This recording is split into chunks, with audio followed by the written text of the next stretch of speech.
Hello, hello. Hello, hello. Cobalt, hello. Lapsword, Gratson first. Diva, hello. Robot, hello. Bumpluff, hello. Fuzzy, hello. Lapsword, hello. Hey, taxi! Longshot, hello. Adrift, hello. Hey, taxi! Dino, hello. Hairball, hello. Hey, taxi! Hey, taxi! Cassie, hello. Oh my god, so Hey, many people here taxi! today. Fuzzy, hello. I Hey, don't know who I've said hello taxi! to. There's so many people. Hello, hello. If I haven't said hello, say hi again. Hello. Hi, Lapsod.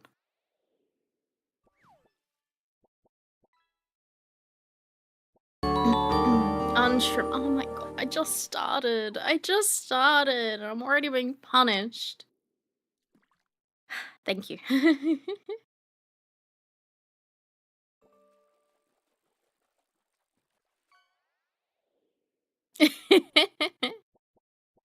I hope everyone is well. I have a tasty Bundaberg ginger beer.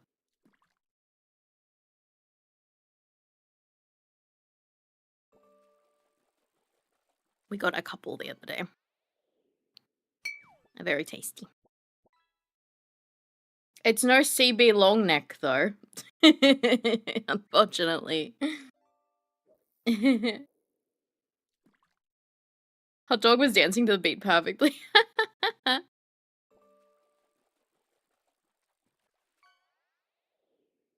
That's fun.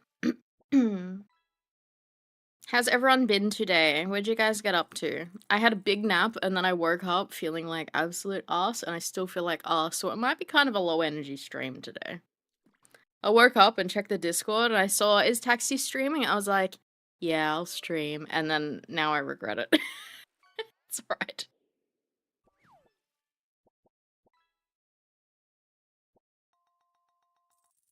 You have a capybara mount. Ooh. You had work, felt tired halfway through. Ugh. It's one of those days, I think. It's just one of those days.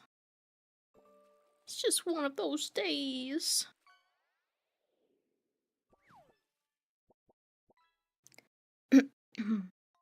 But yeah, we're gonna play Posthumous today.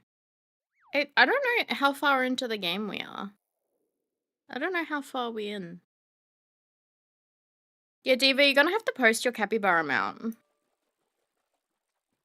I need to see.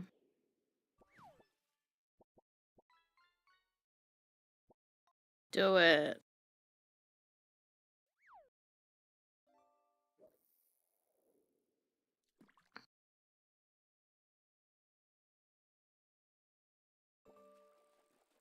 I'm waiting. I'm staring at the gaming channel, Diva. Oh, I didn't see these games. What is this? Edwin Erstwhile medical examiner.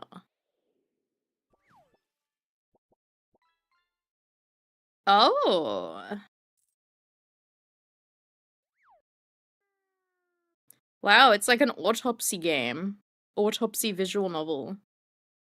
Hang on, let's open it up and you guys can see it.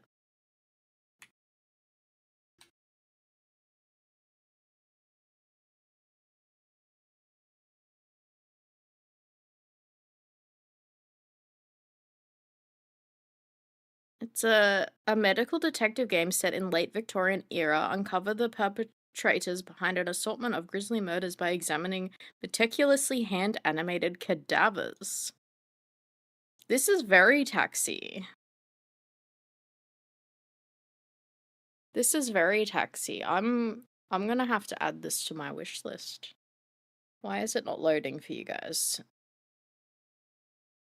There we go. Oh. Why is there sound? Oh no! Where's the sound coming from?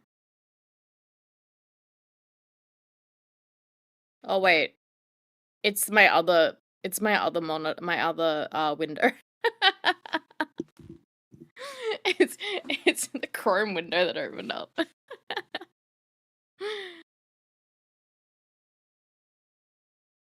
I see. Examine the victim.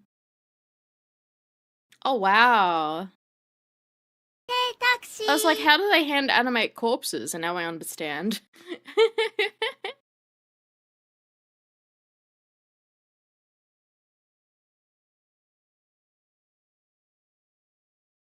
This does look interesting.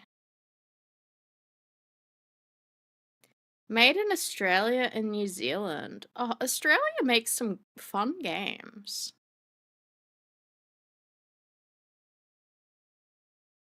I think I'm gonna have to add this to my wish list. The game restoration one looks good. I'll look at that too.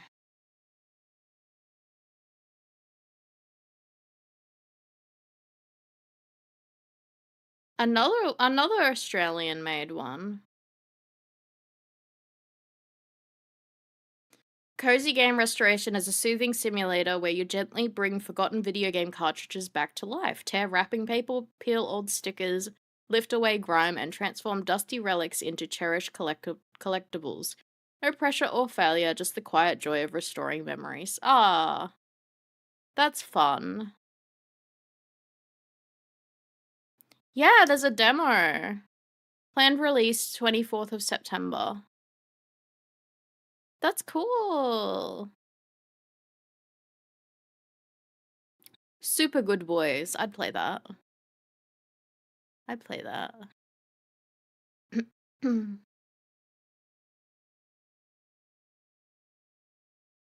Oh,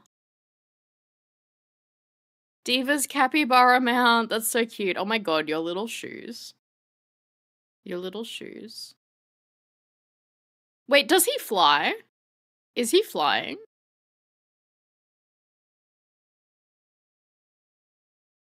He's a flying mount? That's crazy. Hi, Danny.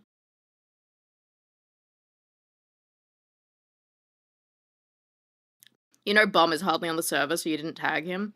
Bum does not read Discord at all. I have to tell him saying, did you see the thing that I posted in blah blah blah? He's like, no.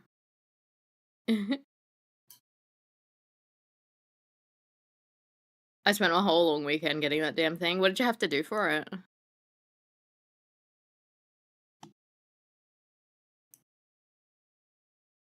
But yeah, I feel like I'm the only one that checks the Discord.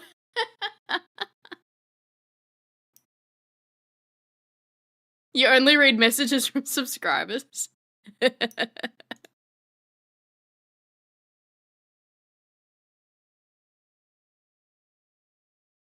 It's very cute. Yeah, I'm gonna add this one to my wish list. Hang on. Let me open it.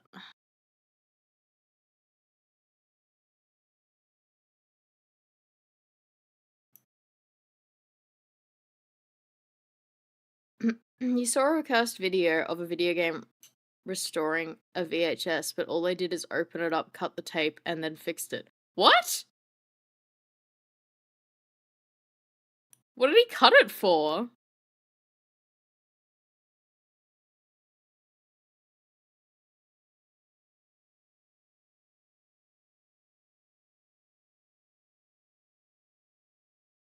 The funny thing is my goal for this year was to clean all my VHS tapes, and I don't think I've done a single one this year. So I think I got a lockdown. Antia, hello. Hello. Rating in with 69, nice. I don't often call out the amount of raiders that come in, but 69, nice. Antia, how was your stream? What were you up to? Hang on, let's see. Wind Waker, nice! That's one Zelda game I have never played. I've never played Wind Waker.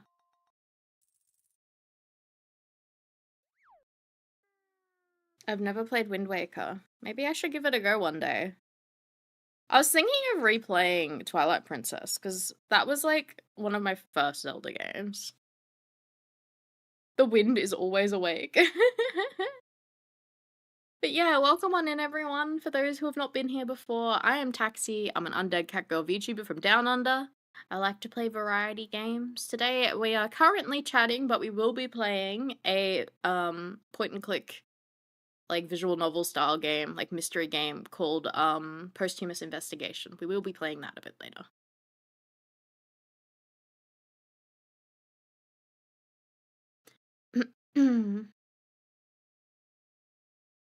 I think just very lazy, unimmersive game mechanic. I'll send you a video now to bring suffering. That sounds awful. Legend of Goose the Honk Waker. Is it scary? No, it's not scary. It's like a noir mystery. It's just a detective game. It's good. I'm enjoying it though. It's also got like a time loop mechanic, so you got to do everything in a single day and then you loop back to the start. But each day you find out more information. You gotta like find people at specific points of the day to speak to them. And if you miss them, you might need to restart the game.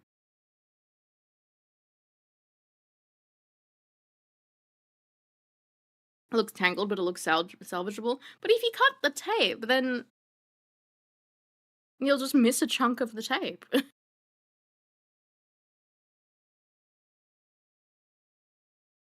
Yeah, the content's gone. Why would you cut the tape? Like, at that point, if you need to cut a chunk out, it's not salvageable. Like, that VHS tape is done.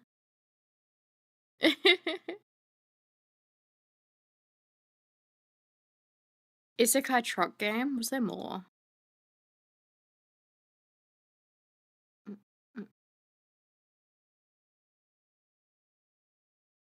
Truck-kun is supporting me from another world? Let's have a look. But yeah, NTA, if you do need to raid and run, please feel free. If you'd like to hang out, then hang out. Have a good vibe with us. Oh my god, you're a truck. Your truck is magic, and you owe a soul debt to the buff isekai elf girl living in your head. Run over pedestrians as Truck-kun, make deliveries, and defeat the Skeleton King across 2 worlds in this chaotic run-based anime driving game. Run-based? Oh, like, each run is different. Okay, I get it. That's weird. That's weird. The truck is called Isekai.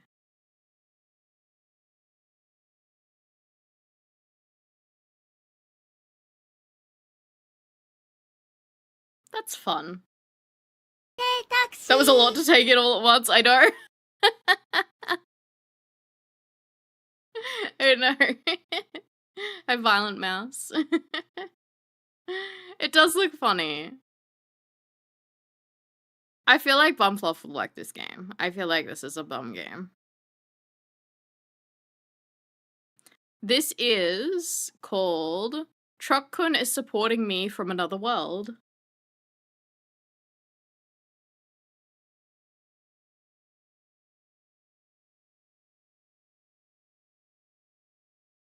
New Crazy Taxi? I heard about that. Though I heard apparently they're using AI in it and yeah, people are very upset. Yeah.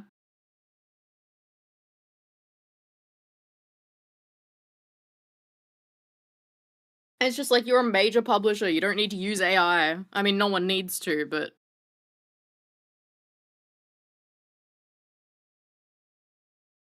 it was full of AI? That's gross.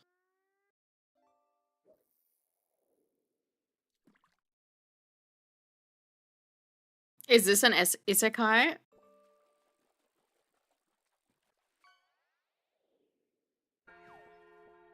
I think the elf girl's from another world, but it's in your head. I don't know. Hi Toki, how are you?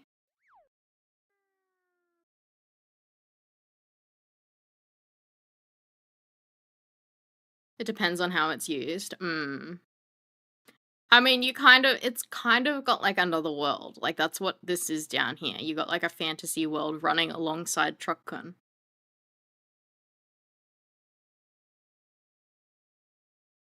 Call the police. Someone's hacked Toki's account. We're reporting Toki's account for being hacked.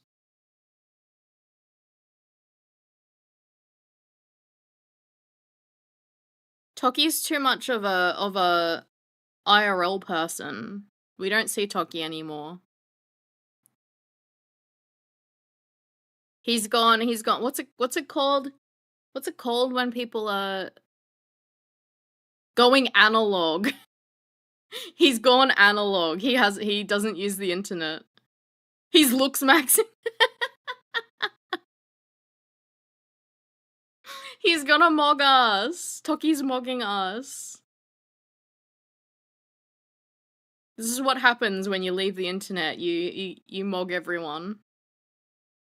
You looks max and mog everyone.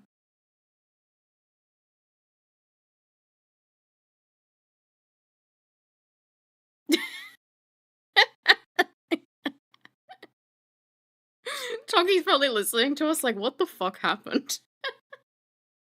What the fuck happened?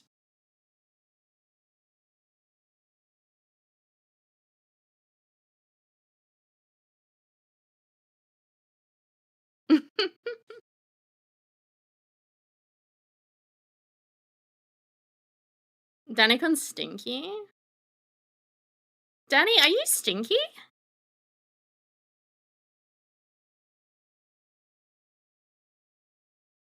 When did Danny become stinky?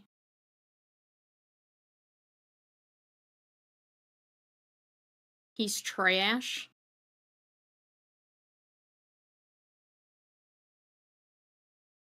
Don't know how Toki can smell you from a state away. Maybe it's the looks maxing.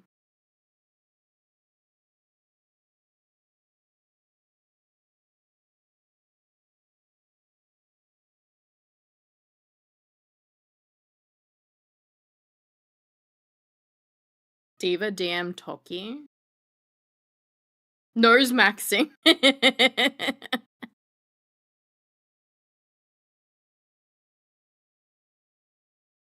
But yeah, Toki, how have you been? How did that job go? Did you get that sorted?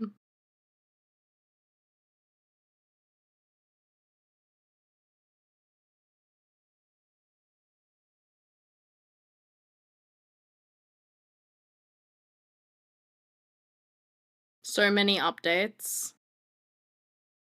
You're gonna have to let us know sometime. Toki, are you still subbed to me? What the fuck? You're never here.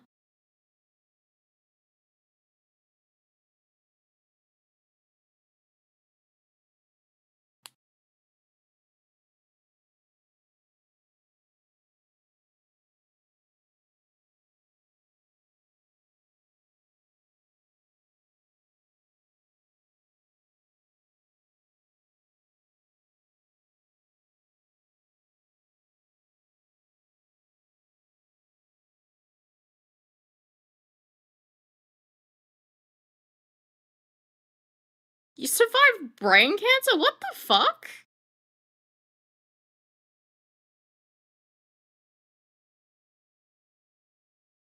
Excuse me?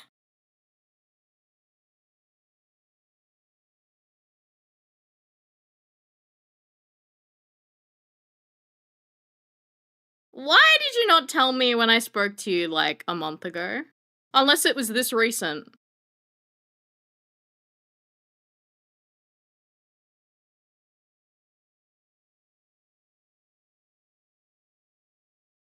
What the fuck? Toki, are you okay?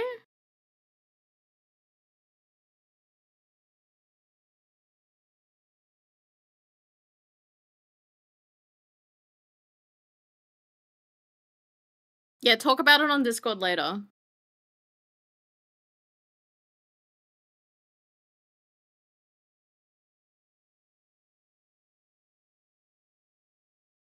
What the fuck?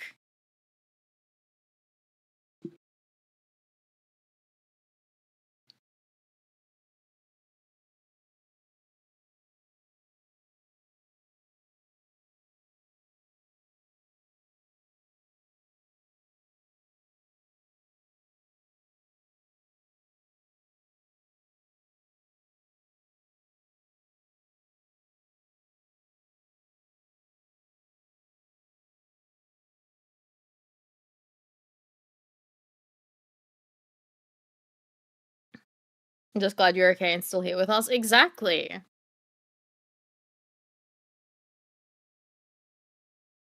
I'm sorry we weren't there for you. I hope it wasn't too scary.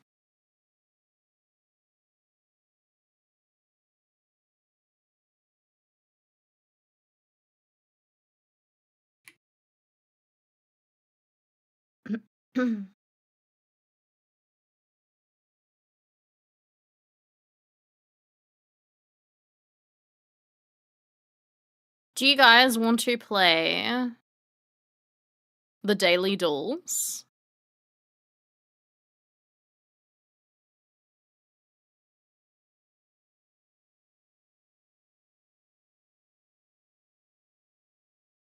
Thank you for the pets. I'm sorry it's not working, but thank you. Okay. Alright. What starting word have we got, guys?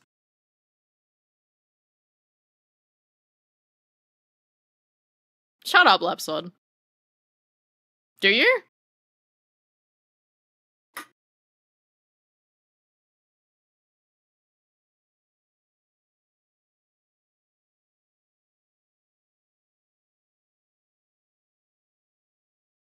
Alright, we're gonna go. I'm gonna go with my starting word.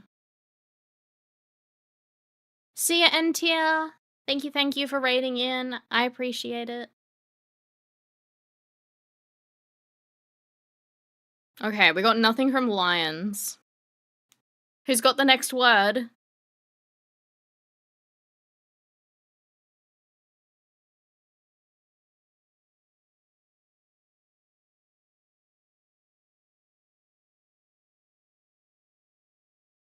Good morning.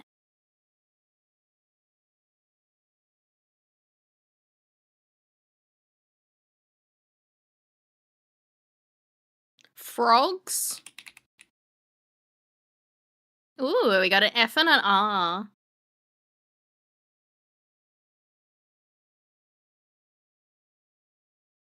Okay. That's okay, Fuzzy. You got an O as well.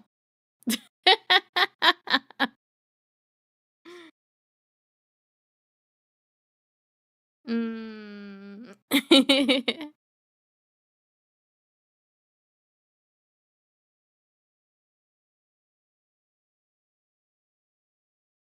After? Ooh.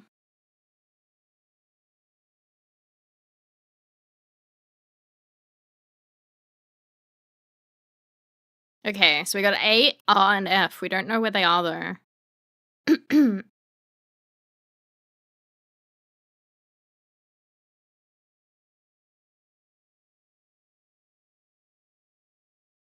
Craft?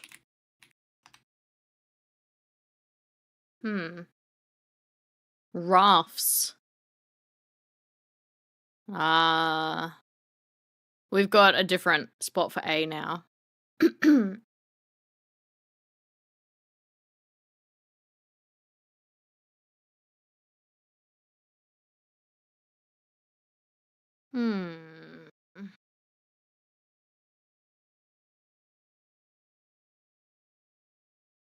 Okay, we gotta stop repeating letters because I repeated the T. Wharf?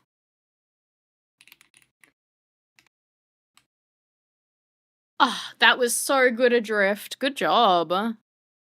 Good job. That was really good. Alright. Gamedle.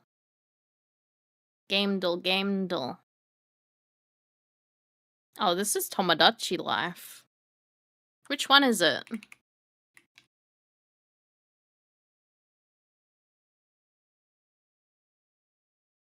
It's the newest one? Living the Dream? That was easy.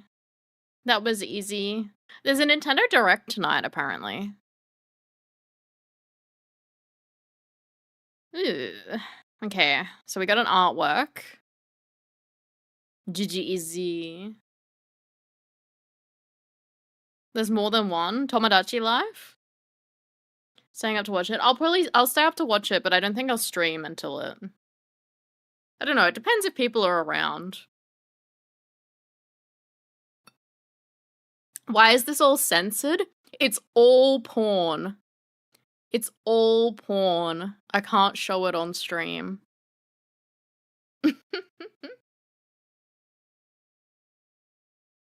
There's an old Tomodachi Life. Yeah, I think it was on 3DS. Okay. Does anyone have any idea what game this could be?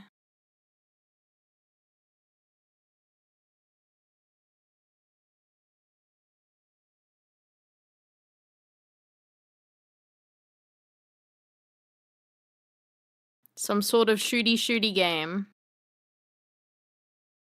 Rainbow Six Siege.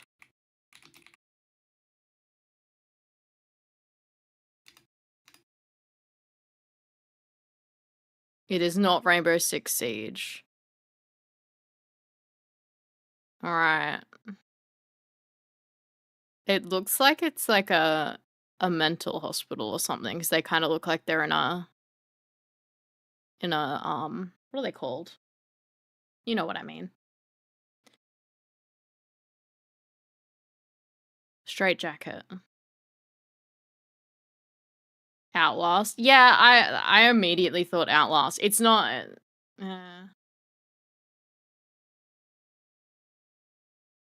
We can try Outlast.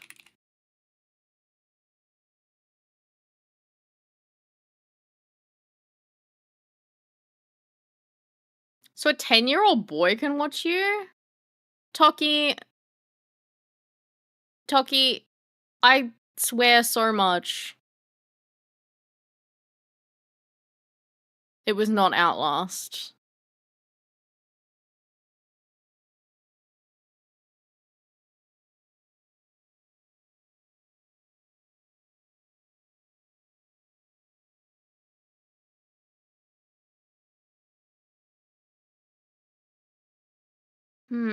Anyone have any other suggestions?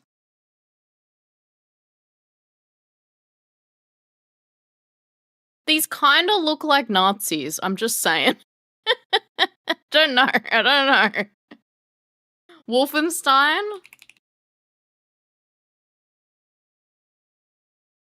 Okay, what's one of the newer ones?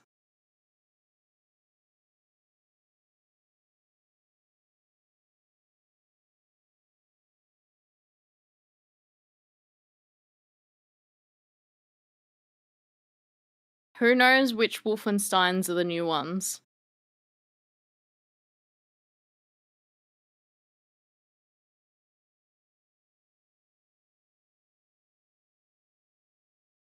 Youngblood is new. It is the correct franchise.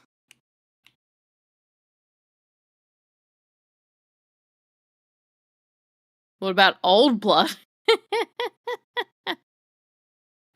Damn it.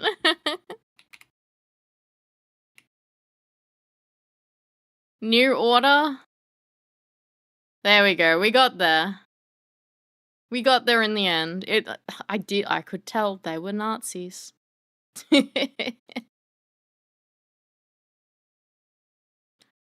Alright. Is this a Pokemon character? I feel like this is gonna be a Pokemon character.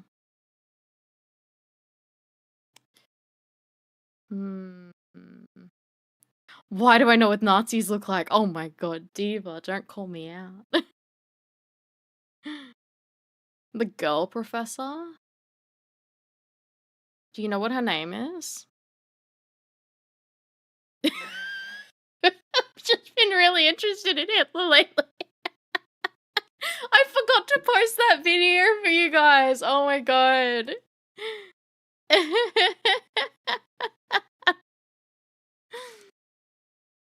Diva, do you know that reference, or did you just know it from last stream?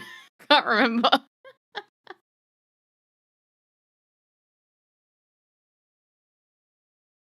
What's my favorite Pokemon?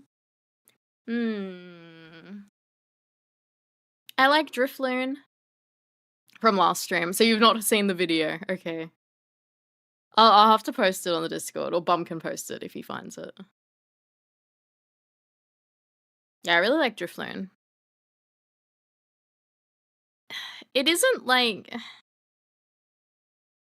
Can I just search Pokemon? No. Search by game enabled in 3 attempts. Toki always get Drifloon and name it Taxi. It is one of my favorites. I do have a Drifloon on a tattoo. The Hoenn Professor. What's his name? What's his name? Birch?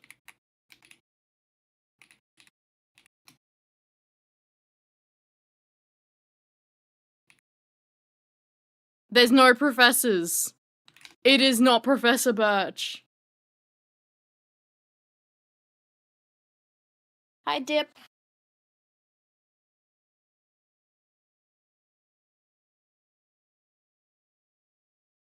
It's the gym leader? What's the gym leader's name, Toki?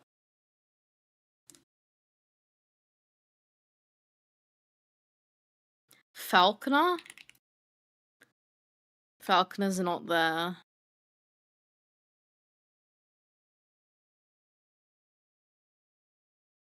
Where is it in Japanese? Weeb.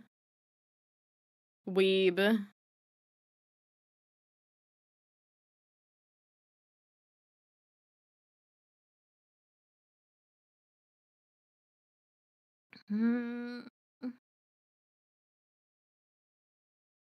Well, if we get 3 attempts, we can then search by franchise. Wallace?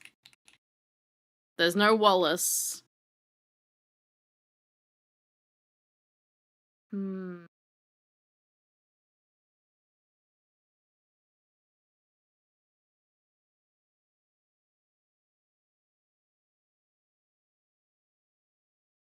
Yeah, I feel like Wallace is a bit later.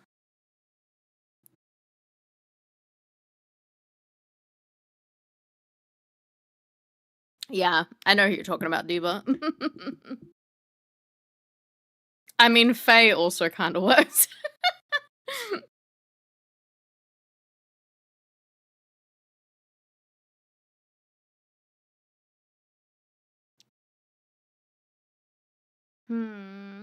Okay, how about we go skip and get some more picture? Did that not show more?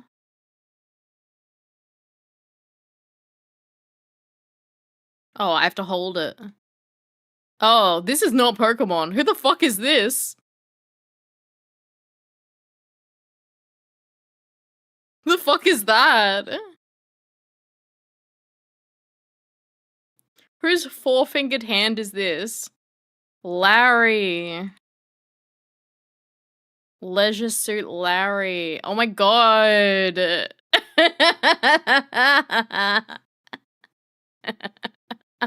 Awful. Awful. Larry is in Pokemon.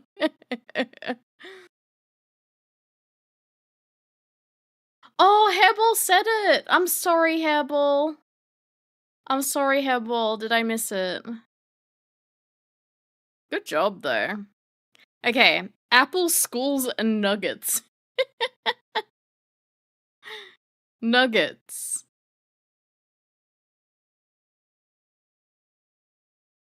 You know it, Diva?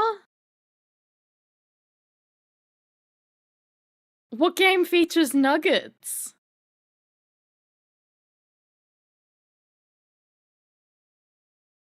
You played a lot of Leisure Suit Larry. MatPat streamed it. Kindergarten?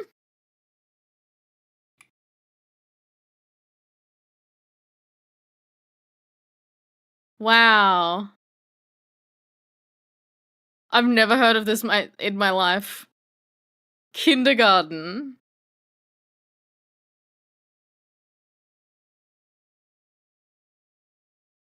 Alright. Give us a game, a random game.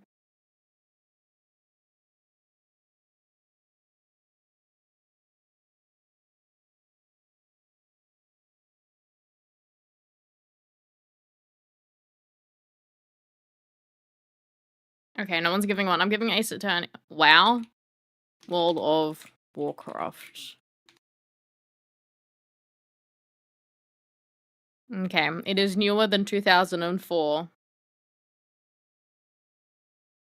Hasn't really given us much. It is not an RPG or an adventure though, so that's kind of huge. Okay.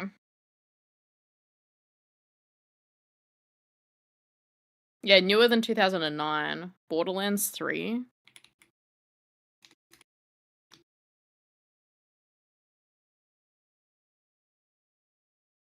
Okay, it's single player, multiplayer, and co-op. It is within 5 years of 2019 as well. Lower than 2019, but within 5 years. It is not a shooter.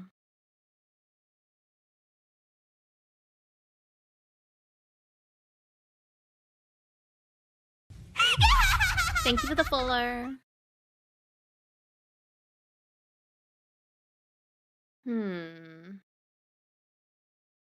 Undertale? Is that an RPG though?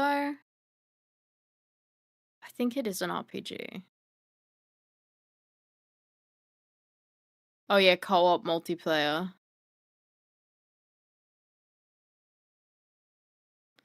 So it's confirmed single player, multiplayer, co-op. Toki woman started playing Undertale. Does she like it?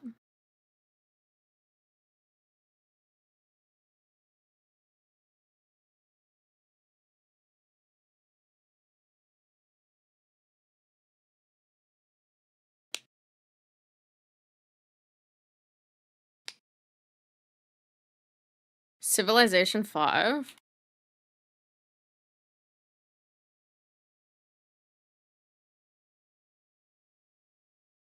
Okay.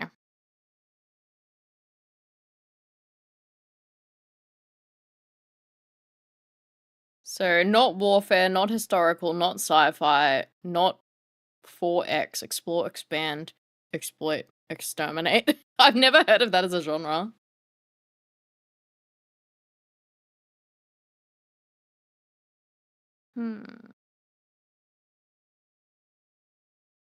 Went too far back. That's okay. So, though, that does mean 18, 17, 16, 15, 14. So it's going to be 2015 or 2014. And does also involve isometric. So it's a 2014, 2015 game.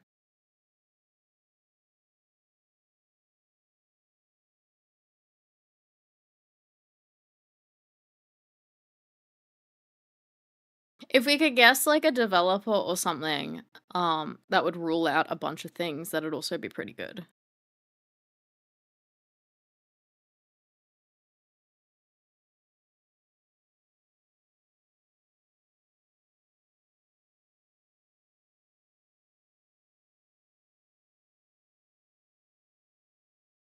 Third person and isometric, maybe.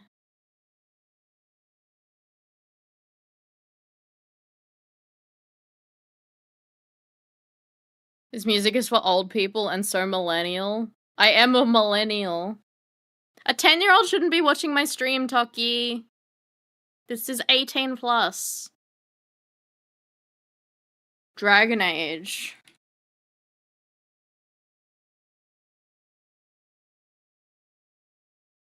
Okay. It must be a 2015 game. He's off to bed. Good night.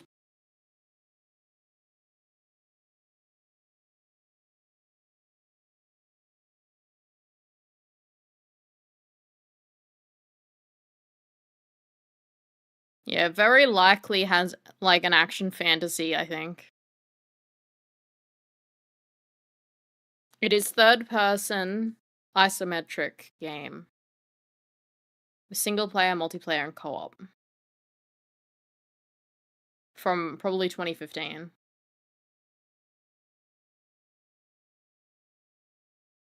I don't know many isometric games, so I have no idea.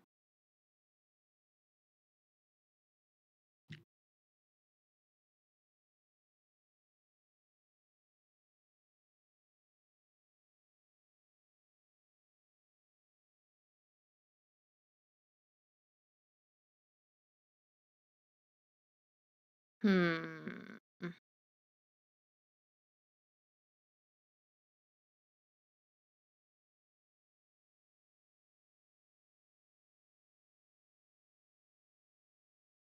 No, it has third person and isometric bird's eye view.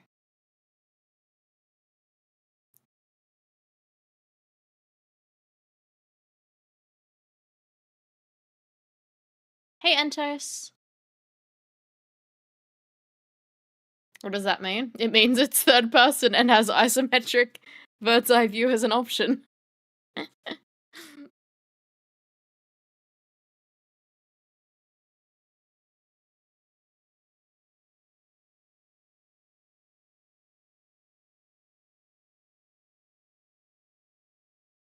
League? When did League come out? I feel like that came out much. Yeah. I feel like it was definitely well established by 2015. Rocket League?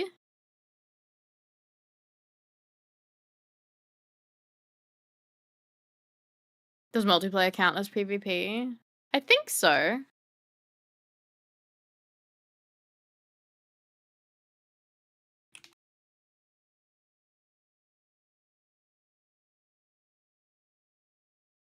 I think so.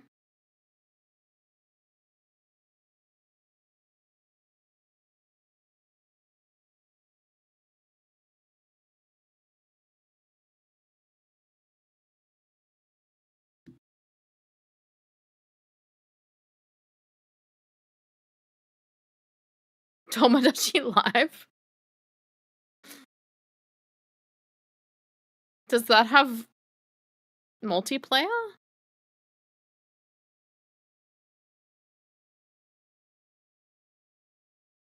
They probably wouldn't do Tomodachi Life a second time in a day.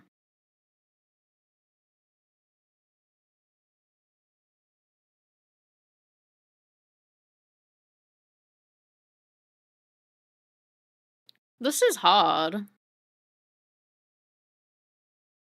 They could though. We can do it.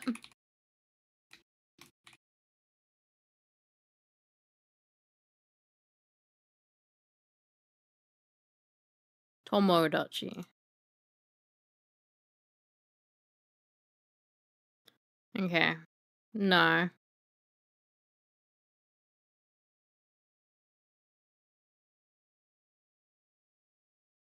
Well, it's not a Nintendo game. So that kind of helps.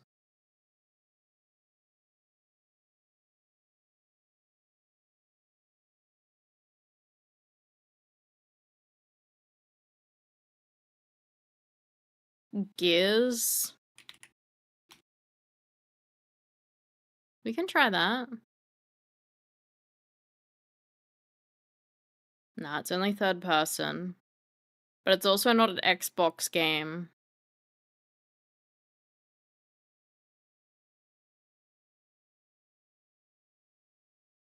It's gotta be a 2015 game. It's also not a shooter. Bubsy 3D. I don't think it's Bubsy. It's a game from 2015, has single player, multiplayer, and co-op options. It is third person isometric bird's eye view. Not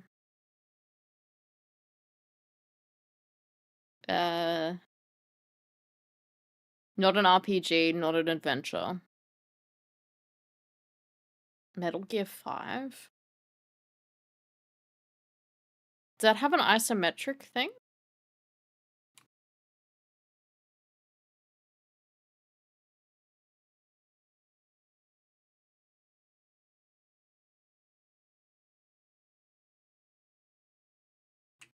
Rocket League?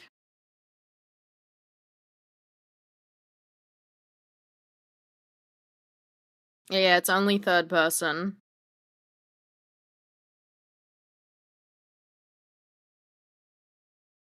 It also doesn't have split screen option.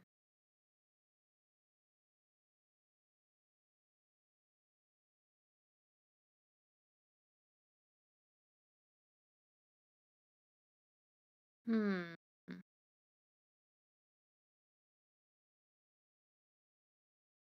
This game's crazy hard. I'm trying. And we've confirmed 2015.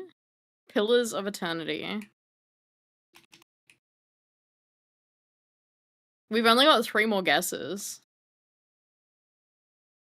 Okay, it is a Unity game, which rules out nothing. It rules out nothing.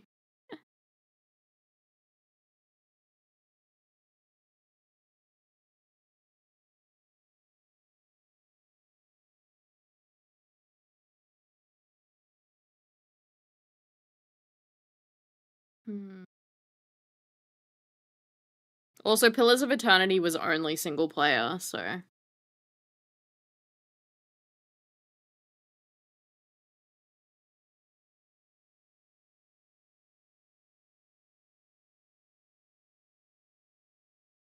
I have no idea. We can have a clue, apparently.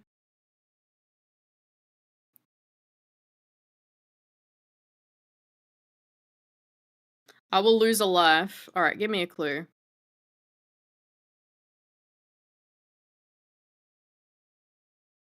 Pinochle Games? Tiny Build. I've never heard of Pinochle Games.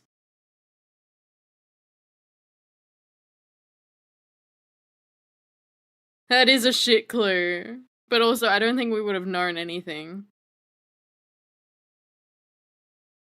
Party Hard?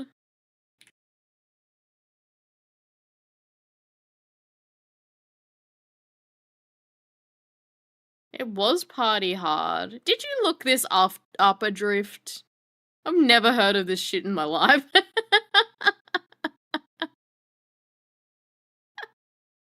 You didn't? You know this game? You have it? I've never heard of this. Pinochle Games. Great soundtrack. Lapsod knows of it? Oh my god. You wouldn't call that third person or isometric? Let's have a look at the trailer.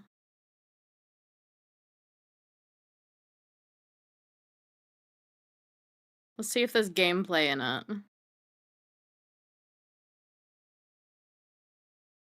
That's isometric.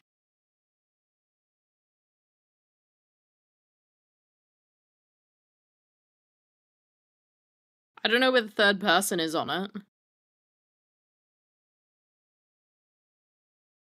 Just isometric. That's terrible.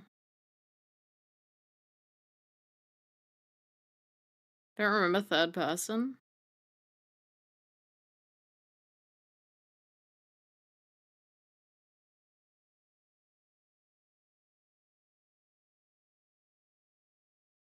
This is definitely isometric. I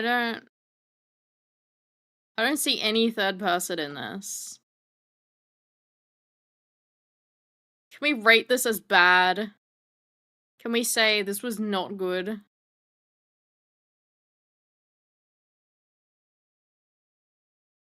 I feel like sometimes GameDuel brings out ones and you're like, that was terrible.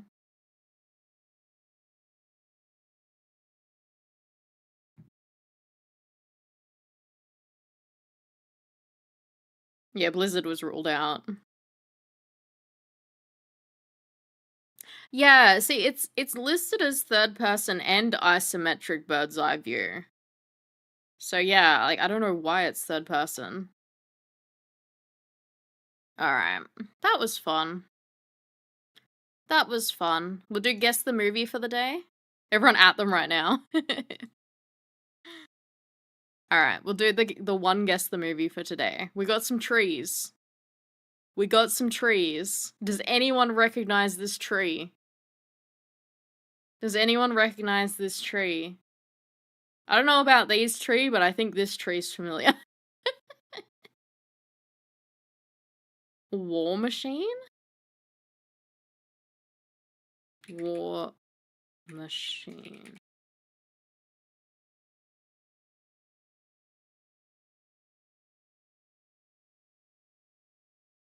What is the Lorax? What is the War Machine? It's not on here. I don't think it's there. Okay, we'll go A Quiet Place. You think Twilight's valid? We can try Twilight next. Liquor, 6.3. Zippin' quick liquor. Fine wines and spirits.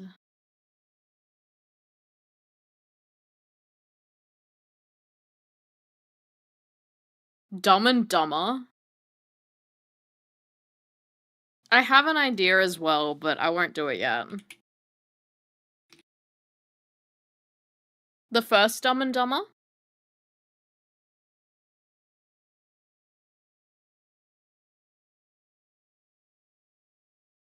Comedy horror.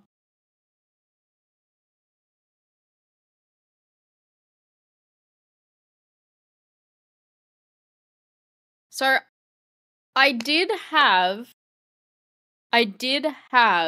a horror suggestion, but upon this, I'm not sure. I'm not sure. Double Take? Zombieland Double Take. It is not oh, Double Tap. Oh. Okay, no, there is no Double Take. Sorry, I selected the wrong thing. Okay, I have no idea from this image.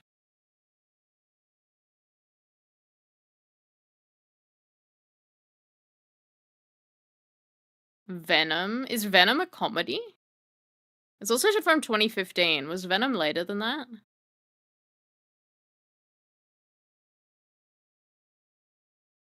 .3 horror, comedy horror from 2015. It's comedic in how bad it is. See, I haven't seen too many comedy horrors, so I'm not sure.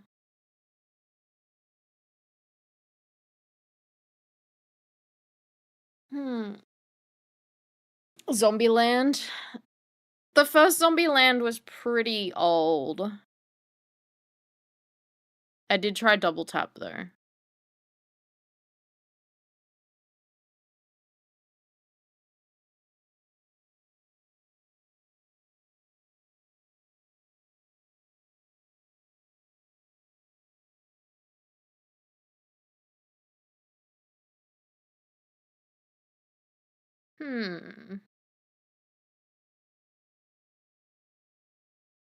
This is the stupidest suggestion.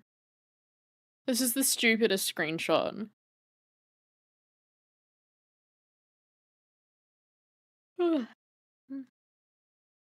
Five stream streak, yippee! You know that tree?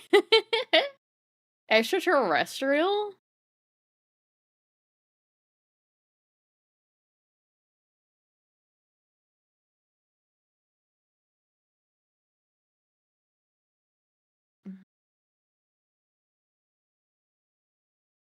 Yeah, the club scene's throwing me for a loop, too.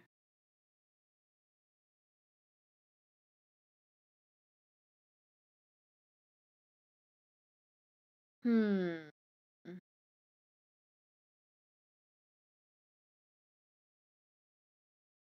a few comedic horrors that always have to do with real Bumpkin City and people died because of dumb shit, yeah.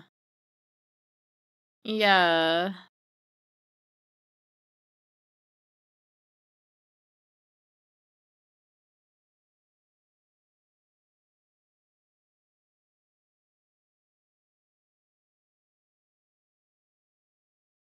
I have no idea. Someone give me any suggestion. Any comedy horror.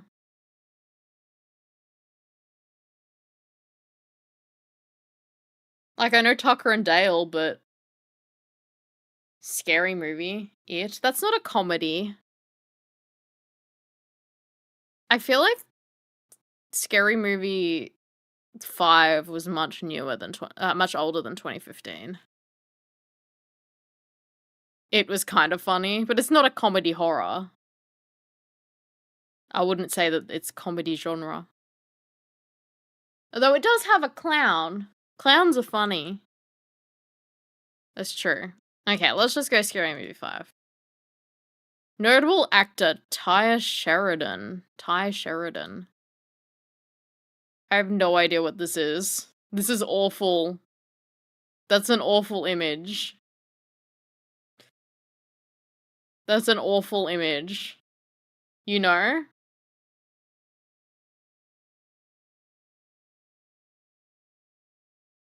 What is it, Diva?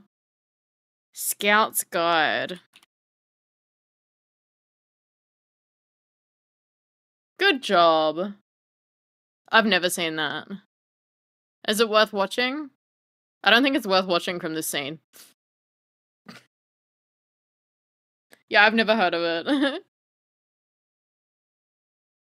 Christopher Landon. Good job, Diva. Good job. Not worth watching unless you really like zombies. I mean, I like horror, but...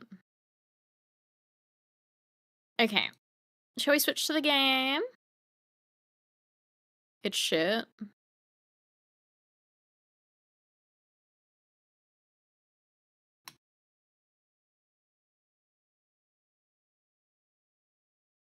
We switch to game.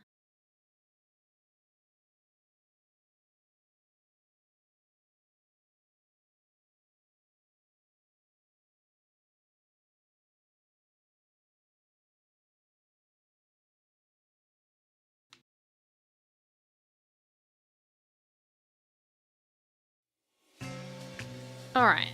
Investigate. We are at 61%. 61% into this game. That's a pretty solid game. Alright, shall we get a clue just because I'd forgotten what we were doing. Since you've excelled at passing as a fan of Sophia, make the most of it and ask about everything. Don't let any clue or suspect profile slip by. Okay, we might have more information to speak to her now. We can do that.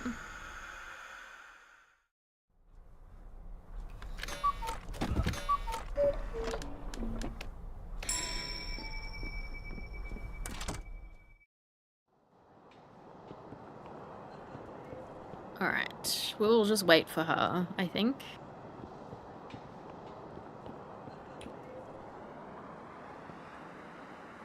Because apparently we have new things to show her.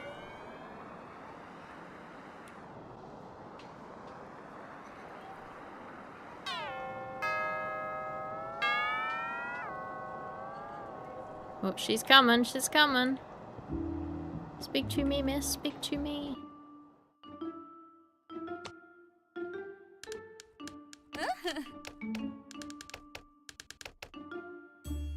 I have a question. Oh. I can only show her items? Oh, I might need to get her flowers, actually. We're gonna have to go again. I forgot about that. I forgot we gotta get access to her room. Huh.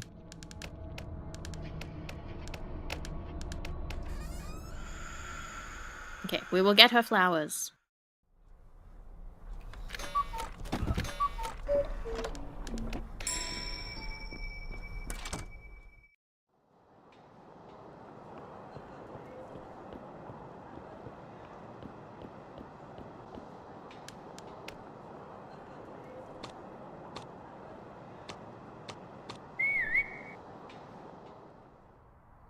New Ace Attorney when? Well, maybe tonight. Nintendo Direct tonight.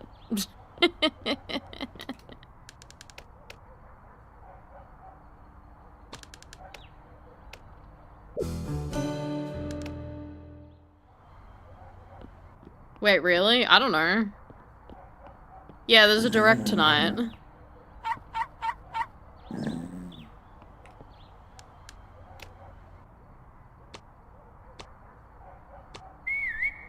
It's, at 12.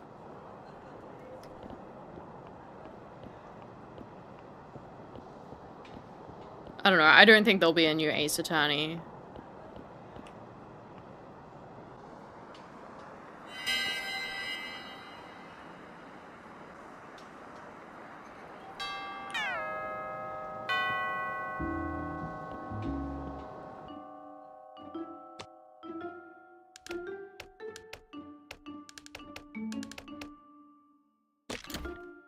Take my flowers, miss.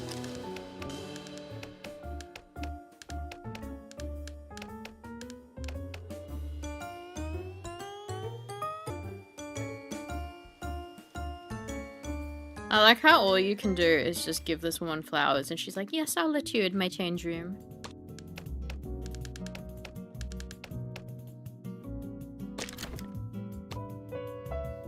Alright. Miss Sophia, I heard the strike has a key sponsor. Would you know anything about her? Ooh la la, monsieur. It seems you're starting to meet important people. Not as well as I want to. Let's say that I know more about her than you imagine. And what does that mean? Many things, monsieur. If it weren't for her, maybe I wouldn't be here preparing myself for this performance. Her classes, and above all, her friendship were essential to my constitution as a singer. You know, some people have a gift of changing people's lives for the better. And for that, they're pestered by those who do the opposite. And who would those people be? Why, this town's elite, of course. The elite of the city. Apparently my client is part of that elite. These people think they know what art is, and if their silver spoons gave them that right.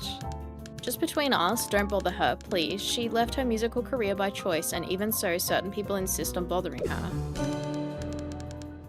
She had indeed a charming voice, and I don't condemn those who long for her return. Can you explain how my AI avatar is talking and reacting to you? I'm literally just entirely AI. This voice you're hearing, AI. This avatar, AI. This stream, AI. I'm fake. I'm entirely fake. But it was her choice and we should respect it. Would you have anything to add about the elite of the city? Oh, monsieur, we can spare ourselves from talking about such despicable people. Tell me about you. How do you like my new song? It's definitely a song that's pretty. I didn't hear it yet. Why, very few men are so sincere in front of me. Bold of you, or maybe just naive. I'm gonna try the different thing. Haha. I see you appreciate good art, or are just a horrible liar. I think it's cute. Okay, she didn't have anything else to show me.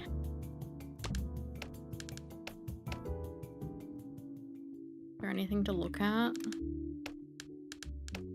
Don't touch what isn't yours. We're gonna have to work out how she gets out of here.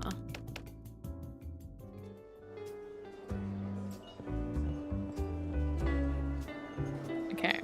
Well, we have the elite of the city to present to people.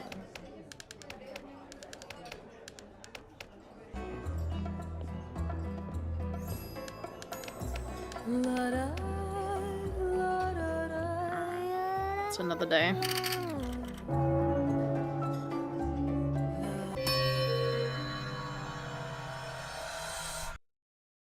We didn't get much out of her. We just got like one clue. Oops. I didn't mean to speak to you. What's the next clue? Lobo Nevez's involvement in the obituary of Quincas Borba never sat well with me, but at the time I was mourning my friend and mentor. But then Nevez got to the post I've always longed for. I was a wreck. Huh. But you, dear detective, can change this. Ask Lobo Nevez about this certain obituary. See what you can get from that butcher. Okay. Oh, we got more things. Any updates of On our elusive benefactor behind the strike detective, what have you uncovered? So, we've uncovered the identity of our mysterious woman, have we? Really? And who would that be? Capitu, who would have thought? And what do we owe the honor? Capitu has always made me feel incapable, unprepared, inferior. It was as if she was always one step ahead of me. Do you know what I mean? Oh, you as well? That makes sense. After all, you're a mere projection of my... Ahem, back to the investigation. Who, then, is the one offering us more information on Capitu? A statement from Sophia, the apple of the eye of Rio de Janeiro? And what does the diva have to say to us? She had indeed a charming voice, and don't condemn those who long for her return. What could Sophia possibly mean by this? Let's try and unravel it. Besides sponsoring the strike, the anonymous benefactor used to have a musical career and had a fundamental role in Sophia's development. We must deduce that what we have here is a relationship of mentor and apprentice. She also maintained her anonymity in her musical career. Truly, she is a person of many mysteries. Also, Sophia mentions she doesn't blame the ones that long for her return. Many longed for the return of the mysterious diva, me included. I even made my opinion known publicly. Hey, wait a minute. Sophia is referring to me. Always the subtle hints. Anyway. If those vocal longings were enough to provoke the mysterious diva, she would certainly have motive to wish me harm, wouldn't she? And from her position as an invisible figure, perhaps she orchestrated my demise. Does that make any sense, detective? Of course it does. Trust me, I know exactly what I'm talking about. I'm certain that those closest to her will be able to shed more light on this enigmatic sphinx.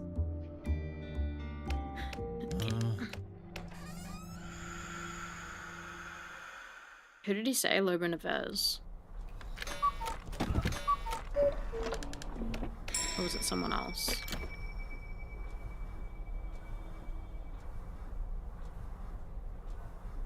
Yeah, Lobo Neves.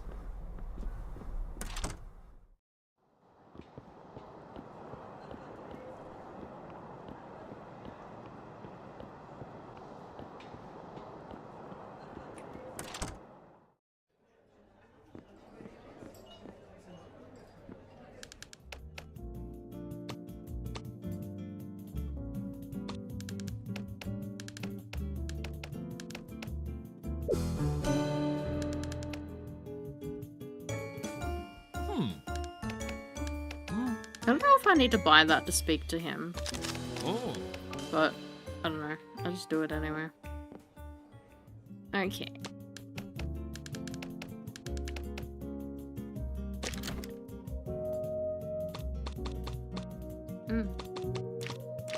Suspects are broken. I can't speak to him. Okay, we have a few things to speak to him about. Mr. Lobo, since you've written an obituary for Kinkas Borba, I gather you two had some relation. Would you care to comment on that? Obituary. Most of the time, it is one of my assistants who writes those things. I don't always have the time. As Secretary of State, I need to be in position for cases that are more notorious. Voter, you must understand. But, yes, I do remember the obituary for Kinkas.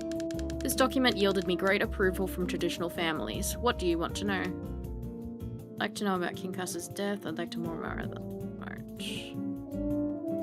There you go. Dear voter, the note on the obituary is mere formality. If it was up to me, I wouldn't even do it. I have no time for such things. And since honesty is my policy, I'll be honest with you. I wrote it as a favor to the fraternity. The fraternity? Yes, voter. The fraternity is a select group of powerful men interested in Rio de Janeiro and where it's going. Naturally, I'm a part of this association. A vote for Lobo Neves is a vote for being sure of the things changing for the better. Favors from the fraternity. One hand washes another, the rest stays dirty. But who among those powerful men from the fraternity could have asked for it? If it's so important to you, dear voter, it was Ben Santiago who asked me for it, Brass's lawyer. Brass was well shielded, legally at least. Ben is a very competent man. One day, I'll get him to join my team. Ben's coldness while solving the problems created by Brass was terrifyingly admirable. I'd like to know more about Kinkas's death. Look, Voda, I don't know about the details. As a man who serves the people, sometimes I must act and not think twice. What I was told is that Kinkas jumped off a pier. This seems to be the only source related to this information. Could it be that your influence helped corroborate this version of the story? My valuable voter, it is possible. What can I do if the people choose to believe me? A vote for Lobo Neves is a vote for the truth. In fact, I recommend you choose the same. Who doesn't want to stand on the side of truth? A handkerchief was found in the same place where Brass Cubus's body was, Mr. Secretary. I'm sorry, but I can't help you, young man. These matters are beyond my influence. Are you sure?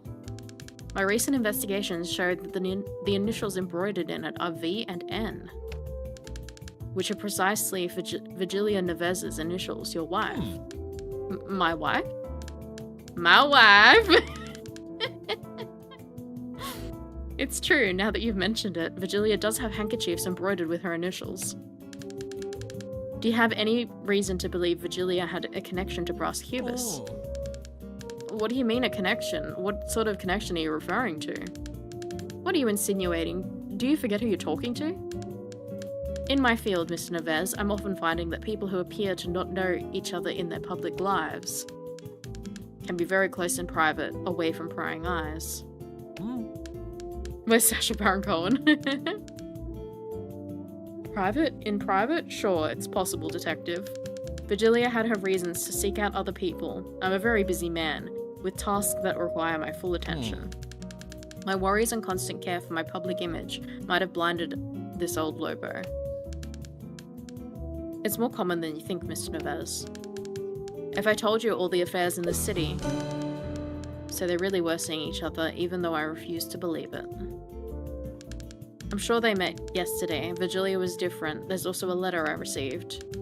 So this letter's telling the truth. I didn't have the guts to confront it, but deep down I've always known. Dear Mr. Lobo Neves, your dear wife is involved in an affair with a prominent member of Rio de Janeiro society. Sincerely, worried citizen. If this can happen to the Secretary of State, it can happen to anyone. I need to reconcile with Virgilia before it's too late. Tell me about the anonymous letter you got, Mr. Neves. My dear voter, some matters are very delicate. As you can imagine, anything that might affect my wife's image cannot ever become public. I say this for your own good. Are we clear? Mr. Neves, you're in the fraternity, right? Can you tell me about this fraternity? How does it work? Do you exchange favors and aid each other? Dear voter, that's what a brotherhood is for. A fellow member asks for help, I must help him without questioning. And is reciprocal. Not very different from how things work in politics. So it seems. Dear voter, may we change the subject? I have many places to be and this talk is going nowhere. Last one. Mr. Lobo, I found packed bags in your house right behind the curtains. They're my wife's, aren't they? There's no one else. I would understand if Virgilia is thinking about running away. It's completely understandable. Okay.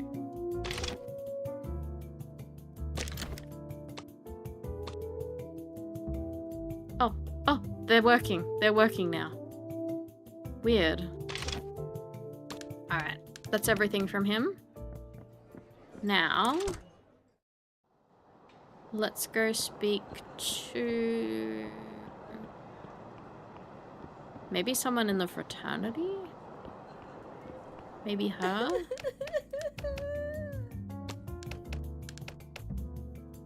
What have you got? Clues. Letter. An anonymous letter addressed to An anonymous letter addressed for oh my god. Addressed to Mr. Neves came to my hands. Do you know anything about it? You shouldn't pry into other people's letters.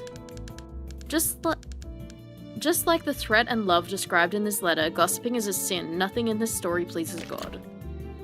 Oh, she has nothing to talk to me about. That's rude. You're expecting it again.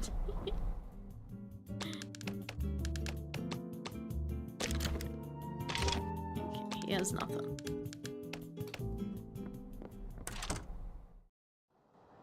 I guess we can speak to the lawyer. See if this guy has anything. Nothing. I think they must have a little speaking bubble above their head when they have something new to speak to about. So that's good to know.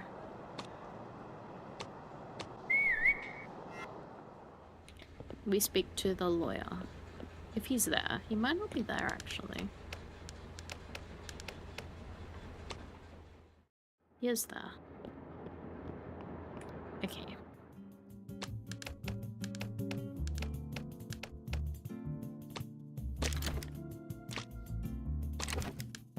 Mr. Santiago, we need to discuss a crucial point. Evidence points to a favor allegedly bestowed on you by Lobo when he had a false notice published in the newspaper. Such notice would be about Quincas Borbas's passing. Apparently about a certain agreement of the fraternity. If you're really willing to address the issues about the fraternity, meet me there later. I'll be happy to answer all your questions. I'll do my best to arrive on time. Okay. Go to the fraternity then.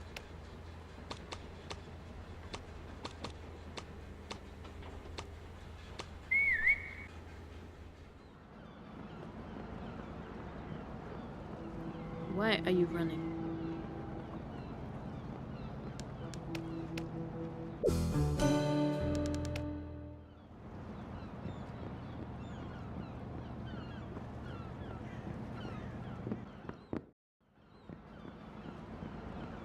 He's got something to say.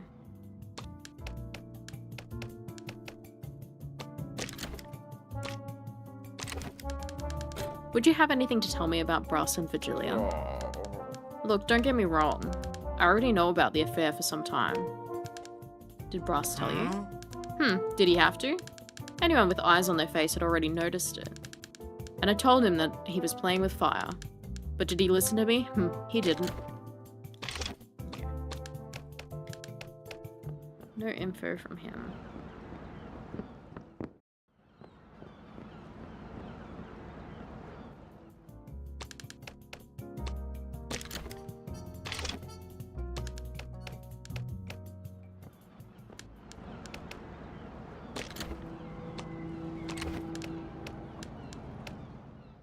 Yay!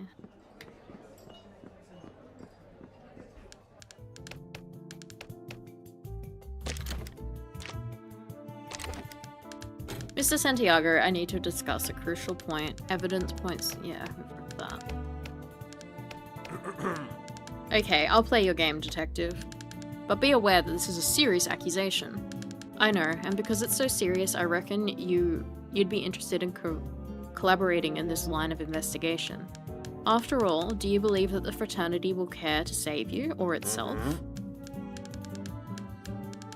I knew that one day I'd have to tell the truth. I just wish it'd be much later. Yes, I made Quincas disappear to protect Brass. That was my intention. Quincas and his humanitarian ideals were affecting my client. In what way was Quincas a problem for Brass? Your humanitarian philosophy is very unorthodox, and Brass was becoming a much more difficult person than usual. Quincas's influence was very harmful to Brass. It was a question of time for a fraternity to happen. For a fatality to happen. Was your plan successful? Execution has succeeded.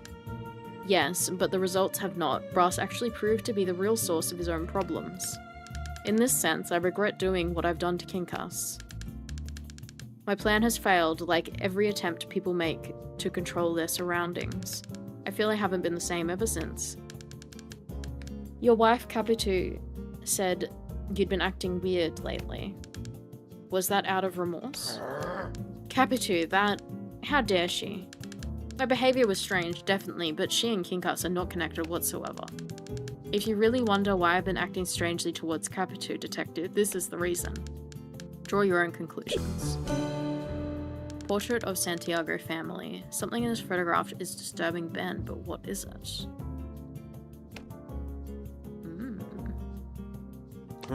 Did you kill King Casborba? Detective, that man is a despicable creature, and I'm not any different, but murdering someone is not something I could possibly do. Thank you for the follow. Not for such a reason. Let's say King Cass is alive and in a safe place. I set him apart from Brass to stop him from being influenced, that's all. However, I didn't anticipate that Brass was the problem this whole time. Truth is, King Cass was able to control his nonsense. Rumors about King Cass's passing were clearly false. Keeping him away stressed Cubus even further. If you didn't kill King Casborba, tell me, where is he? God damn it. I'll tell you. He's at Casa Verde. He's known as number 157. If I'm not mistaken, even I wrote it down so I wouldn't forget it. Perhaps on a matchbox? Maybe it was... Aha! So that was it the whole time, the number inside the matchbox. I'd like to talk about your family, Mr. Santiago. The photograph shows your wife and son, and I wonder... There's not much to say, Detective. Photographs are chunks of time, a time of cruelty that devastates everything and uncovers the whole truth, sooner or later. Unless you have come to a conclusion based on the photograph, this is what it is, a photograph. Just like any other.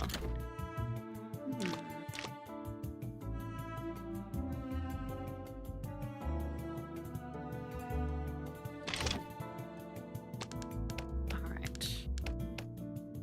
Let's go to Casa Verde. Oh, he had something to speak about. No! Oh, he's run away.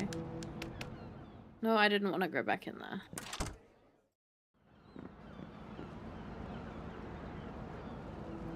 I can give you my hat. You can come back in. There we go.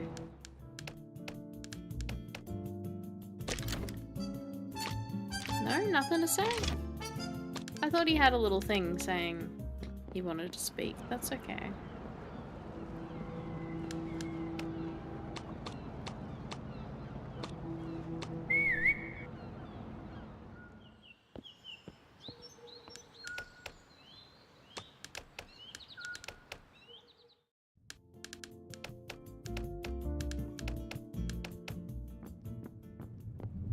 There he is. Hello, sir. Can we talk? I have reasons to believe I know who you are. A man can't even know himself. What a pretentious thing to believe he knows who others are. Tell me, aren't you King Casborba? I have the honor of being King Casborba, and King Casborba is none other than me, the most important person on this planet. Together we created humanitism, and since that moment we carried the weight of this truly insuperable work. However, you, of course, undoubtedly know of my grand legacy. I've come across your teachings here and there during my investigation. I'm a private investigator. I'm investigating Brass Cubus's death, which happened last night. There is no death. Shush, did you hear that? Hear what? There's a voice talking to me, getting inside my head. It speaks of a detective and there's a investigation. Yes, that must be my voice, Mr. Kinkas. Truly, they do sound alike. But don't mind these voices. I ignore them and they soon go away. Like that madman who confined me to this place. He never showed up here again. How I'd love to wrap my fingers around his neck and... Mr. Kinkas? Are you alright? Alright, exactly. We're more than alright. My friend Kinkas and I are perfectly fine, thank you for asking. Casa Verde is an easy place to manage. Guests are always coming in. They're like bees to honey. Call me crazy, but people like it here. I'm sure they do. Only 26. Oi, 26. Patient 26. Isn't it about your time you go back to your room?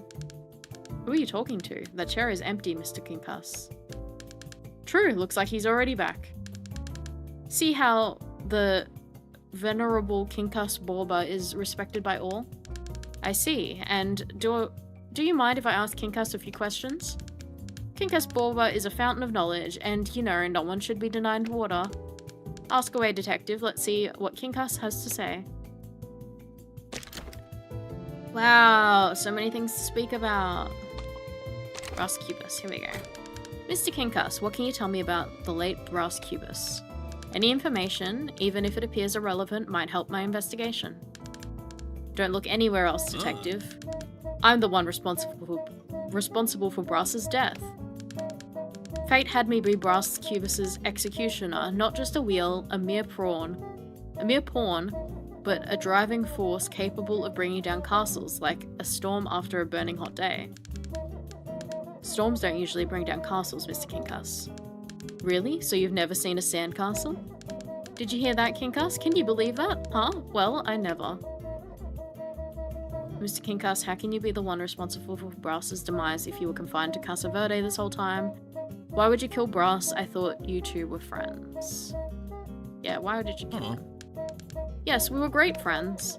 We strengthened our friendship when Kinkas became rich. He also enriched his philosophy in Brass Cubus's eyes. However, fate would have it this way, that a humanita would overcome the other. Really? And what does that mean? It means exactly what it means. Well, I never. Do you see this, Kinkas? What was that, Kinkas? Really? Kinkas is saying that Brass was a humanita of the highest level, and when he began a dispute with the Doctrine's Grand Master, he knew what the consequences were and would suffer them with open arms.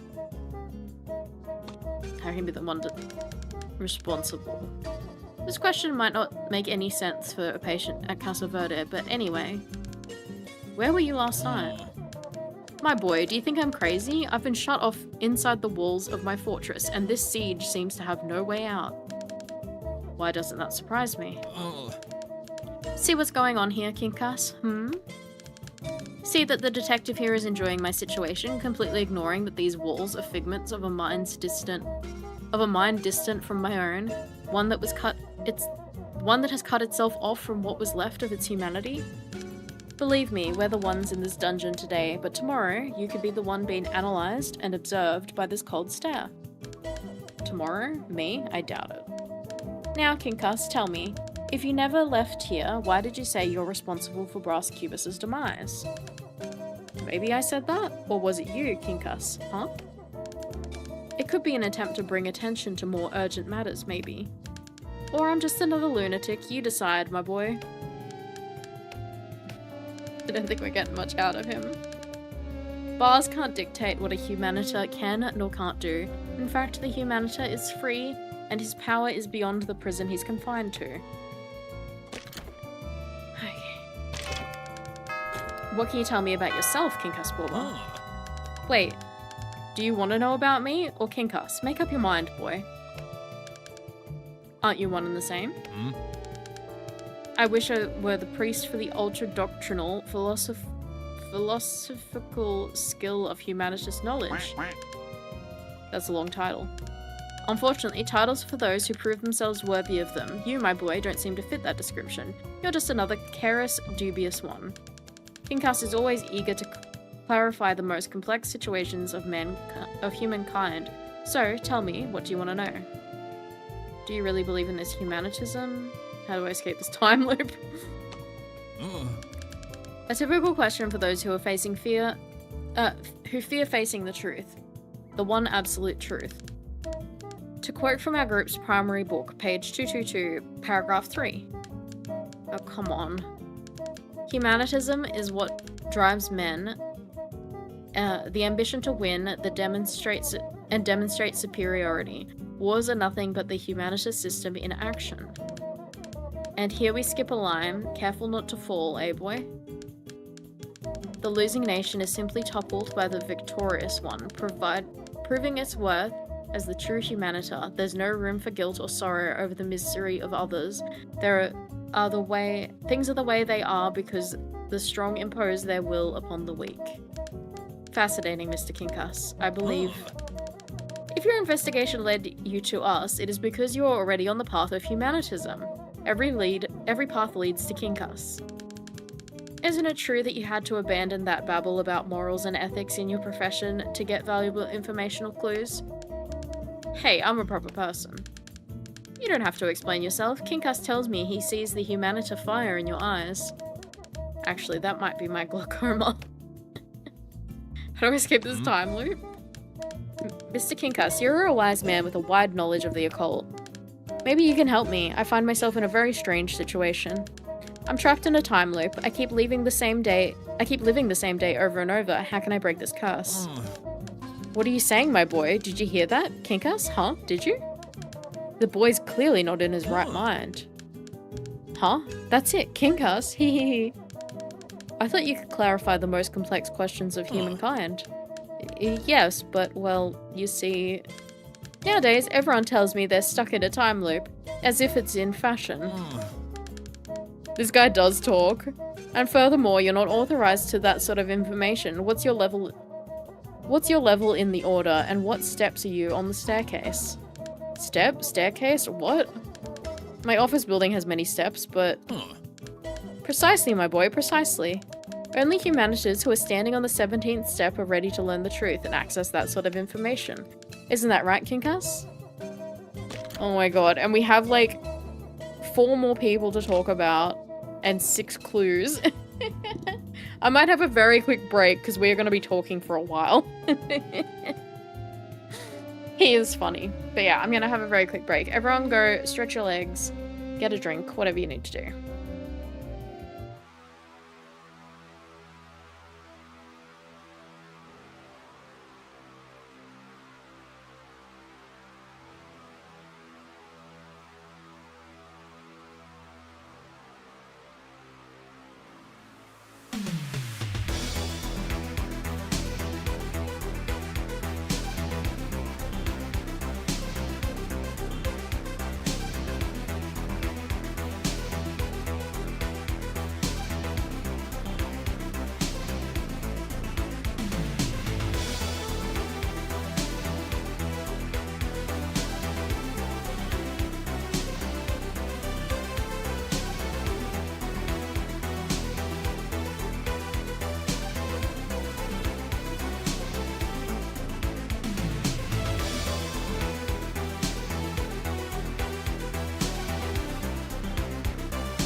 Hello, hello, I'm back. Hope everyone had a good break. I had a bicky. But it was a really big bicky, so I didn't eat all of it, so Bob got the other half.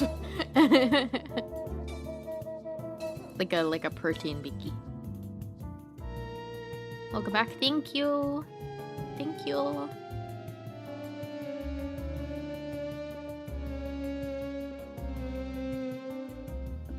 Yeah, it's pretty good. It's pretty good. Alright. Oh, keep going through these. What can you tell me about Rubio? With him being your apprentice, I imagine you must know him quite well. Every man holds knowledge of the divine. The absolute truth needs, in fact, an heir, a legatee epigon. A defender of his legacy, isn't that right, King Cuss? Huh? Yeah, that's it. That's it. Epigon. And to you, this person would be Rubio. Rubio? Why are we talking about Rubio? Don't say rubbish, my friend. Did you see how fast your vehicle was going? Vehicle? Vehicle? I thought we were talking about Rubio. Anyway, Rubio is not the defender of my legacy. The chosen one was, of course, King Cuss Borba. Rubio may have had the privilege of being a pupil of the Grand Master and a day-to-day companion. And see, even with that, the precepts of the humanist doctrine never got into his thick head. Why didn't Rubio become a humanitar? My friend, you seem slower than the others. Wait a minute, I'll get my blackboard. Assistant, get my board, please. What assistant? What, King Cuss? Oh, that's right. They won't let me use the blackboard ever since the incident in 1876. Yes, of course. But son, don't feel bad if you can't keep up. After all, what would become of the wise if every subordinate creature were awakened beyond average, am I right? But that will never happen, not to everyone. Yes, of course, not to everyone, no. Only a few men are capable of catching a glimpse of the greatness of the universe, and they will know that it belongs to them. The rest won't get very far. Take Rubio, for example. Such men won't even scratch the heaven of knowledge. Why didn't you leave your heritage to Rubio? After all, he was your great pupil. And what would be the logic in that? If it is King Cuss Borba, who's named after me. King Cuss Borba, the dog, but it's an animal. Animal for animal, Rubio is one too. And King Cuss Borba, the dog, is much more than a dog. He's a container of the Humanita dynasty. Well, we do indeed live in a dog-eat-dog world. Mr. King Cuss Borba, can we talk about Lobo? I'd really like to hear what you have to say about him. Lobo, as in wolf? Do I look like some sort of veterinarian to you? I know of no wolves or coyotes or hyenas. Have you ever, King Cuss? Can you believe it? No, Mr. King Cuss, I'm talking about Lobo Neves, the Secretary of State. Yes, of course. The Dromery of State. We're not very fond of his character, are we, King Cuss? That one is a wolf's in sheep's clothing, if you don't mind me saying so. Really? He would never made it in humanitism, never. And did he have any contact with his doctrine? Never. Humanitism chose Brass as its champion. Consequently, Brass had always had a favour of fortune in every quarrel against his rivals. You don't say. Keeping our animal metaphor, wouldn't choosing Brass be the same as betting on a nag? After all, Brass was never very successful in politics, Lobo on the other hand. My friend, you'd better bite that tongue. Humanitism is never wrong. If Humanitism chose Brass, then Brass is the winner in some other field, one much higher than you can possibly comprehend. Isn't that right, King Cuss? Yes. What can you tell me about Ben, the lawyer? Me? I can't tell you anything. What about you, King Cuss? Huh? What? Oh, sure. King Cuss tells me he never liked Ben, but he doesn't know why. King Cuss said so, did he? Yes, what was that, Kinkas? Oh, Kinkas says maybe it was his humanity instinct warning him of something. Kinkas says he has matters to attend to with him, and that won't let his attack on the he won't let his attack on the humanitas slide. What do you mean, Mr. Kinkas? An attack on humanitas? Oh. Ben is an excellent lawyer, my boy, and a good lawyer is like a sword without a knight. It will serve the first one to put their hands on it. Yesterday it was revealed to me that he was the one truly responsible for my confinement. Kinkas and I are here on his account. But why would Ben do that? What does he gain by it? Irrelevant, I don't care about his intentions. It's enough that I know where he's hiding as soon as we leave this place. Kinkas. Can we talk about Dr. Bakamate, Mr. Kinkas? Oh yes, Bakamate, my right arm. He's a very diligent employee. I'm delighted to have him in my team. He may be a little stubborn sometimes, but we, men of knowledge, can be like that sometimes, right, Kinkas? Your employee? What are you talking about? Huh, if you don't know, who am I to tell you?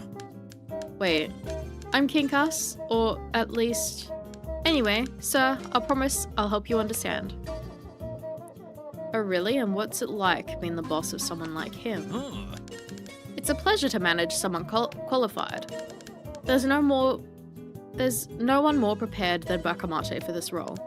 Although I must confess, as Bakamate's bad half, Kinkas here just told me he's been acquiring medicine for dubious quality.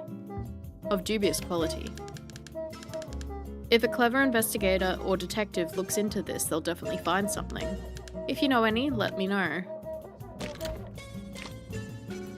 Alright. Mr. Kinkas, there's one missing piece in Ben's puzzle.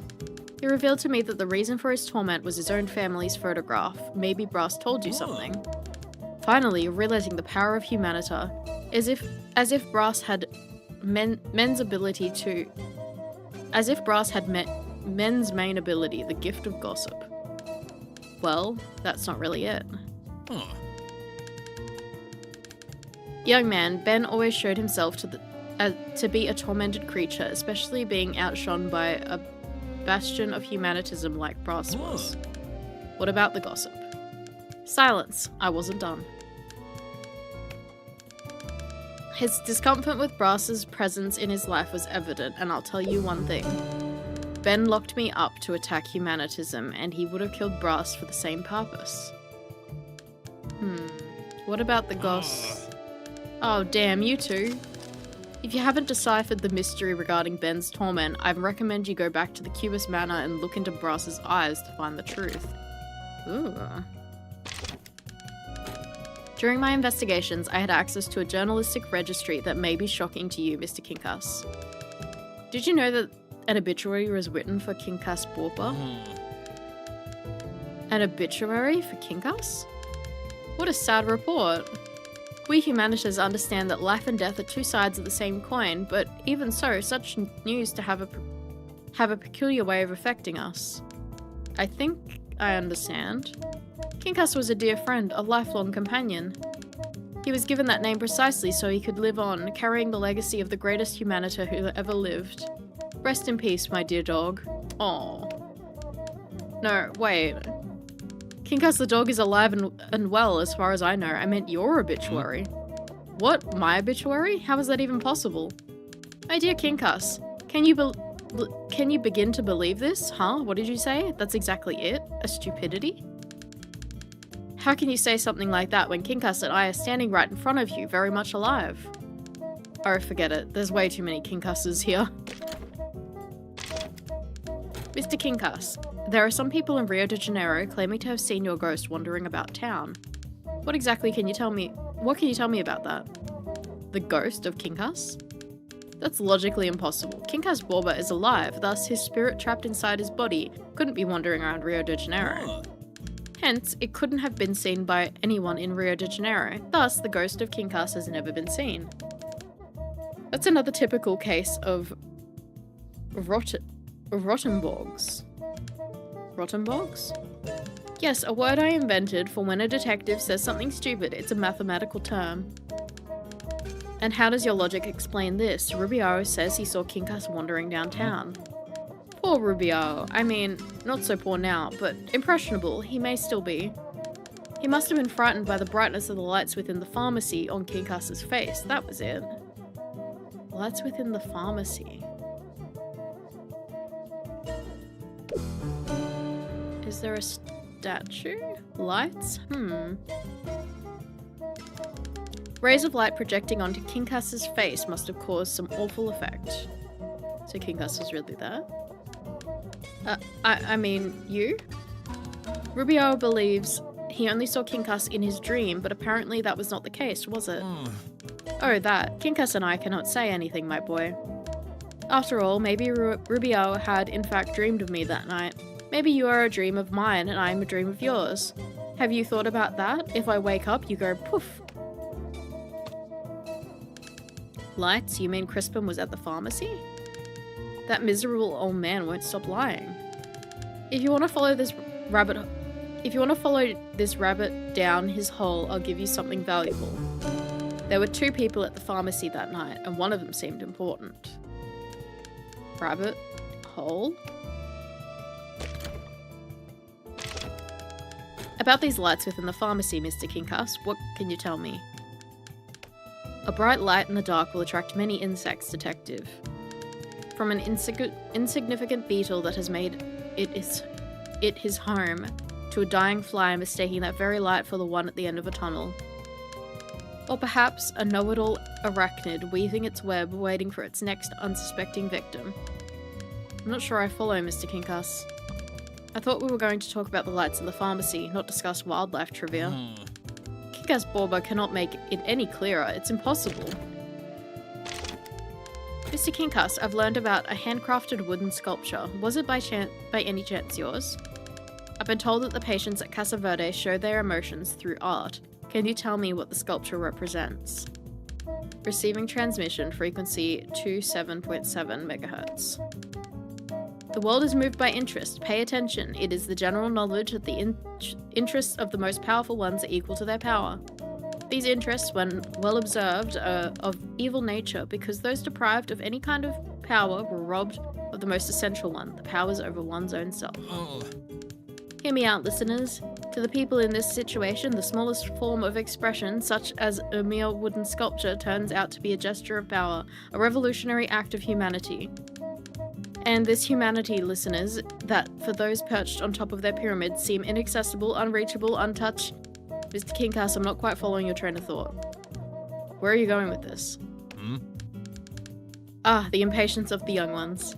The impatient wants answers? Well, the impatient shall have them. Listen closely, learn these words by heart and keep them with you. He threw her to the wolves in exchange for his most beloved possession. What does that mean? Control yourself, young man. Be careful when learning apart by the whole. Take this, it will help you understand another part, which will help you get another part, then another, and then, who knows, you might understand the whole. Don't go too far to use it. I sense we'll open something I'm not supposed to.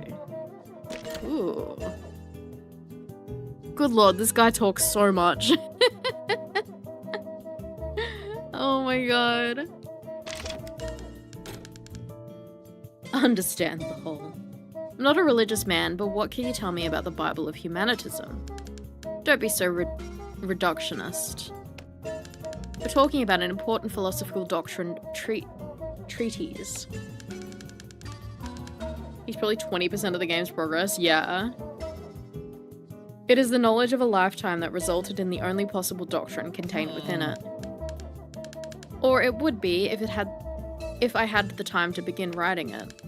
So we're talking about a blank book? Is there anything more full of possibilities than a blank book?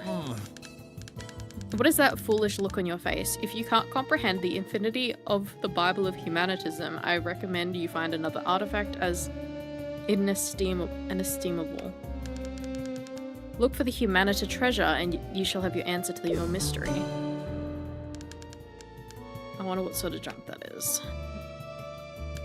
But, Mr. Kinkas, where do I begin this search? Kinkas Borba doesn't know. Be quiet, can't you see the young man is lost and in need of help? My boy, if this is related to Brass, then go ask him. But he's dead, Kinkas. He has to ask somebody close to him. Can you please make up your mind? Maybe one of Brass's secret affairs. That's so romantic, Kinkas. Quiet, you'll confuse the boy. I'm sorry, boy. Good luck on your search for hidden love stories. Mr. Kinkas, what can you tell me about the newspaper The Buzz? My young man, Kinkas and I don't have time for that sort of cheap editorial nonsense. Seriously. A self-respecting humanita only trusts the information contained in the official books of our belief. The Buzz was a newspaper created by Brass Cubis. Cubis used it as a means to criticize his opponents with his opinions presented as articles. Brilliant, definitely brilliant. I'm sure The Fuzz was a great publication, only a humanita would think of something so impressive. Impressive is how malleable the humanita mind can be. Okay, we've finally gone through it all. I don't know if we have enough time to... Yeah, we don't have any time. So we gotta get this key or whatever.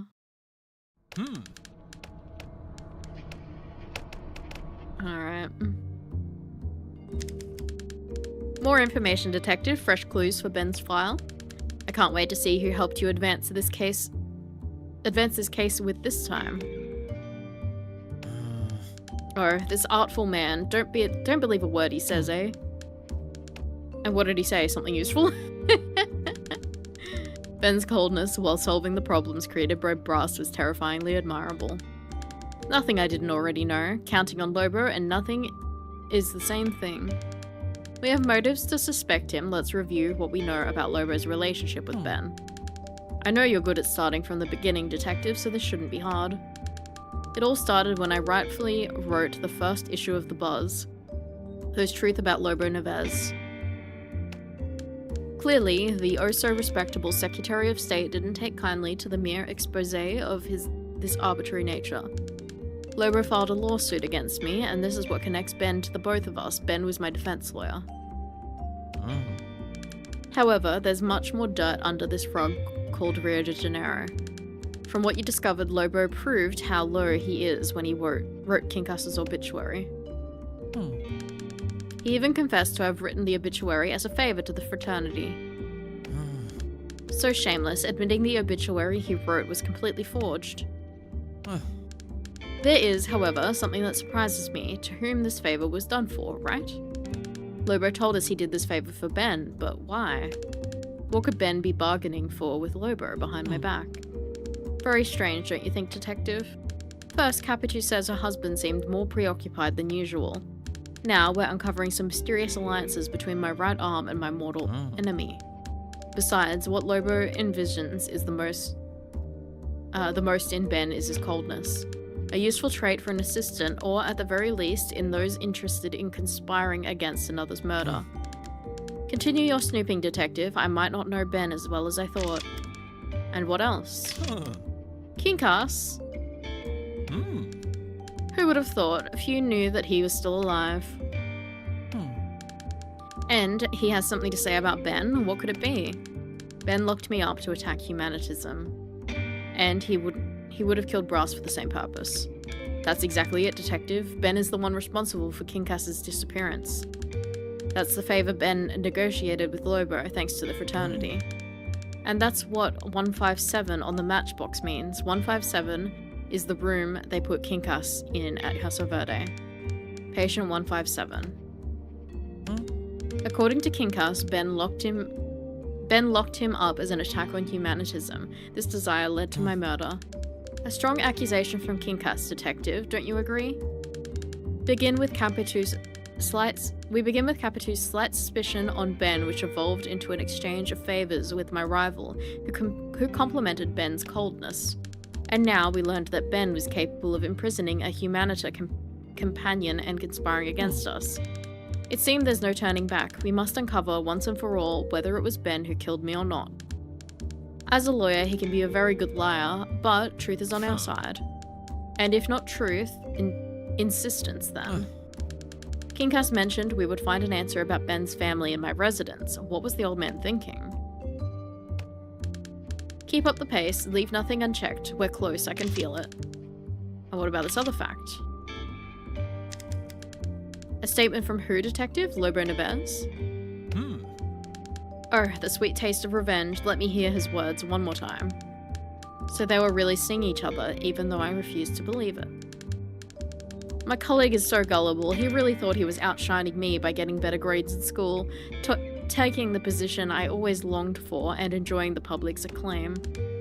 What does it matter? I had Virgilia. Even in secret, since Lobo also received Mr. Soris's blessing to marry her.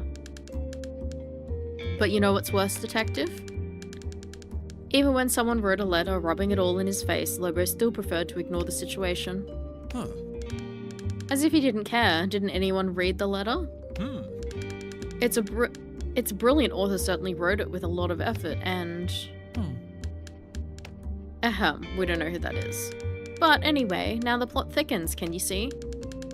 We have a woman more capable of defending herself, who not only was ready to leave it all behind, she also must have known her husband learned of her affair, an affair with a great man, I might add. It seems we might have almost every piece of the Virgilia puzzle, Detective. We just need one more. The piece that connects this plot to itself. Go to Virgilia and get it. And what else? Oof, we have a lot. A new statement from Kinkas Borba's file. What do you uncover now, Detective? As if it wasn't enough that I'm turning in my own grave. You're making Kinkas do the same. I hope you're at peace with your conscience. And the information comes from Ben this time. Very well. Let us see what this shameless being that used humanitism against me has to say about the great humaniter that ever lived. The greatest humaniter that ever lived. Kinkas's influence was very harmful to Brass. It was a question of time for a fatality to happen. Let us analyze Ben's words. The first sentence is one we already know, the same as we heard in court. But the second one digs up something of true value. Bear with me, Detective. In fact, at this juncture, we're practically the same person, aren't we? To what fatality is Ben referring, and perhaps more crucially, to whom would this fatality occur? It could be that Ben is referring to me, it could be that he's referring to Kinkas, and with the two of us gone... Huh? What? What do you mean by that? Kinkas is not dead? Wow, it was done out of order because he already found it out before. That's alright. How'd you come by that information? I did not think you would get so far. I'm impressed. I can't say the same for myself. I already knew it. The only reason I didn't tell you was because I wanted to see how deep you would dig. You would have found the matchbox, didn't you, where it reads 157? A discreet hint of Kinkas Borba's true whereabouts, Casa Verde patient 157. It was Ben who put in there. He told me so himself, in a pathetic attempt to get me to reveal something else in return. How much dirt can Ben drag himself through, all just to ensure that Kinkas gone away wouldn't influence me? As if I'm that impressionable. I came to this world to be the protagonist of my own stories, Detective. Not some supporting character, anonymous with no remarkable features, no offense. But, back to the story, Ben had Kinkas hospitalized in an attempt to control his client, me. But he didn't do it alone. He and Lobo Neves did it together, that devil. It was to him, my enemy, that Ben turned to make Kinkas disappear. It was all done behind the closed door of the fraternity. And to ensure that Kinkas's disappearance didn't prompt a police investigation, Lobo arranged for an obituary of Borba to be published.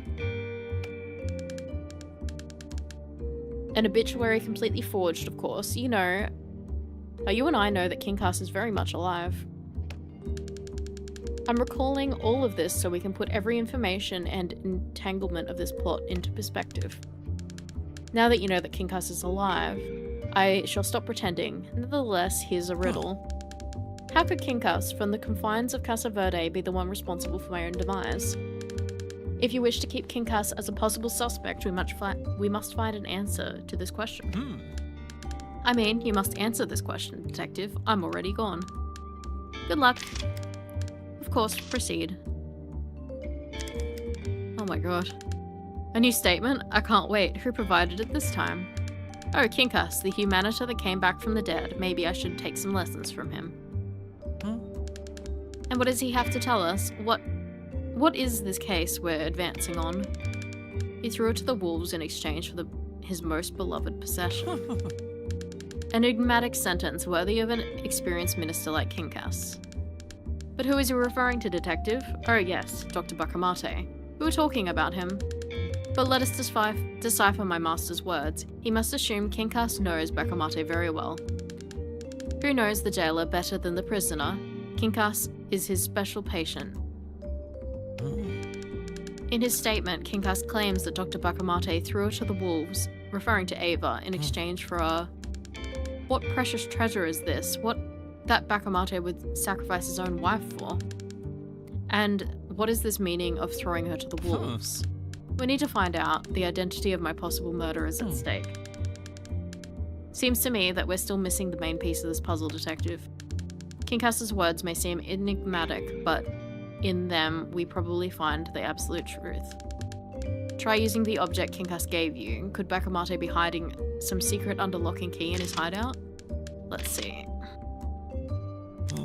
Good lord, there's so many things. I think you were so right about that. There was 20% by just speaking to Kinkas.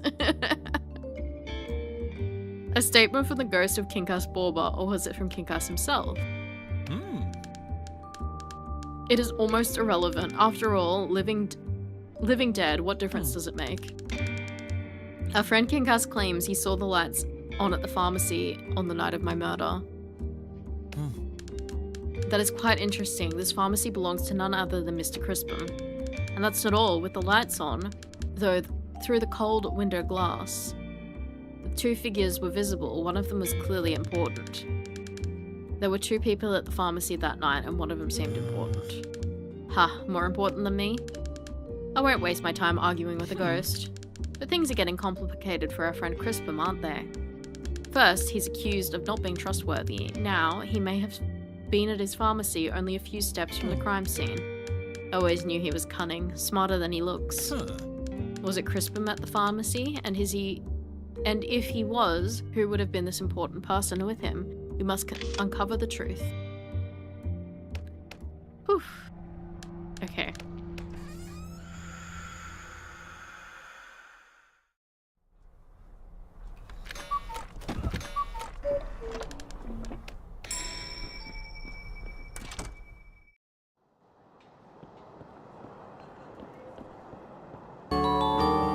Get some words, thank you.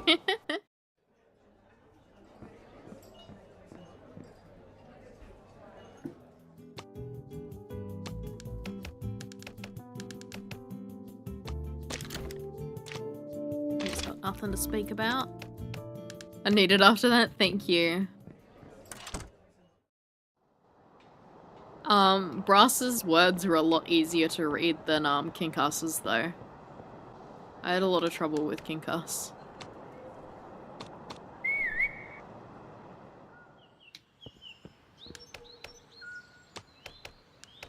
Let's see if we can speak to Bakamate.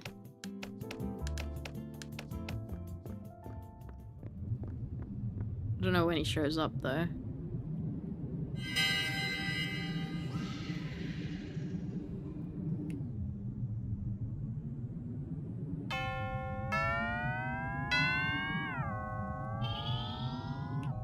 There he is.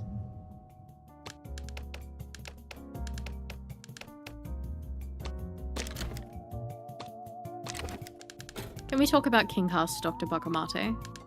Of course. Male, adult, elderly, close to 7 years old, medium height, thin, light.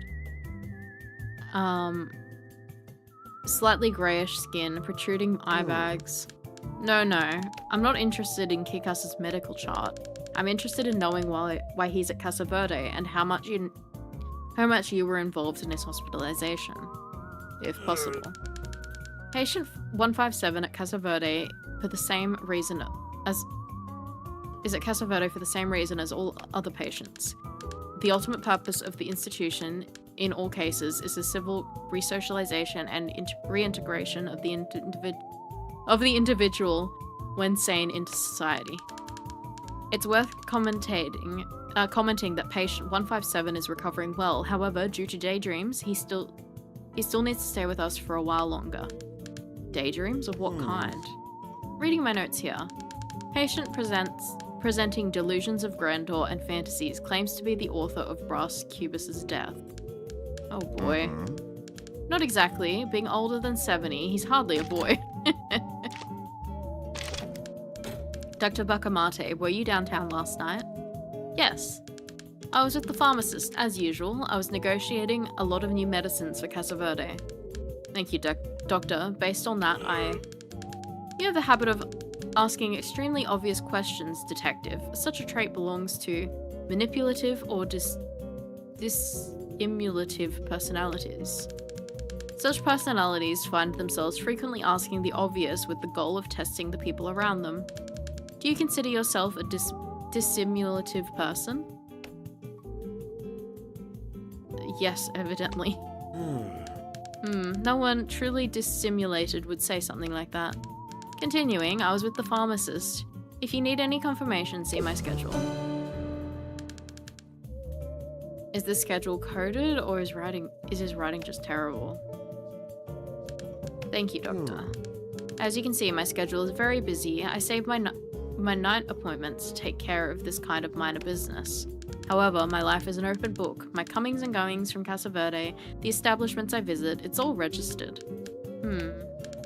Crispin has been hiding all this time that he was with Bacamarte in the pharmacy. Your deduction, though seemingly a daydream, is based on facts. It doesn't surprise me that guilt has made Crispin act in this way, after all. The person who makes use of lies is seeking self-preservation. So he lied all along. And all that's left is to check this up. What are you ruminating over there, Detective? Lost in thought? Daydreams are the loss of control of a sedentary mind. Do you daydream frequently? Yes, it's part of my job. At least it was sincere. Sincerity, however, is a stain disguised as virtue. Being sincere nowadays is having abandoned all sense of danger and self-preservation. I can't in good conscience let someone vulnerable like this leave Casa Verde. Security, lock this man up. Oh no! Uh-oh. Oh.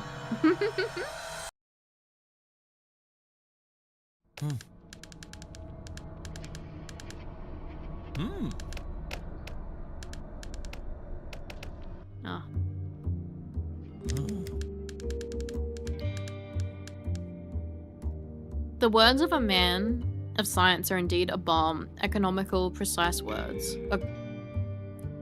Economical, precise words. It must have been hard to extract them from him. Anyway, here we are. What did he say about that wretched Crispin? The person who makes use of lies is seeking self-preservation. Why would he say that, Detective? To what self-preservation could he be referring to? Maybe the only lie here is the fact that Crispin claimed he wasn't at the pharmacy the night of the crime. Yes, this certainly fits the other information Bacamarte provided us with, as thorough as evidence can be. Bacamarte is obsessed with planning and registering every single one of his moves in his schedule. If Bacamarte wrote in his itinerary that he was at Crispin's pharmacy, that basically wraps up his lie. If it is registered in Bacamarte's schedule that he was with Crispin in the pharmacy, it means Crispin lied about not being there. The circle is closing on you, my dear snake oil dealer. Just a little longer. Now we know it was Crispin and Bacamarte at the pharmacy the night of the crime. We must push the man a bit further. Alright, I guess we go speak to Crispin.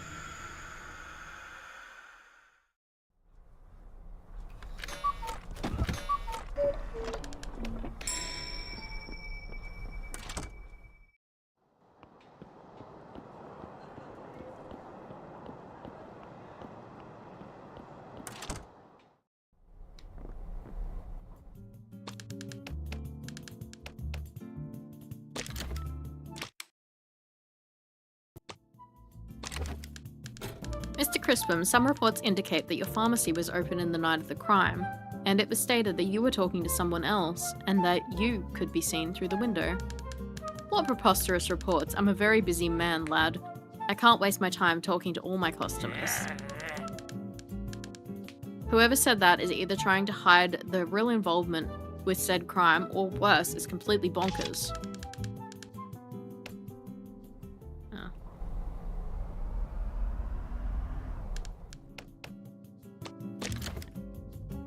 Alright, let's get him.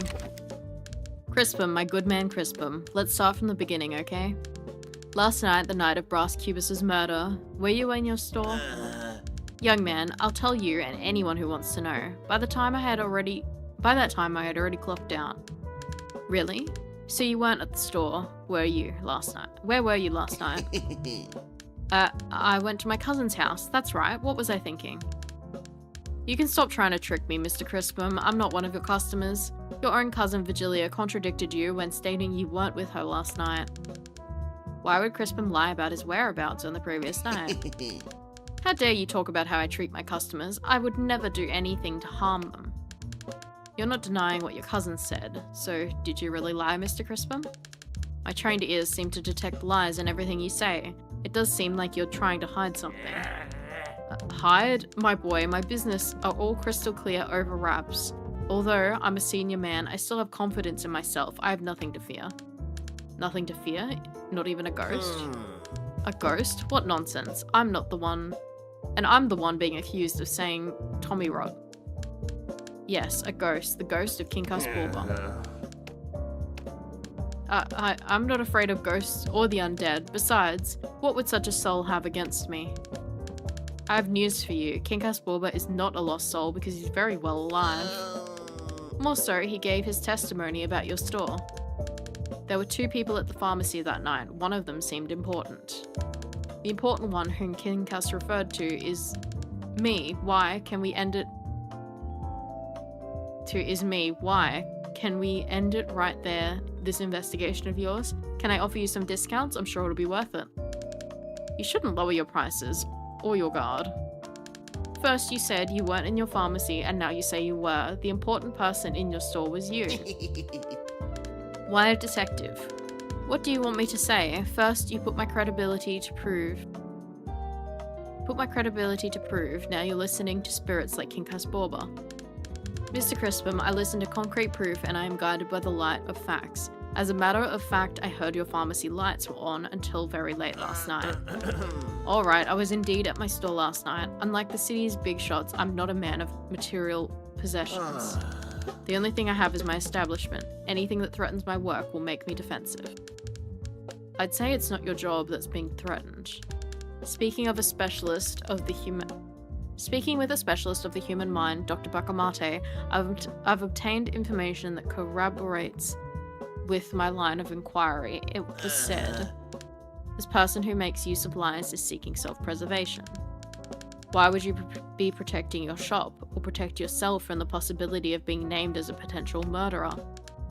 Bakamate, did he say that about me? How did he say it? Is he here? Did he come to get me? Calm down, Crispum. Bakamate is not here now, but I know he's been here with you last night. That's what he wrote down in the doctor's itinerary after all. It's true, it's all true. Last night, I was in his abominable presence. Abominable presence, like usual. He has an awful habit of getting his medications late at night. I hate having to negotiate with the most feared person in all the city. And now Brass is at fault for all this. Brass Cubus, and why is that? I waited all my life for an opportunity to do business with a big shot like Brass. When I finally got it, my boy, I realized how foolish I was. The plaster was a sham. If to be successful, you need to lack scruples. Then I live in obscurity. That was when I ended my partnership with Brass. But when I finally did it, it was too late. Bakamate had already noticed I existed, and now he won't get out of my life. I'm scared of him to death. I can see it, Mr. Crispum. Now, why did you lie so much about last night? After all, if you really were with Dr. Bakamate, This certainly raises suspicions, being so close to the victim and lying about it. So tell me, Mr. Crispin, would you, a medicine and life extender seller, have put an end to Cubus's life? After all, your deal with him could have ruined your business. The wish for revenge would be very comprehensible. Why, detective? I wouldn't be so foolish. The scoundrel kicked the bucket right beside my shop. I admit I saw that ruffian Brass entering the back alley, but that's all I saw. Or do you still think that I would be so bold enough to kill him and leave his body right there? In the end, if you want to incriminate me, you'll need to do more than my quarrel with Brass for it. I could never succeed with the plaster, but Brass also never did and never will. By lying repeatedly, your credibility is in shambles, Mr. Crispin, so trusting your words becomes an impossible task. What we know, after disproving your story, is that you were at the crime scene and that you had a motive, therefore.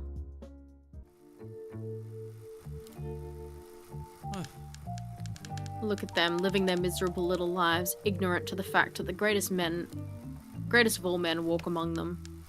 Wait, who's that round, trembling shape? It's Crispin, and who's that giraffe next to him? Ah, that wretch Bacamarte. Leave them to their trivialities. It's late, very late. Dr. Bacamarte, did you hear that? Well, I'll be. I could have sworn someone shouted my name. No, Mr. Crispin. I'm not prone to distractions. Probably some degenerate. I could have sworn. It's Brass. What's he doing here? And he's so worn out. Is he spying on me? That devil. When will he stop his tricks and traps? I hope one day someone puts you in your place, Mr. Cubus.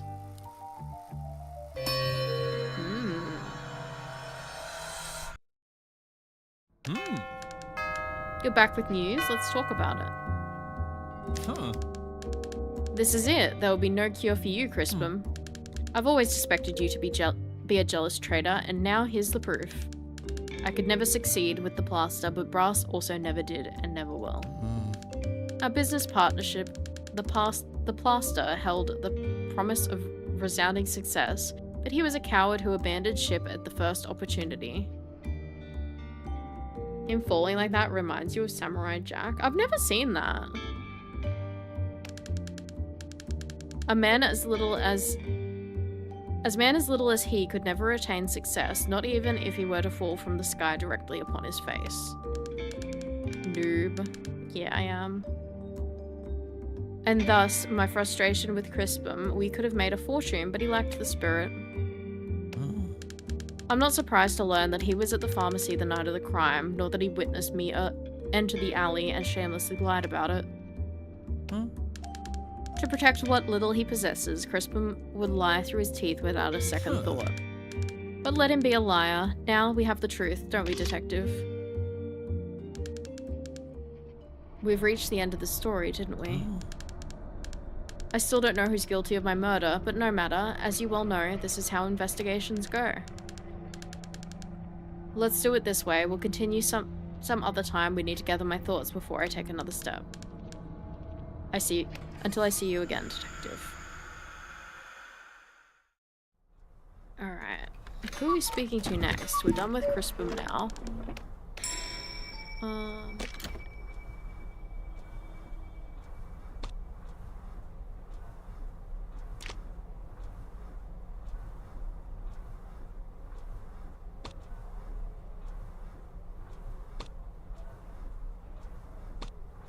Oh yeah, we gotta get into Brass's place, that's right.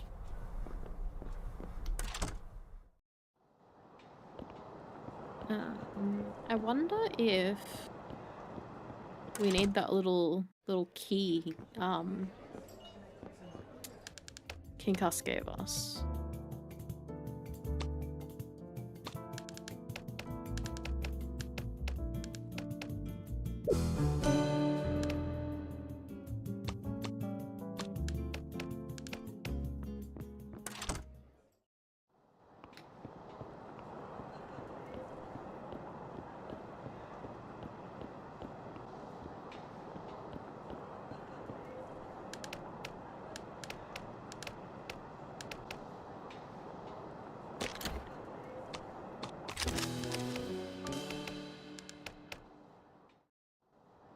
Alright.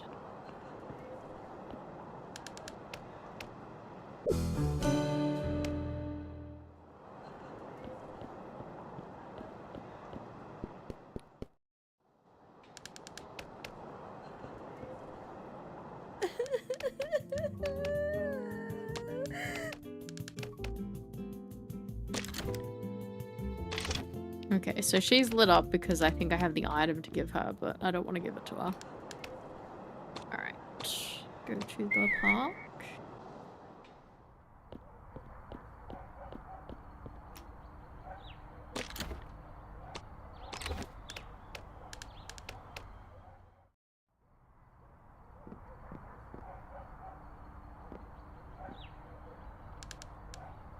Those eyes once again. King has told me that the answer for Ben's torment could be found here. Let's see.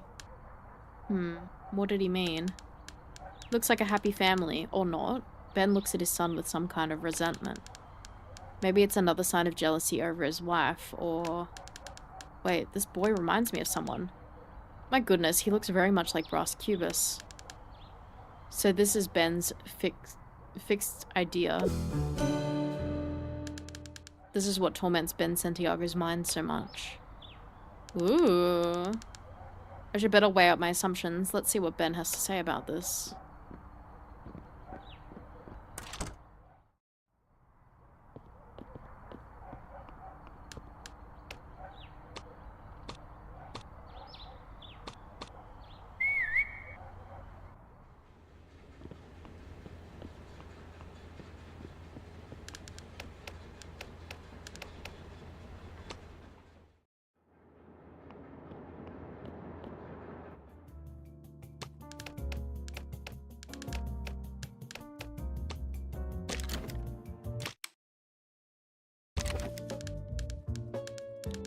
Family is everything, isn't it, Mr. Santiago? Certainly a father like yourself would agree.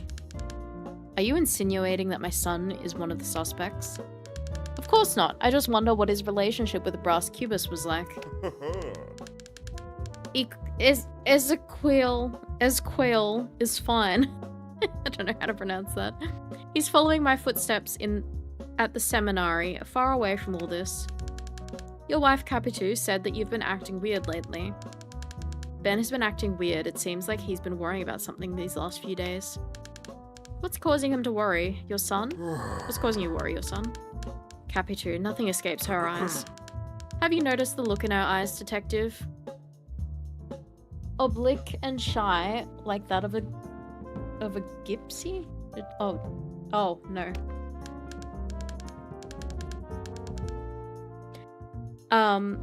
Mr. Santiago, you're the one under investigation. Your behavior only confirms what Capitu said. You seem to be much bitter than usual.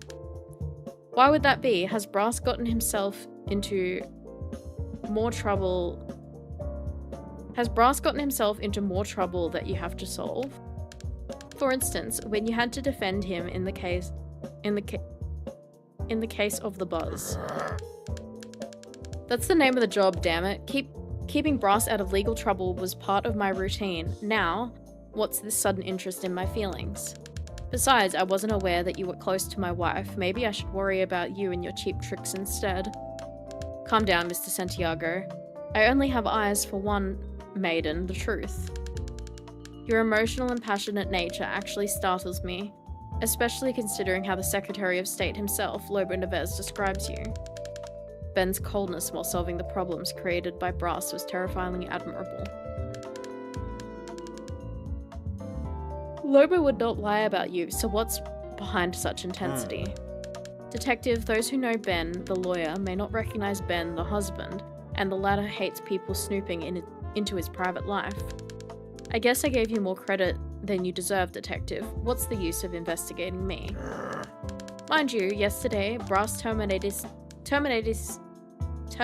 his contract with me early in the morning. When he died, he had no legal representative. I was discarded like a rag. I'm well aware of that. Having said that, I find it odd that Brass severed ties with such a loyal employee. I'll let you in on a secret, Detective. In return, we'll part our own ways. How does that sound? I'm not fond of making promises to people in lists of my in my list of suspects. Brass didn't take well to what had happened to Kinkas. Hardly anyone can remain unaffected by this sort of tragedy. A tragedy, you say? Submitting a fake obituary is not what I call a tragedy. At most, it was a crime of forgery, or would it be a fraud? And to accomplish that, you sought the favors of Lobo Neves, Brass Cubus's main opponent. How desperate were you, Mr. Santiago? Sometimes you have to dirty your hands to do the right thing. If this is any consolation, Detective, Brass Cubus was none the happier when he found out that I took the initiative. Naturally, since Kinkas was sort of a guru to Brass Cubus. Even at the hospital, Kinkas remained an enthusiastic thinker. When I asked him about the reason why he'd been admitted to Casa Verde, he told me Ben locked me up to attack humanitism, and he would have killed Brass for the same purpose. Would that be true, Mr. Santiago? Do you believe Kinkas? I had to take action because of his nonsense, which Brass listened to and deemed to be true. But things have backfired. Brass has become more uncontrollable than ever without Kinkas. When I confessed to Brass that I secretly had Kinkas admitted to the hospital, when I told him about patient 157, about the number written inside the matchbox, it was just a trick to make him tell me anything about one of my suspicions. Your suspicions, right? I guess I know what suspicion you mean. This idea going around your head, one that Kinkas warned me about. The child has his mother's eyes, but he doesn't look so much like you. Aha, so I have reasonable grounds for my suspicions. You'd certainly have plenty of reasons to murder Brass Santiago. Having been discarded like a rag, and then the chance that he may have damaged the holiness of your marriage, how do you defend yourself? I don't care what you think, Detective. I don't care what anyone in this bloody world thinks.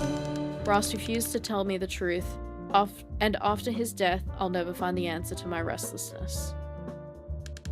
If you wanted truth, why didn't you ask Capitu herself whether or not she was unfaithful to you? I'd never pluck up the courage to ask her this question, Detective.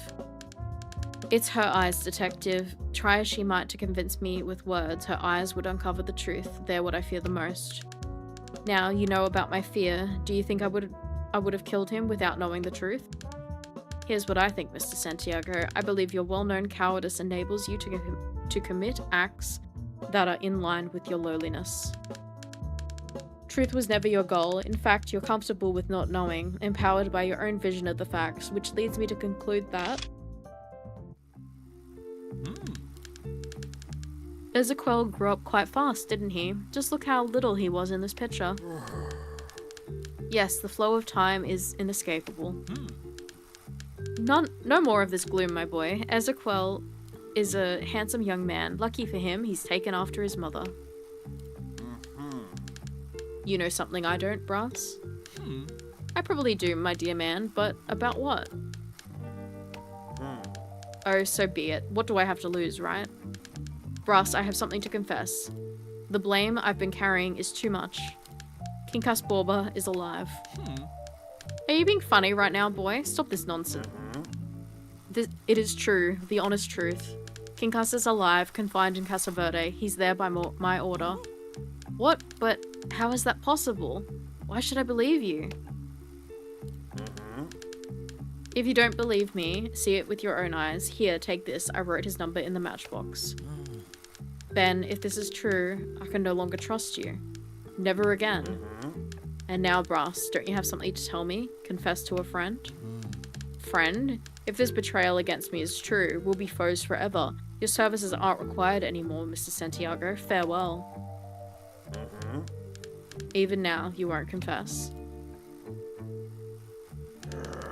Someone will make you pay for your immortalities, Brass Cubus. You will pay.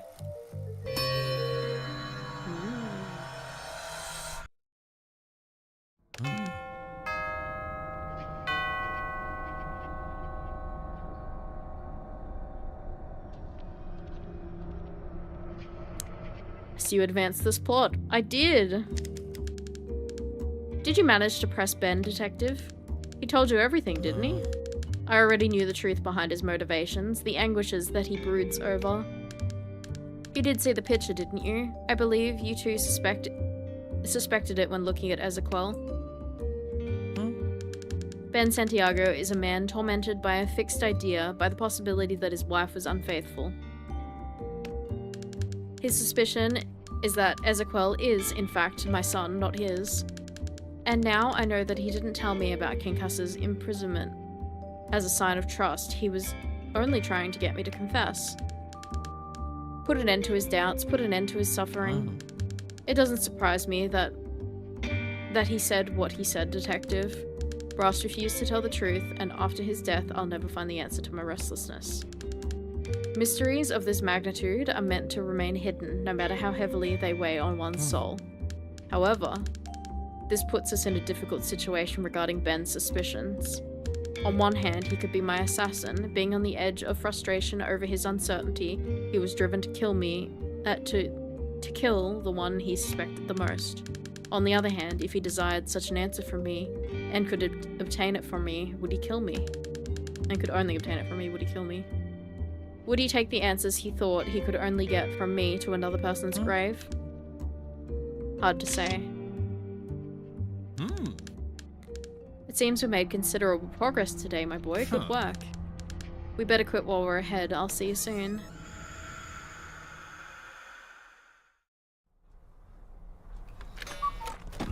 Alright, who are we speaking to next?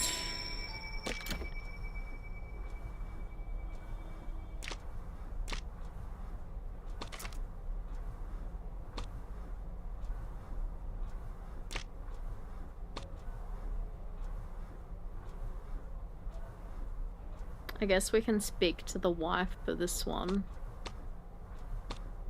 Yeah, let's try and speak to the wife.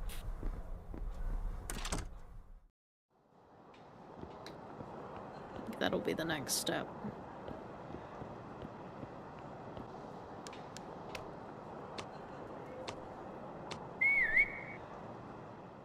Thanks, bruh. Bruh.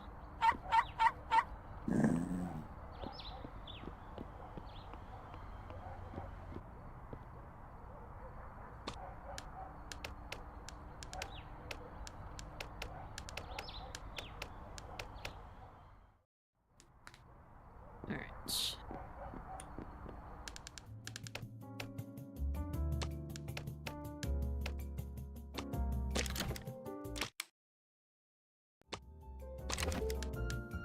Miss Neves, this may seem strange, but I would like to know about a treasure. Do you know of something by any chance, or did Brass comment about it? A treasure? Hee hee hee, how curious. He never mentioned anything like that. Yeah, I knew this would take me nowhere. Wait, I don't know if this helps, but I saw him yesterday carrying a box covered in sand. Maybe he had buried it. At the time, I thought they were cigars, but he had stopped smoking. And in which direction did Brass go with this box? Well, from what I remember, he took it to his home.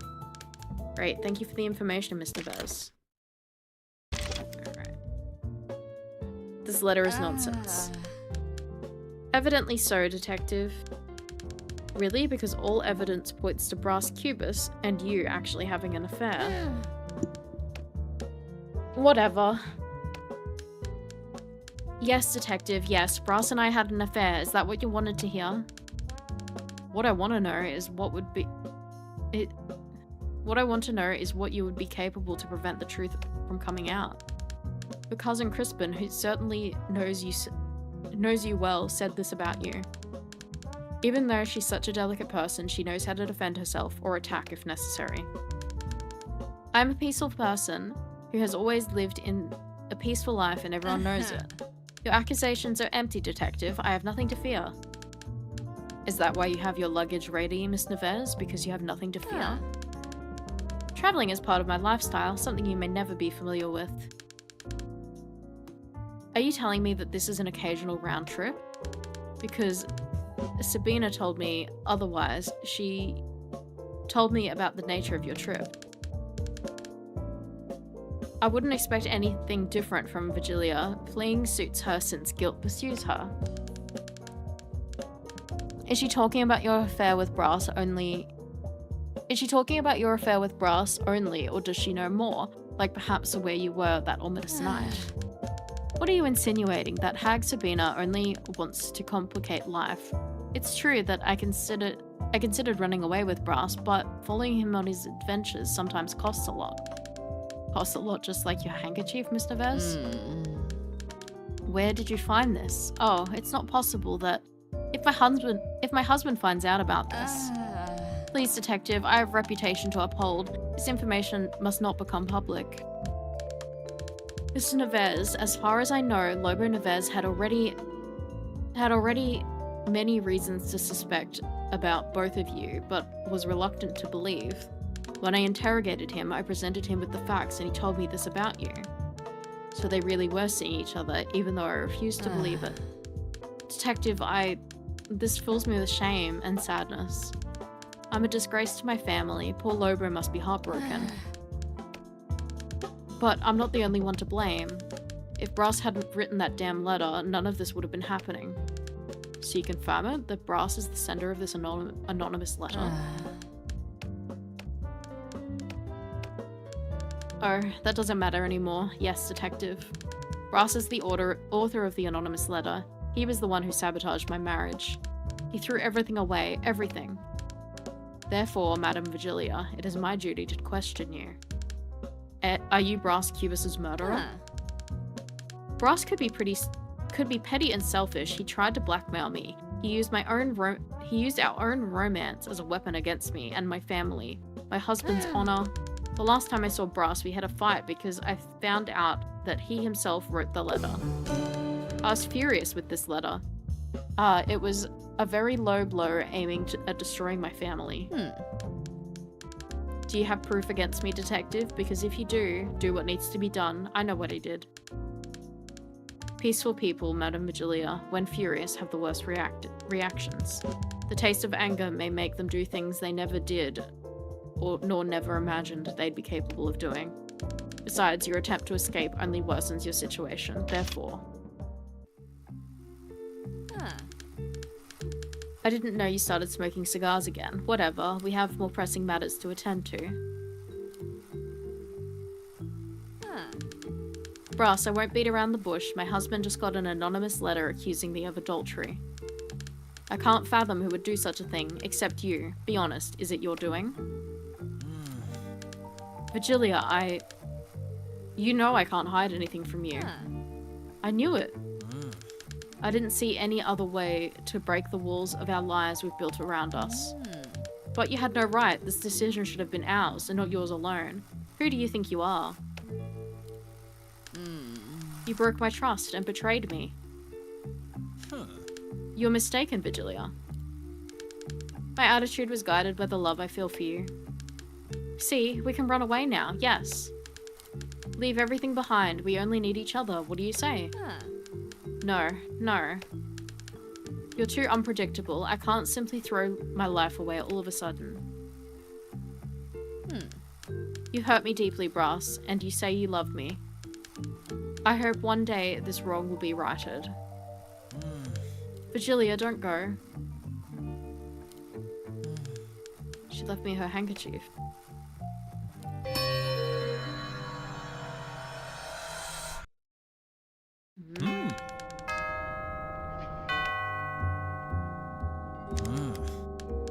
Come on, there's no need to look at me like that.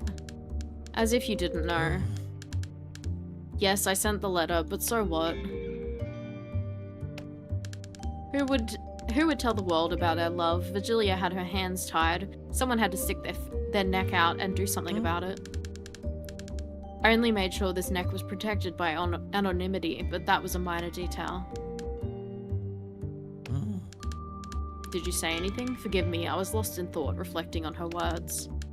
I was furious with this letter. It was a very low blow aiming at destroying my family. When we discovered her luggage packed and ready for flight, I confess something stirred within me, but after hearing this, I realized that perhaps I'm fortunate to remain here in the state of limbo. Vigilia, posing as a frail person, but in reality extremely accustomed to power, would never let a threat to her comfortable life run free, especially after finding out that I was the author of that letter to Lobo. Would Virgilia really be capable of such an act, or worse, would she ever forgive me allowing us to meet again? Huh. Hmm.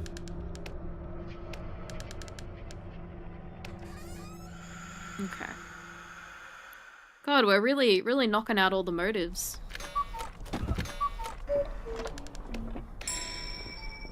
Okay, who are we off to see now?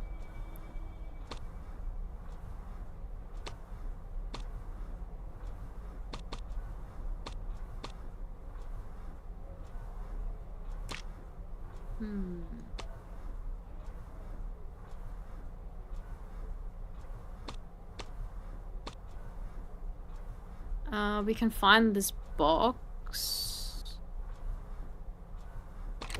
Let's go get the box from Cubus's house.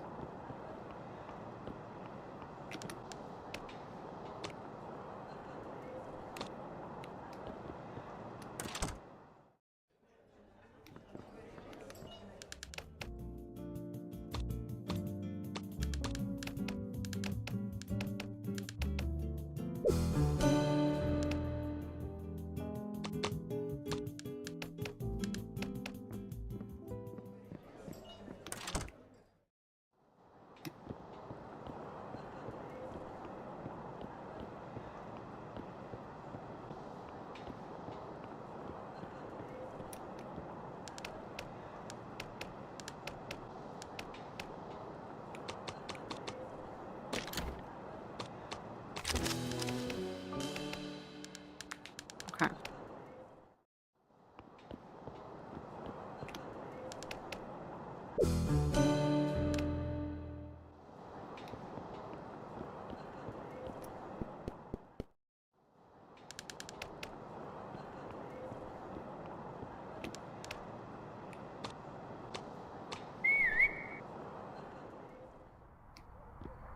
I can't think of what that key that Kinkas gave us was would have been for, unless it's for this box, but I don't know. It wasn't a box of cigars. I should have realized there were remnants of dirt there. Nothing beats experience when it comes to noticing details more clearly. Ornate box covered in sand. It's empty. I need to find what was inside this box. I guess I can go ask her about the box. Could also ask Kinkas about it. Because he's the one who told us about the box, so...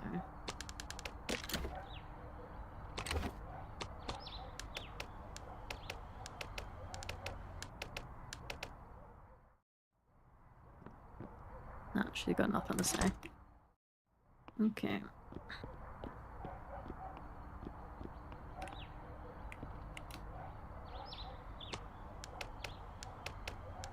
Try speaking to this guy. He's got nothing for us either.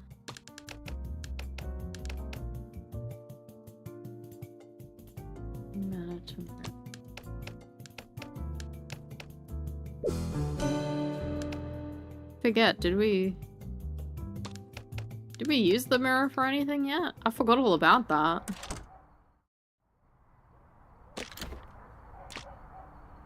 Mirror.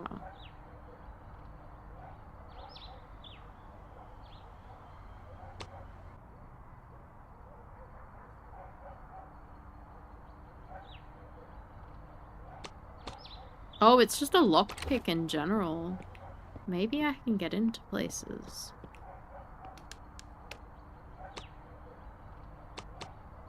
Okay, let's...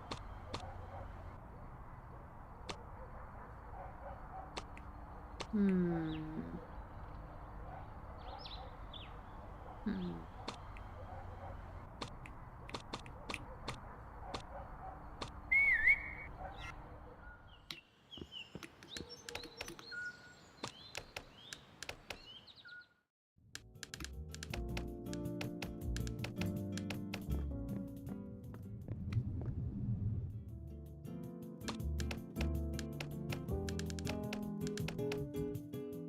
I wonder if...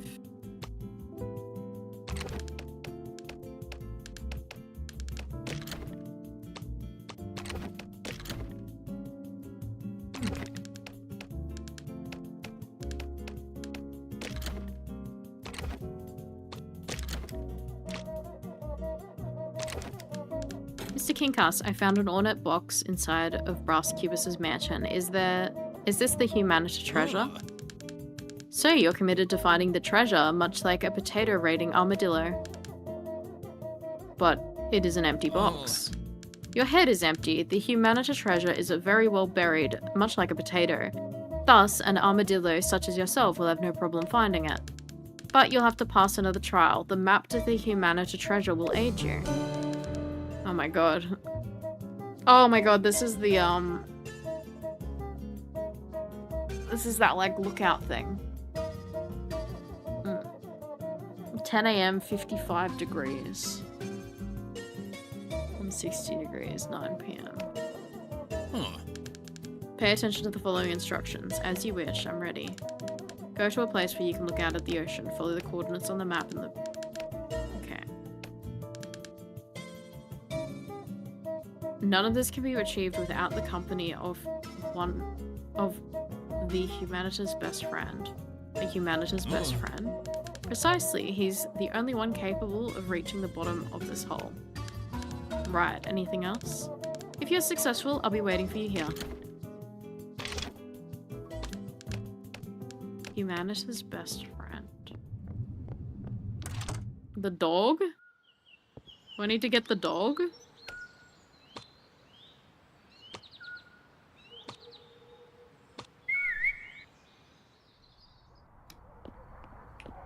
What's the dog doing?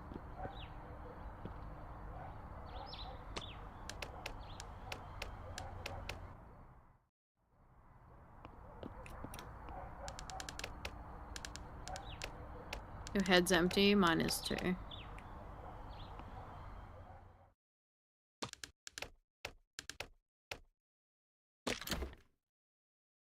you like the mirror? Oh, okay.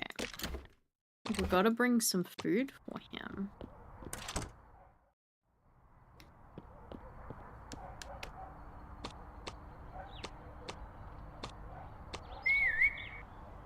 What the dog doing?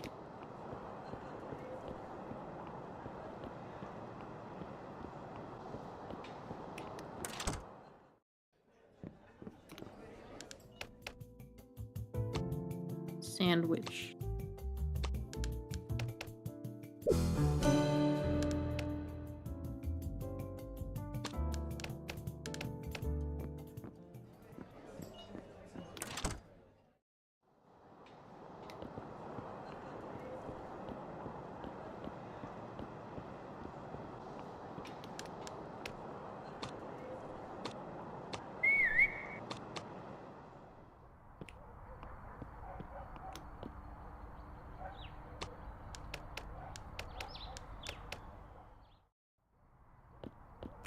Kingcast, would you like some food?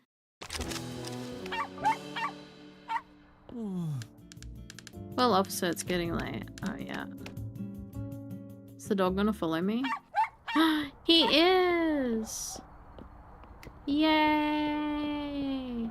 Oh, that's so fun. Okay. Yippee! Yippee! Come on, Kingcast, get in the taxi with me.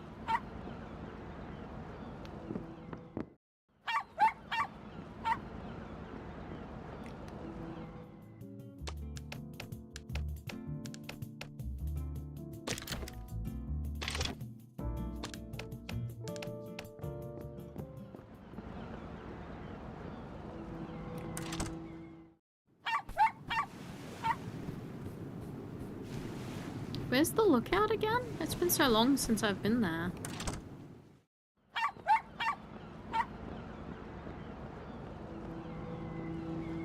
Oh, it's up there, I see it. Okay, Okay, so it said...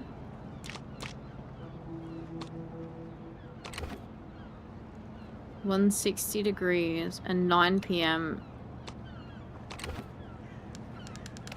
is something else.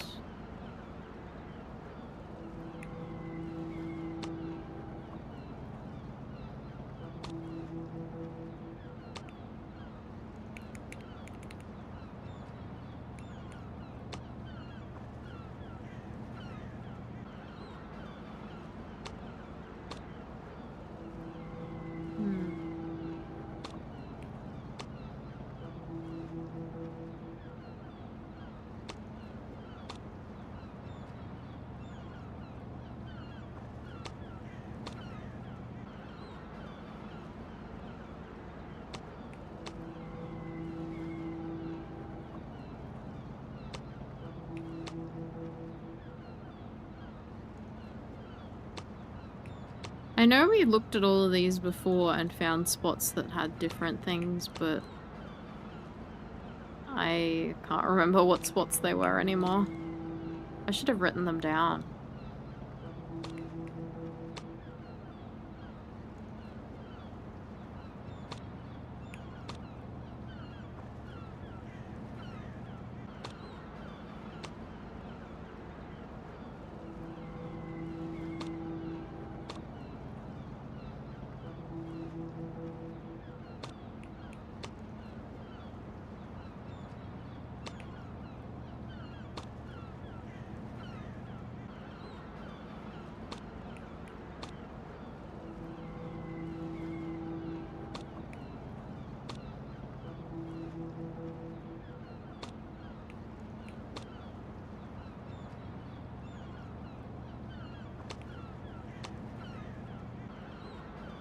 Good lord.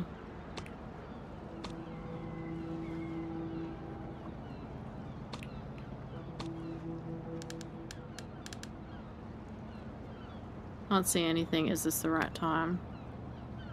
Okay, so we got 55 degrees.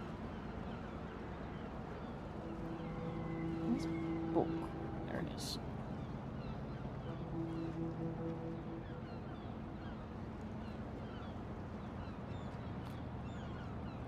My book of things.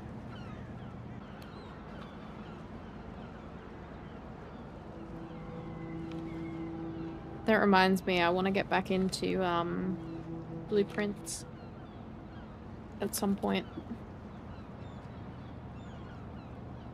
I'd like to play that. All right, where is a pencil?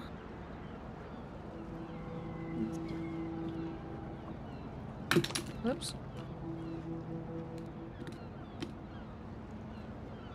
Okay. 55 degrees.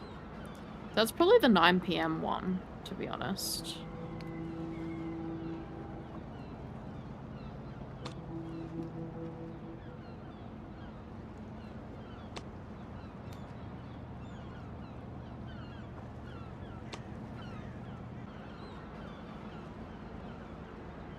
Okay, there's something at 35.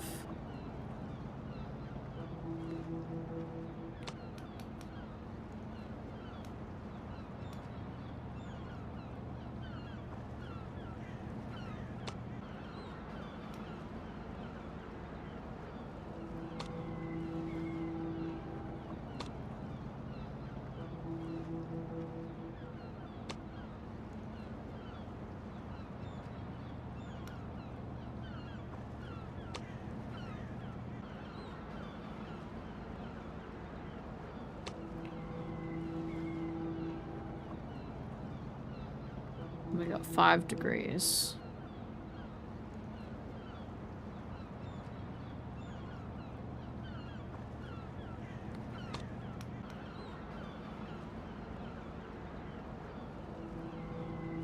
Okay.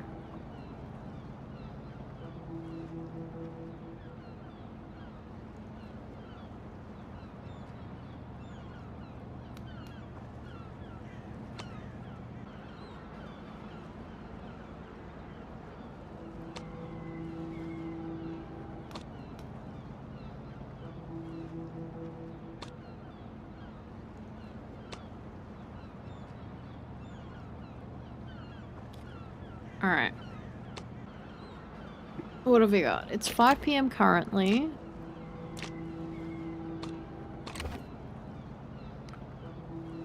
So 10 AM is the 55 degrees. A certain time is 160 degrees.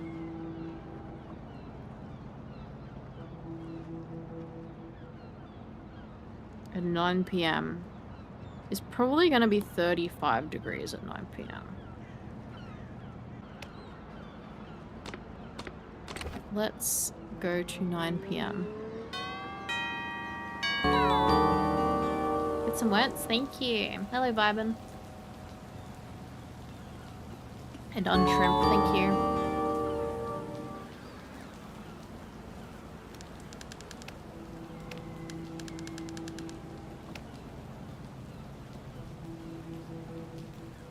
Okay, we'll try 30. Wait, no, it was 160 degrees.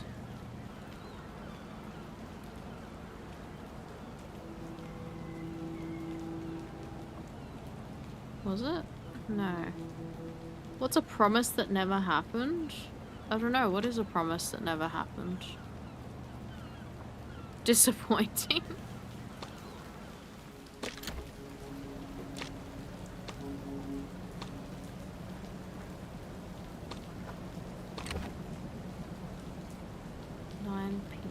Oh. 9 PM. I think is the 35.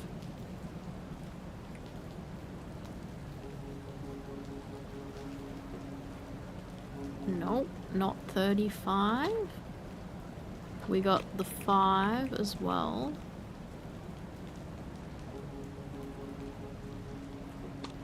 Not there.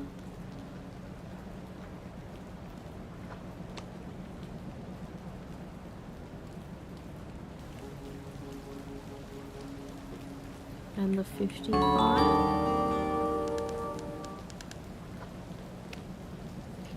Maybe we gotta do the first one first.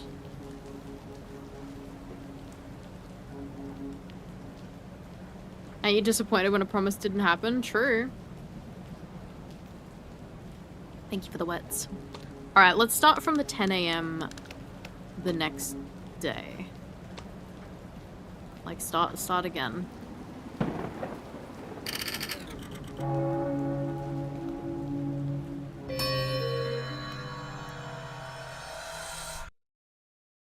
Maybe we need to do it in order.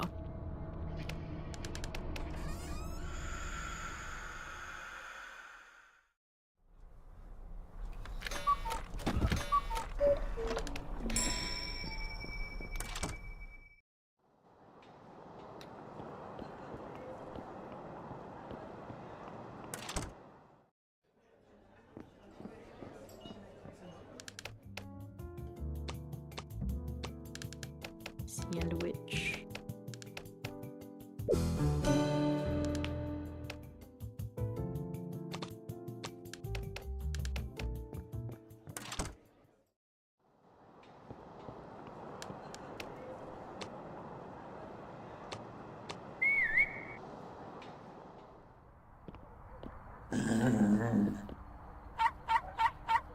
How can I give the dog the sandwich?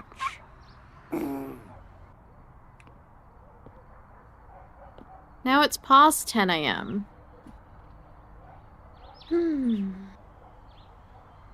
What do they mean? Alright, hang on a sec. Let's start again. Let's start again. You just can't restart the day. You gotta look around. 10 AM.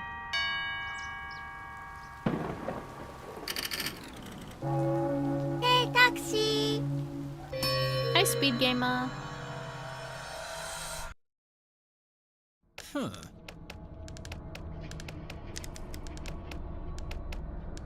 I didn't mean to speak to you. Shush.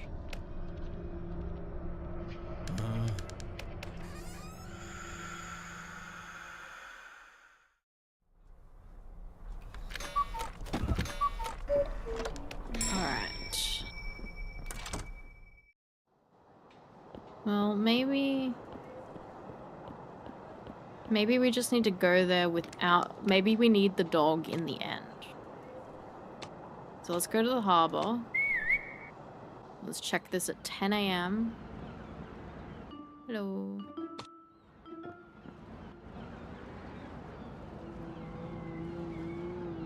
$10 a.m. 10 a.m. was 55 degrees. I could see number 12 printed on the buoy. 12. What's the next step?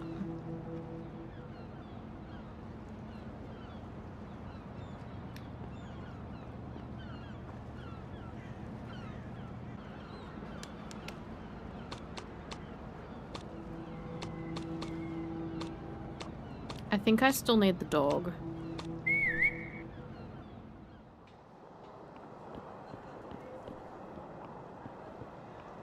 I think I still need the dog. I'll need it in the end, so...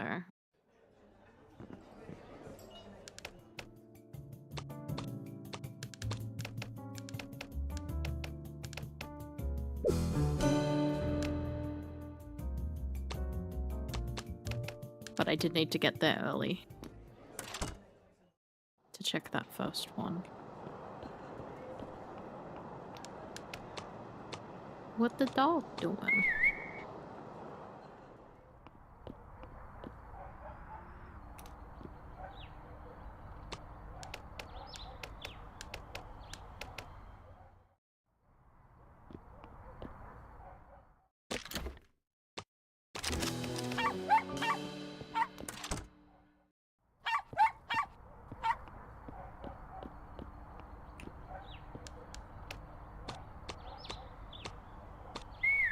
Okay, so we'll check this 12 p.m. What was it, 35 degrees? Nothing. 5 degrees? Nothing. And 160 was late at night, I'm pretty sure. Oh no, 160 is today. 160 is the daytime. I'm stupid.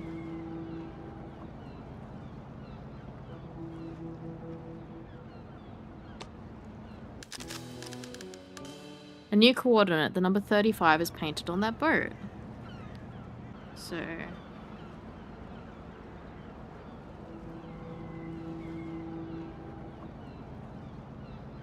So 12:35 and...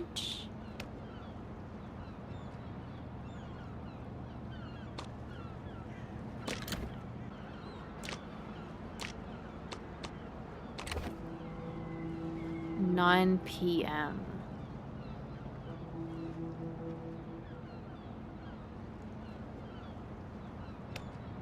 Can either be 35 or 5. Let's go to 9 p.m.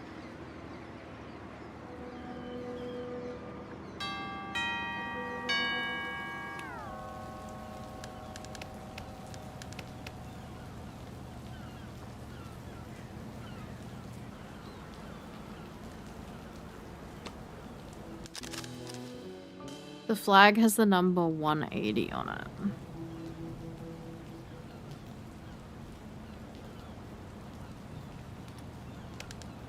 I feel like I'm close.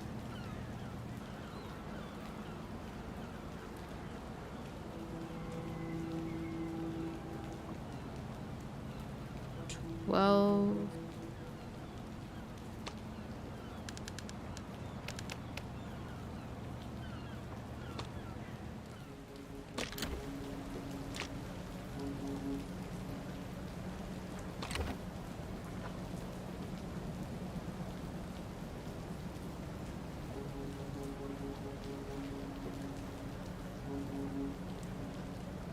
$12.35, 180. Last coordinate says 180. What will be revealed?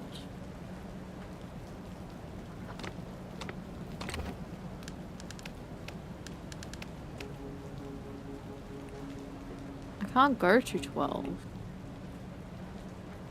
I guess we can look at 180 right now. There you go.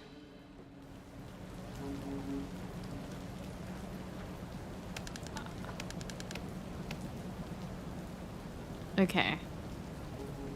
Maybe there's a code. Maybe 1235 is the code.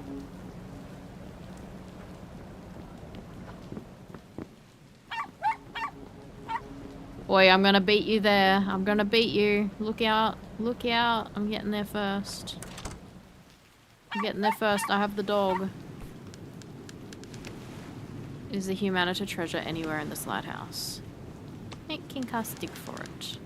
Your owner told me you know what to do, so let's get started, boy. Yippee! Are we so happy? Humanita dagger.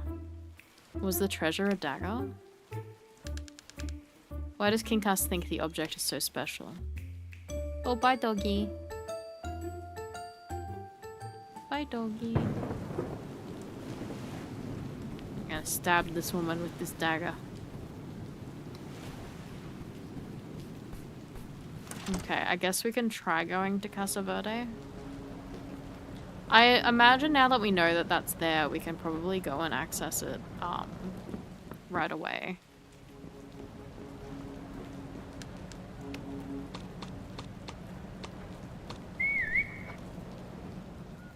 Like we just bring the dog there in the morning.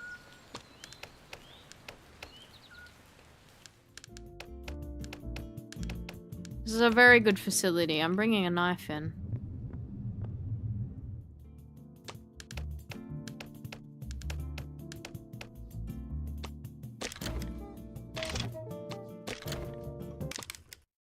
Here we go.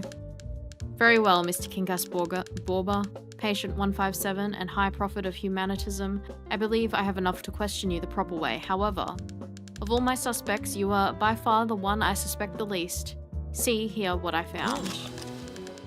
You found it. I wasn't sure anyone would ever find it. The dagger is of great importance to the symbolism of the Humanita doctrine.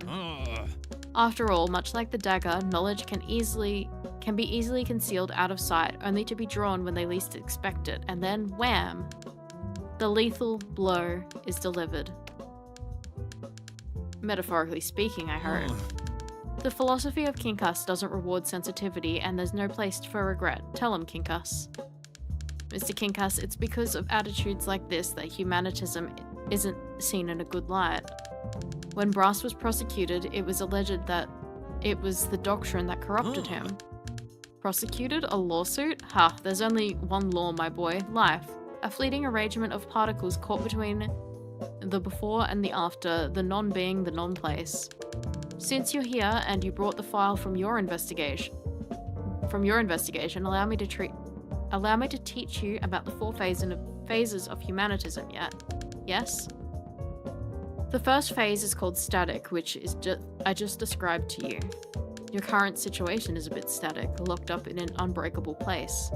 Everyone you know thinks you're dead. It's much like not existing, wouldn't you say? That reminds me, my boy. The capital of Finland is Helsinki. True. Mr. Kinkas, one of the people who believe you're dead is Rubiao, and this is what he told me.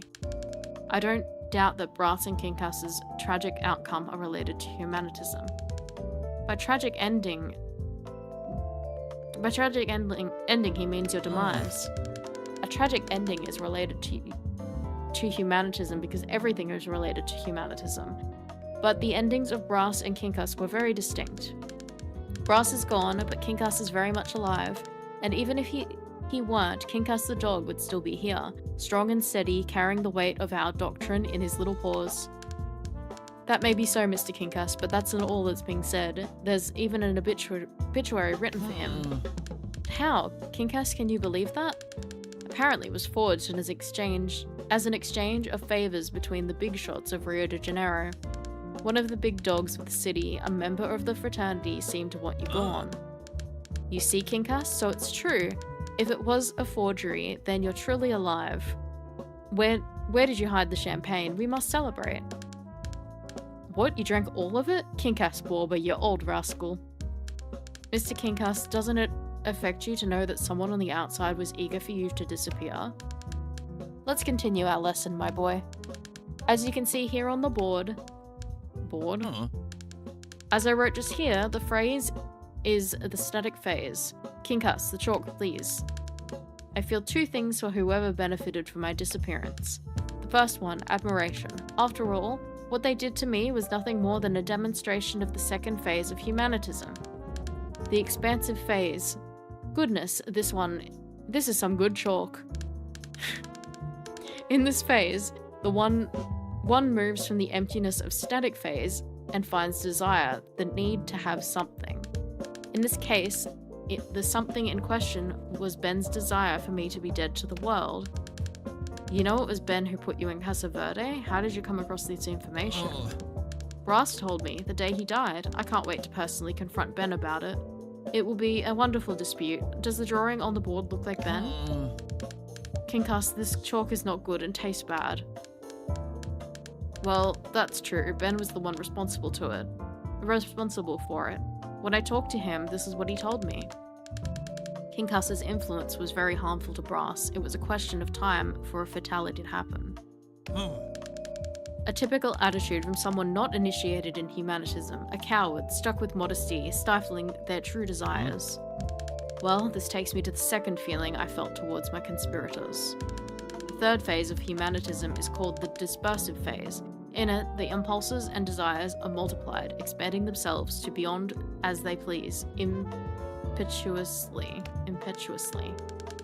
Mr. Kinkas, if someone wishes to learn about humanitism and resort to its primary book, the Bible of Humanitism, what would they find? Nothing but blank pages. How will your knowledge prevail? The power of knowledge, detective, isn't just in words, but in actions. Have you ever seen water boiling? The bubbles are made and unmade continuously. Everything, however, is water. We, you, me, Kinkas. We're bubbles, temporary phenomenon, bubbles of the same liquid. You mentioned that knowledge is in action, not words. So what is the meaning behind your actions, Kinkas? Why is there buried treasure? What is the meaning behind the ornate box where the dagger was kept? I have to ask, did you kill Brass? Because of the way Cuba stained the name of your doctrine and had his lawyer lock you up in a sanatorium? You'll only see the truth if you wish to see it, detective. But I'll give you a little hint. After burying the dagger, I revealed its existence to Brass. Kinkas knew that Brass, out of sheer greed, would look for the treasure. The message behind the relic would be clear for any self-replicating, respecting humanita. A dagger, like any other weapon, is nothing more than a means to overpower your enemies in war.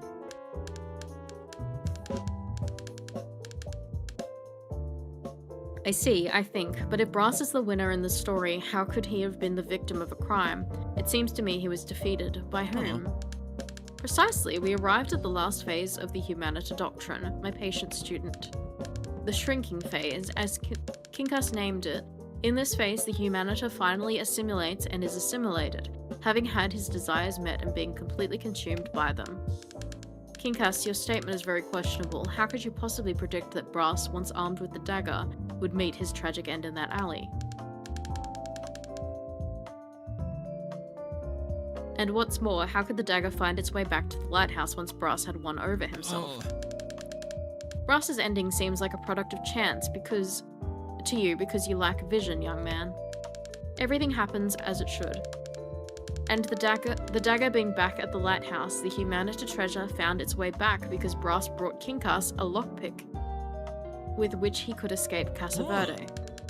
Kinkas was able to go to the alley and retrieve the treasure, saving it from the cruel hands of the police in that dirty, worthless alley. Oh, glorious blade, you are truly the greatest symbol of our philosophy. The Humanita dagger has decreed the end of Brass's existence, which consolidates the cycle that proves that Humanita consumes the Humanita. Oh my god, did he do it? Very well, I believe you, but you escaped Casa Verde last night. Why are you back in here? What happened? Kinkas. He can still see it. I may be just another crazy man to some people, but I don't mind the burden. Some things must remain hidden till the very last moment.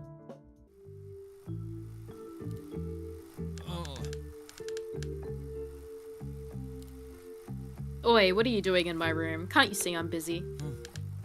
Hi, I'm sorry. I believe I'm in the wrong room. Kinkas? Of course you're in the wrong room. This is mine. Yours is number 45. No, sir. You must be mistaking me for someone else. The greatest of all humanities doesn't make mistakes. What? Go on. My train arrives in 5 minutes. So it is you, Master Kinkas, with a deplorable deplorable situation. Deplorable? What do you know about deplorable? You, nurses, know nothing of the matter. You know all about sedatives and veins, but nothing about the heart of men. The ocean, dear man, the ocean. All we need to understand the heart of men can be learned from the tides. I wish I could understand your words, Master. There's nothing to understand. It's not supposed to be understood. It's supposed to be found. Found? Find what, Kinkas? What do you mean, what? The treasure, of course. Treasure, but Master Kinkas. The treasure, yes, the hidden key for all the knowledge of humanities. The artifact has the power to protect anyone from evil, even from every danger. Oh yes, you're referring to a metaphorical key, I see. No, only the weak without fingers to manipulate the truth appeal to metaphors. I arbor metaphors. The key which I refer to is real. It's buried next to the lighthouse, right here for the taking.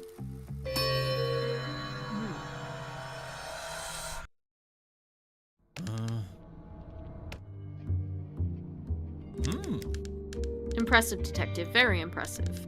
You had already given me reasons to trust your capabilities before, but this time you've really outdone yourself. Look at how many things you've uncovered, the progress you've made. But let's address the evidence. What logic should we use to connect the facts? Kinkas, the creator of humanitism, gathered the precepts of this cult in a book. He called it the Bible of Humanitism. Yes, exactly. The true lesson, however, that Kinkas hid this book is the fact that the pages are blank, am I right? Kinkas Borba's intention was to communicate that the humanities' main principle is that action trumps words. I remember well. But there's more, isn't there, detective? Exactly. Although Kinkas believed in actions, his faith didn't keep him from possessing secret treasures and relics. There was a tale about the existence of a precious treasure hidden in the city that could unlock the doors to true teachings of our doctrine.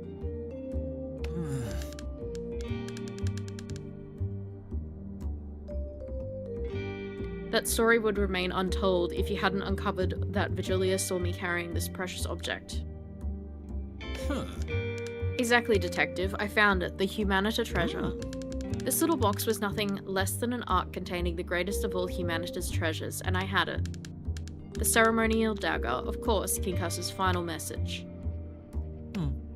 The dagger is a weapon in which one may cut open a new way, hurt their opponents. At the same time, much like knowledge, it is light and can be hidden inside one's garment. Who among the passers-by on a busy street could tell who's carrying a sharp dagger and who isn't? It's the same with knowledge. Magnificent, detective. We're very close to finally solving the mystery of my death.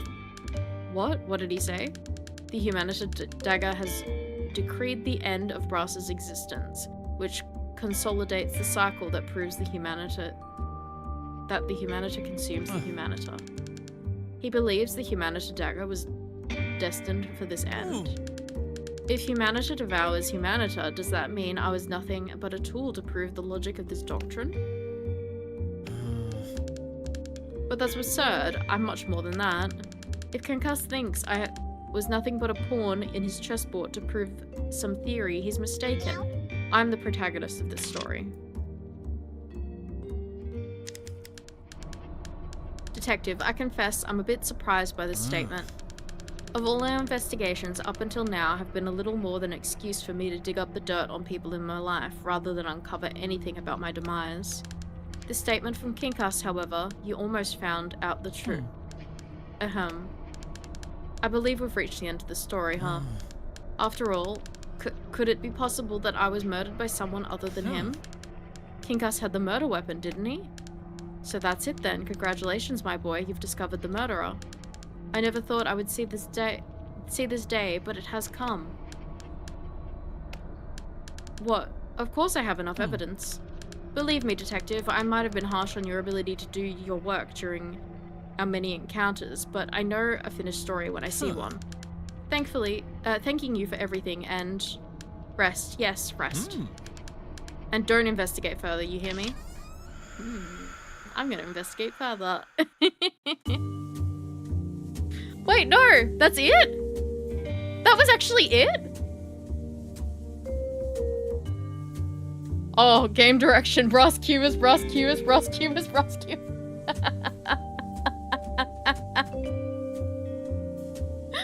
Oh, that's really funny.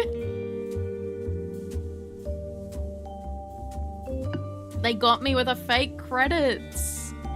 That's really funny. Hell yeah. Brass did such a good job.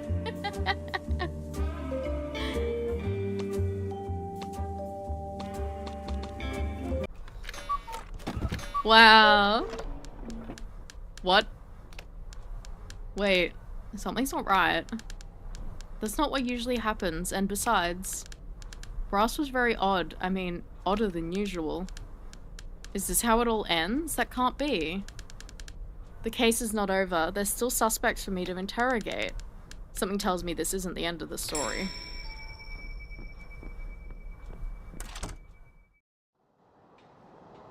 Alright. I wonder what happens if I take the knife to the police. I'm very curious. I'm very curious.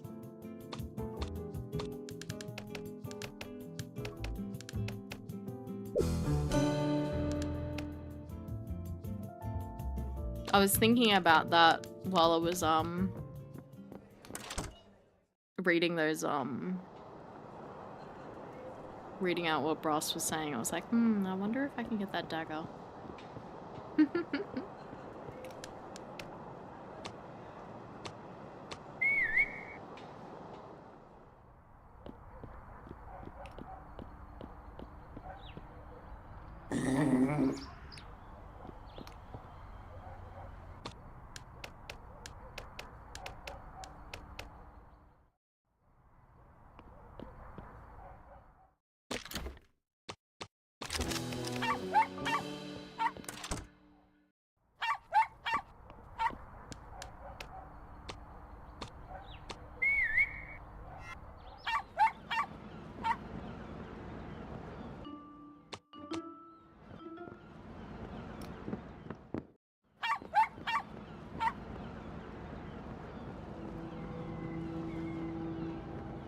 Hopefully we can just go straight and dig up that thing.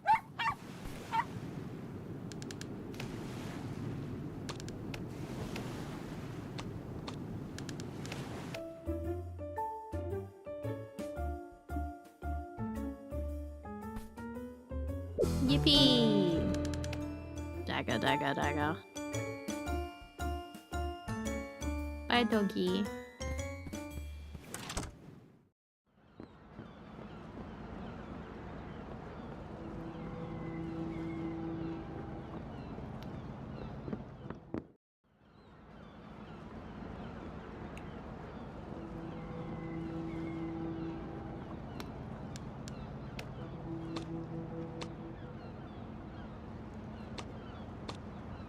Actually, I want to get the, I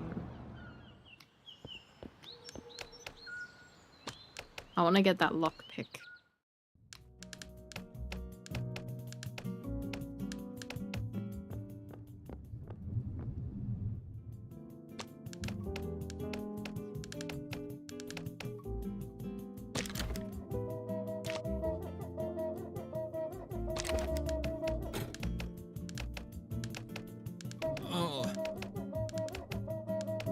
What statement gave us the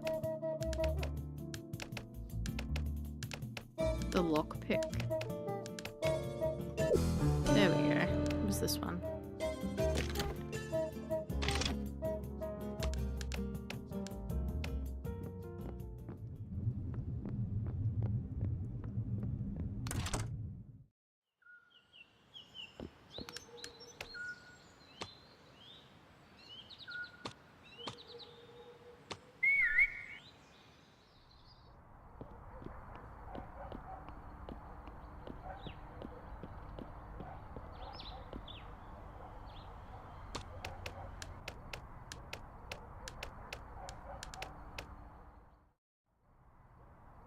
I was hoping we could lockpick into here, but that's fine.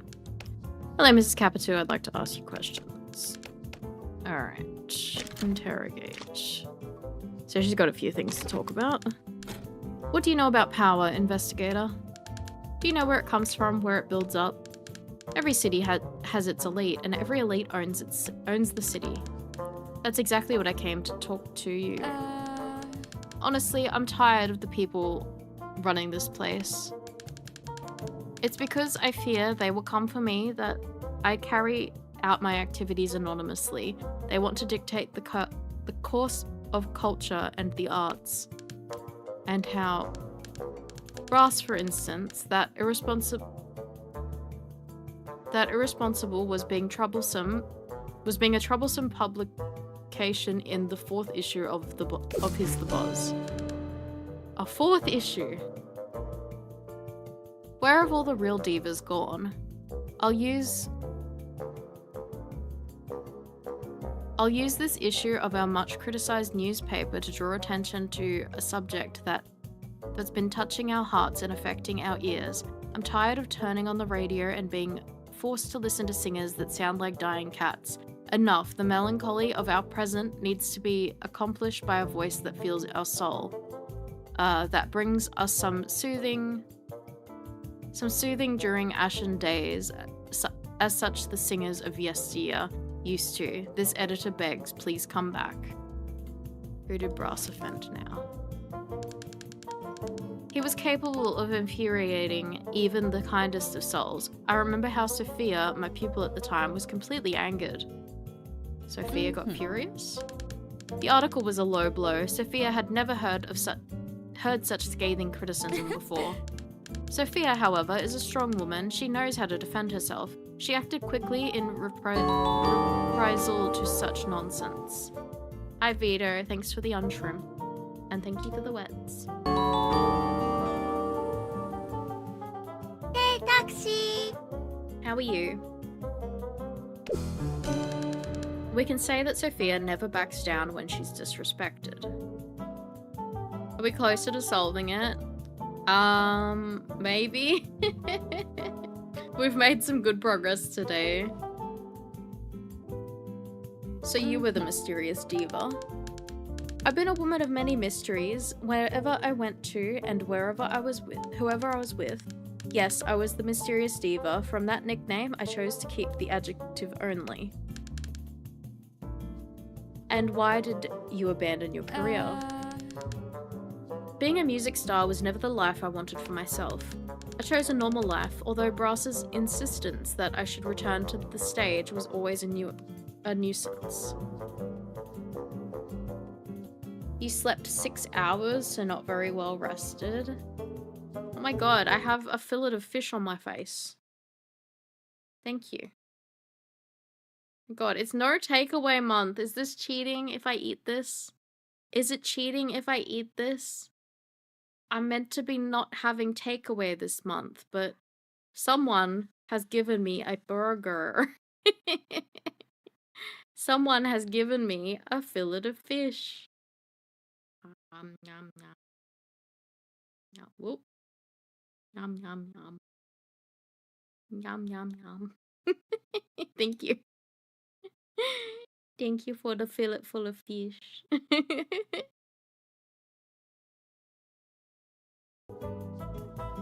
But yes, it's meant to be no takeaway month. We are 9 days in.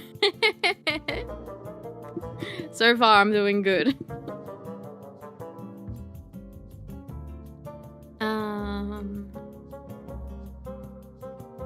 I chose a normal life, although Brass' insistence that I should return to stage was always a nuisance. The freedom to walk the streets in my city without being recognized and bothered is priceless, investigator. Yes, Uber's technically takeaway. You're gonna order pizza today? Hell yeah. Birthday's a cheat day though, right? Ah. I was thinking about this. I was like, am I allowed to order something on my birthday? Am I allowed? Normally I order something that I like.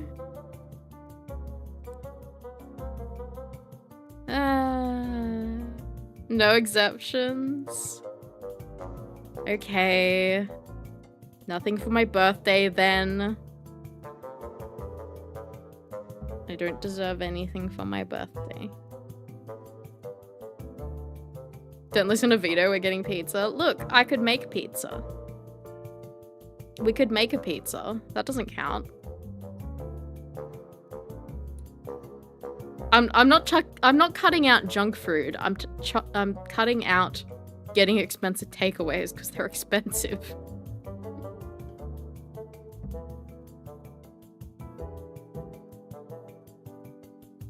Take a trip to Pizza Hut.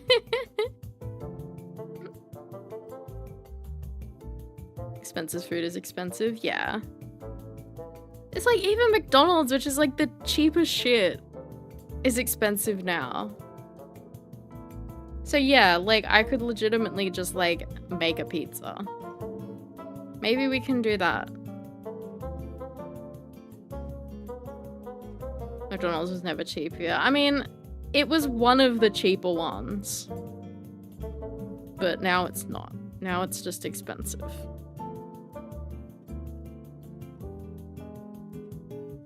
Anyway. I don't know. The thing is, if I do a stream for my birthday, then I can't make a pizza. That's why takeaway was really good. I don't know. I don't even know if I'm gonna do a stream. I have zero plans. Like, I don't know what I'd do if I streamed. I don't know.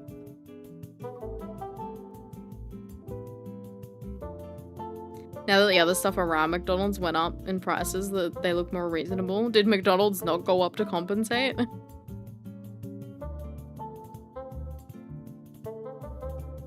Get cake and eat it? Maybe I'll buy a cake. Maybe I will buy a cake.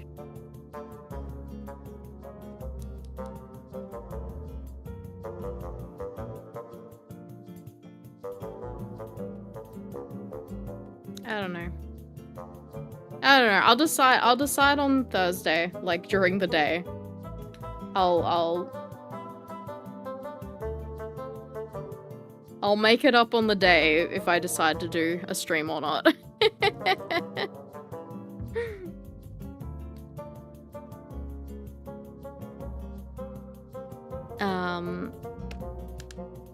I know it well. Even so, I must confess. Lately, I've got the feeling that I'm being spied on. Ooh. A spy. Is she trying to give me a hint? Maybe I should let it go.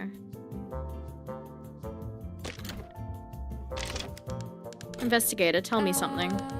Have you ever had the feeling you were being spied on? Usually I'm the one doing the spying. However, I'm eager to know what it's like being on the other side of this story. I have this strange feeling that I'm being constantly watched. It's as if, with every step I take, someone somewhere, for some reason, is watching my every move. Am I being paranoid? When I begin to think of something of the sort, I always resort to this logic. Who would be so interested in me, following me everywhere I go, even though I'm always at the exact same places? Who would want to listen to every conversation I have, and at times they are the same, or read and reread my personal documents? Read and reread. Reread. Who in their right mind would have the energy to do that? One easy way to illustrate it, even though it's not accurate, would be like a dish of beef, rice, and veggies would be 30 to 40 banana bucks, and a McDonald's meal would also be around that same price, but much worse quality. That's true. Now, a beef dish like that is around 60 and McDonald's is 40 to 45, so it's slightly cheaper. Oh, okay. I guess maybe McDonald's is so processed, whereas, like, you're getting fresh ingredients at the other place. You don't have to tell me. I can see it in your eyes. You wish to talk about the newspaper The Buzz. Am I right? Yes, the 4th issue. The 4th issue of The Buzz is a joke. As if the nonsense from the 3rd issue weren't enough, Brass had to be a scoundrel and attack Sophia this time. He was cautious and omitted the actual names of the people involved, but it's obvious he's talking about Sophia. What? What's with the hesitation, investigator? Why do I detect such attention coming from you? I don't know, Miss Capitu. I was going to comment on the hospitalization order for Ava. It seems... Hospitalization order? How did that become public? Tell me the truth, investigator. If you had access to this information, it's because Bacamarte gave it to you. And if Bacamarte is giving out information about Ava's hospitalization, Lobo Neves would certainly be interested in having it. Precisely. But it's too late now, isn't it, investigator? I believe it is, Miss Capitu. This is terrible. If Lobo got his claws on this record, Ava must have been sent to Casa Verde already. If I'd known about it, I could have done something to help her. I need to get here earlier. Ooh, okay.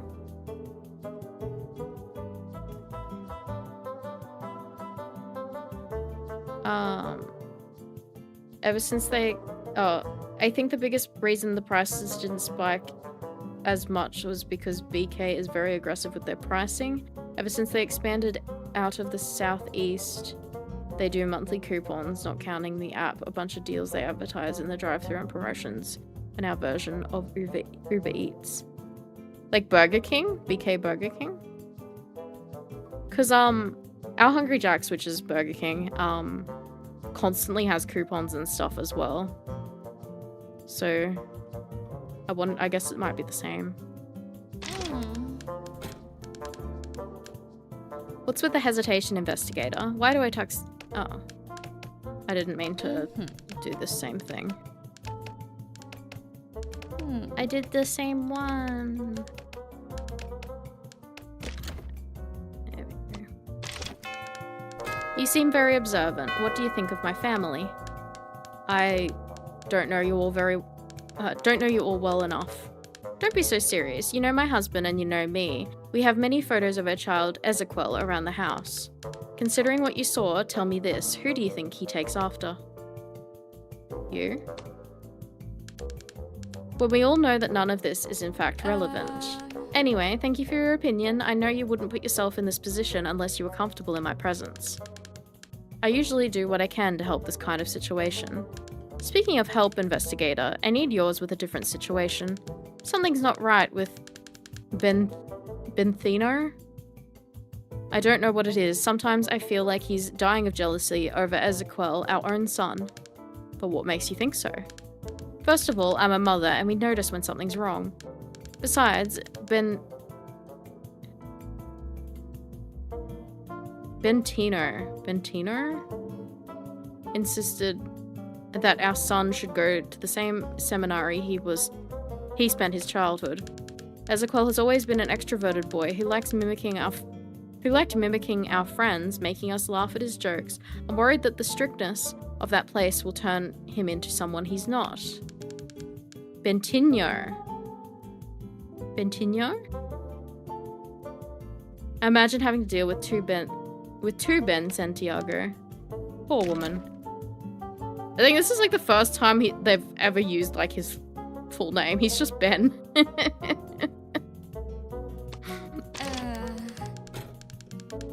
I can see you're about to commit an act of indecency. I wonder if you're willing to go all the way with it. Miss Capitu, my work requires me to do so sometimes, so let's proceed. You already know that Mr. Santiago seemed to be worried about something, and I believe I have the answer for that. Let's just say your husband has been questioning your son Ezequiel's paternity. That's a very serious accusation, investigator. I hope both of you and Bentinho...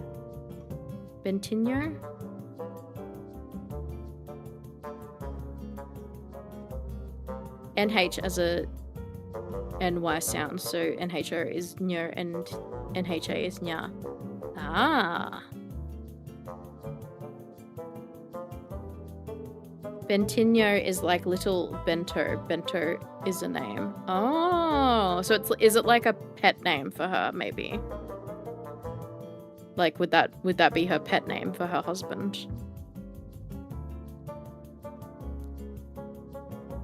I'm absolutely sure of this because this is the only thing that could have possibly justify an insult.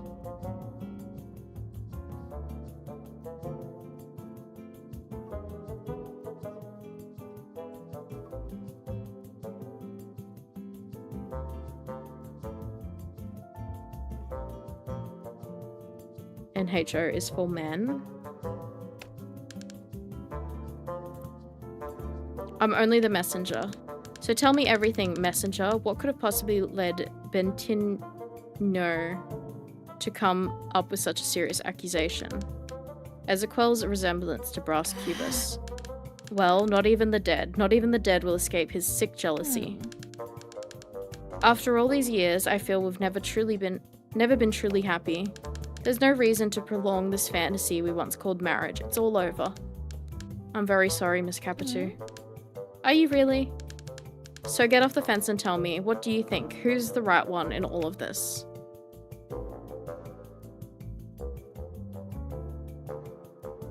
I tend to agree with Mr. Santiago's hypothesis. Hope you're satisfied to get this off your chest, but in the end, it doesn't even matter. And in the end, it doesn't even matter.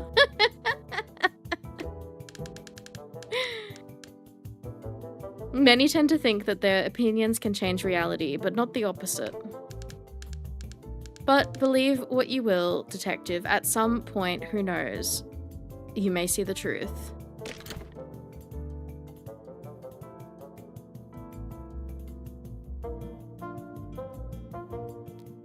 Your accent's kind of hard.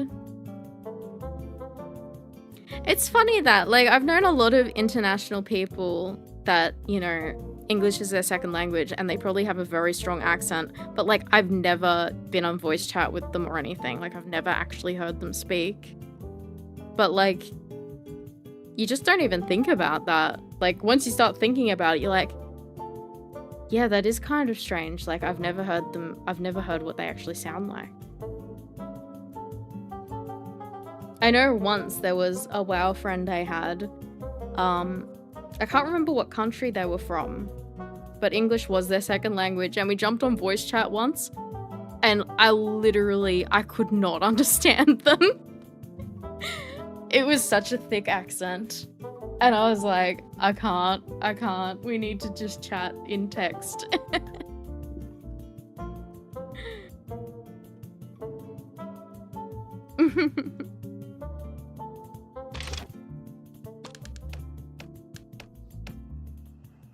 Alright, so we gotta get here earlier. No, go away, sir. I was just about to leave.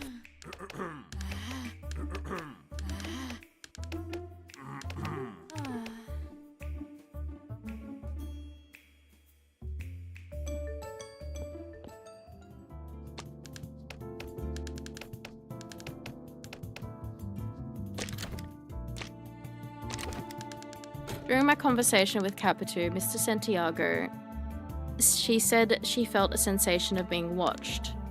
Were you aware of that? I didn't know she was feeling this way. I'm sure this is another one of her absurdities. Of course I tried to keep track of her moves, on occasion, from a distance, without her awareness. But there's nobody spying on her. All I want is to know where she goes and who she speaks to. But why did you decide to start this investigation of yours? It's impossible to trust someone with so many secrets. She's hiding something from me. I can feel it.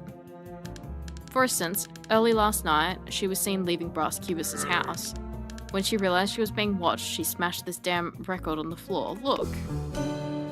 Ah, there's the record. Did she break it out of anger, or was she just trying to get rid of some evidence? We have secrets, detective, but this is not suspicious behavior. I don't know what is.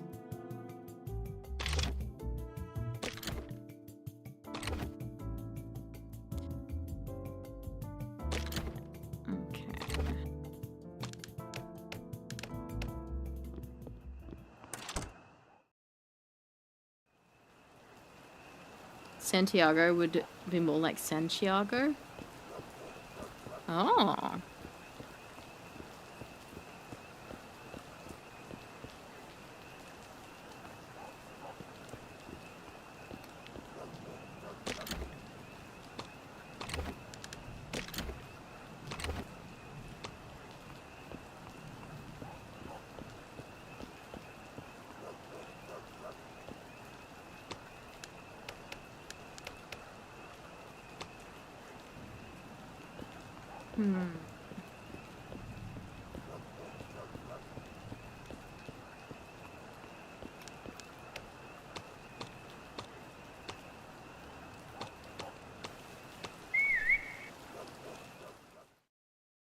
Guess I can try and lockpick into that change room.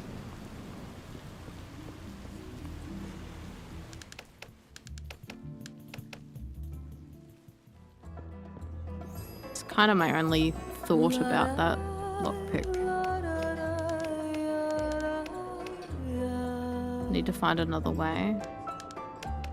You can't even use it? Oh, that's bullshit. T's and D's sound weird to non-speakers.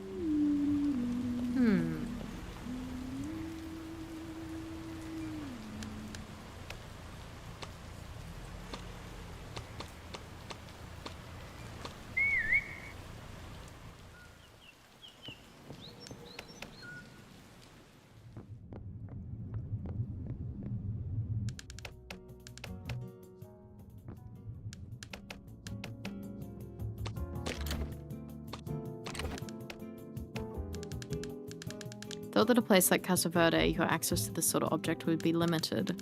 Well, I'll say, of course, a king must follow the rules too, especially in his own castle. But know that this key was a gift from a friend from a faraway kingdom. We nobles are always gifting one another amongst ourselves, isn't that right, Kinkas?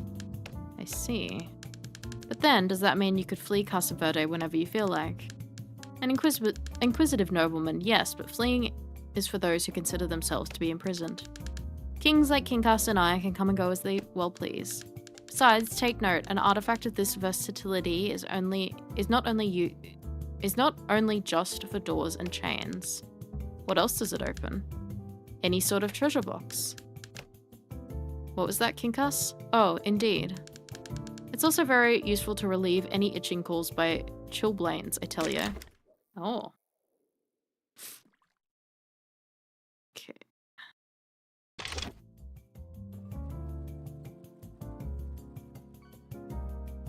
In the south, they would say Santiago like you originally pronounced it because accents. Oh, okay.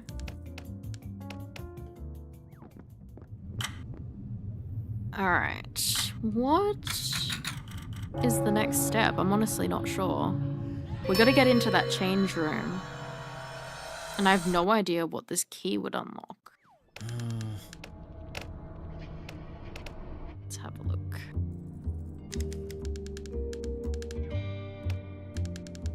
How's our investigation on Capitu, Detective? Any developments? You managed to speak to someone close to our suspect? Oh, I can see that you did. Someone very close. Oh.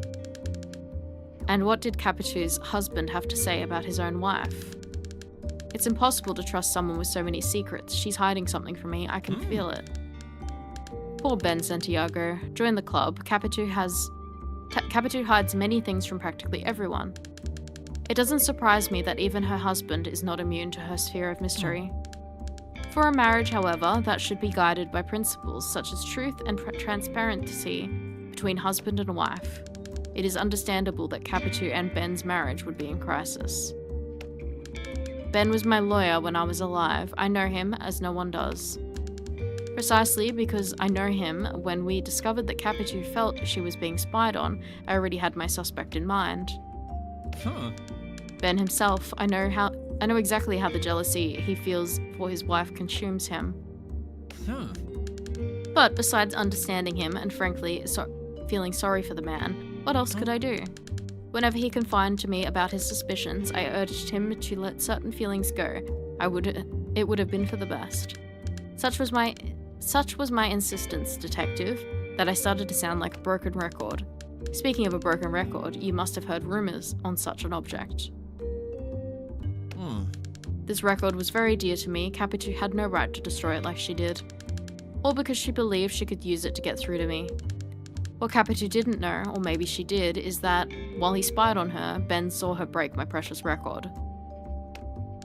Assuming such an emotional display stemmed from genuine feelings, the act only served to fuel Ben's suspicions. Poor Ben, what must it be like to live under a grip of doubt? But we must agree with Ben Santiago on something. The manner in which Capitu destroyed that record could easily be interpreted as an outburst of anger. But it could also be seen as a sign, as a message. What if Capitu was trying to send me a message? Both Ava and Sophia, each close to Capitu, made it clear that she was secretive and captivating, a dangerous combination. And if Capitu was capable of concealing things from Ben, her own husband, why shouldn't we suspect that she played a role in the crime committed against me? She, with no shadow of a doubt, had the means, and her alliances had much to gain from it. Why don't you go to Capitu herself and uncover the last piece of this puzzle? Only she can put an end to this mystery. What about this other fact? For ordinary people, having an interest— wow, we've got nothing on Sophia. That's crazy. Having an interest in the life of the city's shiniest star, it's almost mandatory. Investigating Sophia is a hobby. Obviously, our incentive against her begins with Capitu, Sophia's eternal mentor. It's common for the student to turn against their master, but concerning Sophia and Capitu, their friendship survived. In any case, let us get down to business. In your last conversation with Capitu, she said the following. We can say that Sophia never backs down when she's disrespected. With this insinuation from Capitu, however, we finally have something more concrete to work with. But we need, as always, to be careful about Capitu, detective. She's incredibly smart, and for associating me with our city's elite, she has gotten used to seeing me as an enemy. And, like the honest man I am, I must say that Capitu has her motives, and to think like that. Her motives to think like that. For example, in what concerns that the issue of the buzz in which I criticized Sophia, little did I know I was stirring up a hornet's nest. I can't criticize Capitu for seeing me, based on my words, as an enemy of the so-called popular culture. However, even considering us as the enemy, I believe she's revealing us the truth unaltered. And if Capitu is telling the truth, Diva Sophia could very well hold a grudge against me still. A grudge that, if it was extinguished when my newspaper did, could have motivated her to a more violent reprisal. We must further investigate Sophia, detective. No one is above suspicion, much less the city's sweetheart, Diva Sophia. Alright. So, Sophia and Ava, I think, are the next steps.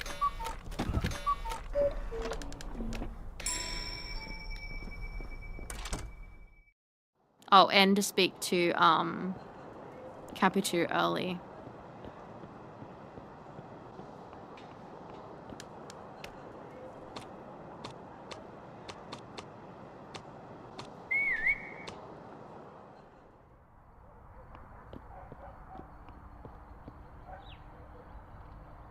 Not fixing the frame anymore.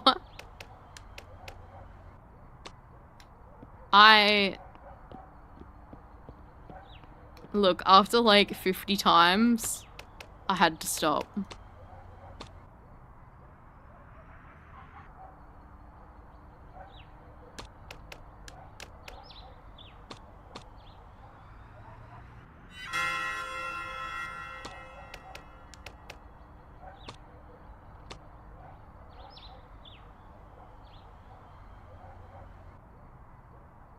Makes sense for the time period. Was there actually monkeys in the cities?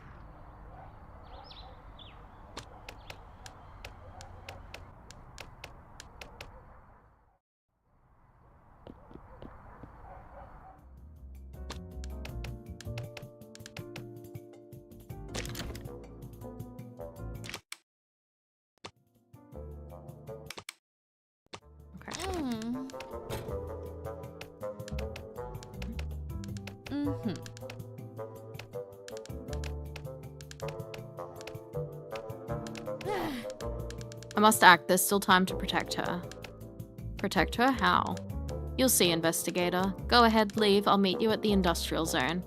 Of course, let's go.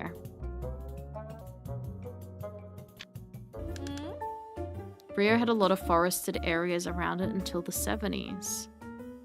It used to be much prettier.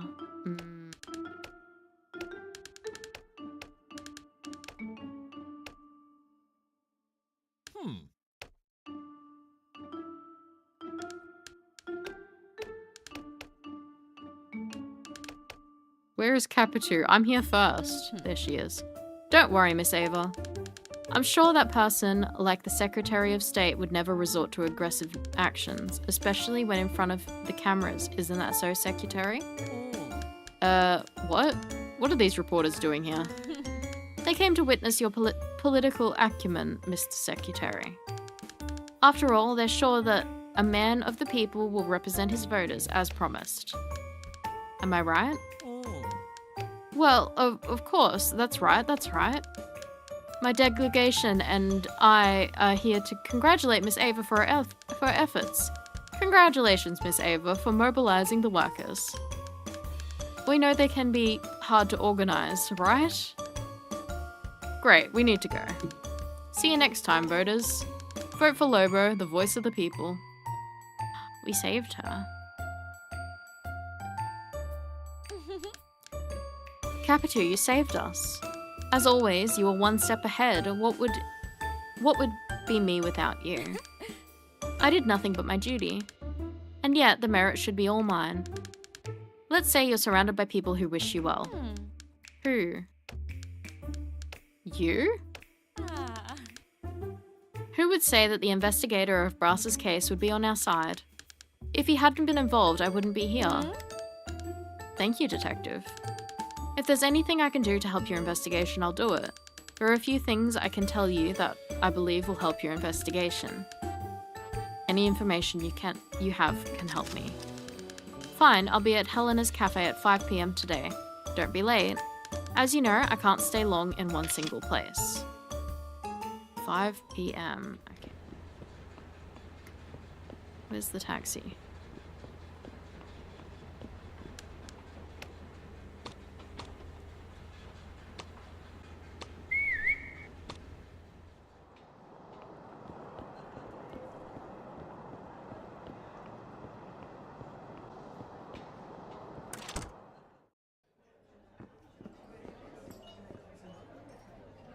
She is.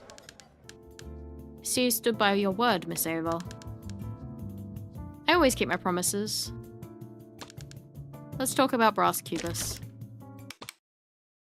Ooh. Straight up. Miss Ava, leader of the resistance and the most resistant when it comes to answering my questions. Very funny. I won't answer your questions because they lack creativity, Detective. What is it now? Sometimes the search for the truth isn't very creative, Miss Ava, but this is my cause, you see. The only truth Brass ever cared for was the one that suited him. I see you truly believe your work. You're a fool, but you're dedicated to your case.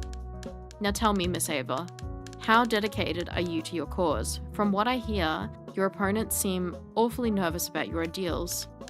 Lobo Neves, for instance, said the following about the leader of the workers' cause. Ava and her ideas are dangerous, but her only goal is to attack us. I wouldn't doubt that Brass's death was a result of this. Scoundrel, coward, scumbag. The industrial block will not be dismantled. The workers will not have their purposes undermined. And would you say that the cause was undermined by Brass Cubus's staunch opposition? After all, he devoted an entire issue of the Buzz to it. Gullible, credulous, naive, are you really basing your investigation on Brass's yellow journalism? He wanted to capture the attention of the unwary public, and even though he played dirty, he failed miserably. From what I hear, that issue didn't even sell. Maybe the buzz was a flop in sales, but how many copies are sold and how much damage it can cause are two very different things. In my investigation, this is what I heard regarding that issue of the buzz. By aiming at Ava's personal life, Brass ended up hurting her cause. A cowardly move by my client, to say the least. You think so, Detective? Yes, Miss Ava, I'm not ignorant about the matters of politics and power. I'm a man of the people, just like you. I see. I understand. I underestimated your worldview. As a woman of the people, I don't scare easily, and not even when I'm personally attacked. Any cause must rise above the individual. Why don't you drop this investigation and join me? Our cause could use someone as sharp as you. You wouldn't want someone like me on your teams, Miss Ava. Things never seem to move forward with me. As an individual, nothing matters more to me than my cases, if you know what I mean. I do, Detective. In this article, Brass described you as a heartbroken agitator, didn't he? Was Cubus alluding to your divorce, Miss Ava? He was referring to the end of a relationship, Detective, but not of the current one. I see you're not backing down from prying into my personal life. Fine, Brass and I had a brief relationship in the past. There's a sadness in your voice, Miss Ava. Is it because your memories of Brass or because of Dr. Bacamarte? Bacamarte has turned into an uncompromising, eccentric man. His obsession with Casa Verde was only the spark that led to our separation. When I talked to Bacamarte, he compared your two relationships. Our relationship didn't leave a deep mark like her previous romance did. I guess he's right. I hadn't realized how much I needed to talk about this. The end of my relationship with Brass was indeed much more traumatic. Really, Miss Ava? Could you tell me about it? Our relationship ended in a very strange way, an unusual, very sudden way. Brass wouldn't talk to me, much less answer my letters. At the time, I thought I was the problem. I ended up deeply depressed. It was Bacamarte that at the time had some credibility who helped me. He made me realize that I wasn't the problem. It couldn't be me. It made no sense. Are you sure you're over this history with Brass? After all, his death and your statement, it all makes you a solid suspect in this case. You see, was it you, Ava, who took Brass Cubus's life? Detective, we wouldn't even be having this conversation if you agreed with the confinement order Bacamarte signed, would we? This matter isn't just settled, it's been dealt with. I don't have any feelings left for Brass. He was the enemy of the working class. If you want to arrest me for his death, I'll gladly accept it. Go ahead, make me a matra. Martia? I don't know how to pronounce that word. Martia? I guess it's like matron. Martyr? Ignite the revolution with your own hands. Rio de Janeiro will never be the same after you do. Maybe I will, Miss Ava. I have reasons to believe when you say Brass is in the past. But is that the whole truth? How am I to know that the heartbroken agitator is truly cured? You claim to be a man of the people, Detective, but when it comes down to it, you're just another pawn for my enemies. Cubus should have seen it, but he didn't. Brass's individualism never let him understand that my fight wasn't against him, but against his social class. Even though you claim to have forgotten Brass Cubus, your paths have crossed in a different way this time. Martyr? I don't disregard that you may have committed a cry of passion, not for Mr. Cubus, but for your cause. Therefore, power to the people, power to the people, power to... Hey, take a look if it isn't Brass Cubus. Let's see if he's as tough as he is behind the typewriter of his. Yeah, get him. Boy, don't push me. This tie alone is worth 6 months of your salary. I'm not even gonna try to pronounce that. And since when do I care about what half a dozen good-for-nothing think about me? If you want to test that courage of yours, let's see if you could take 5 minutes of some honest punching. That would be my pleasure. Hey, stop that. I agree that attacking Brass would bring some momentary satisfaction, but we must focus on our main goal. Proceed with the strike. We can't deviate from our path, as tempting as it may be. Alright, Ava. You're in luck, fellow. You escaped a good punch in the face. And you, Miss Ava, calling your ducklings under your wing? That's why they never succeed. Beneath all the shouting and unruly violence, they're nothing more than little kids tugging at their mama's skirts. Don't listen to him. Ignore the voice of the elite. All he wants is to weaken us, oppress us. One day, all of them will get what they deserve. You too, Brass.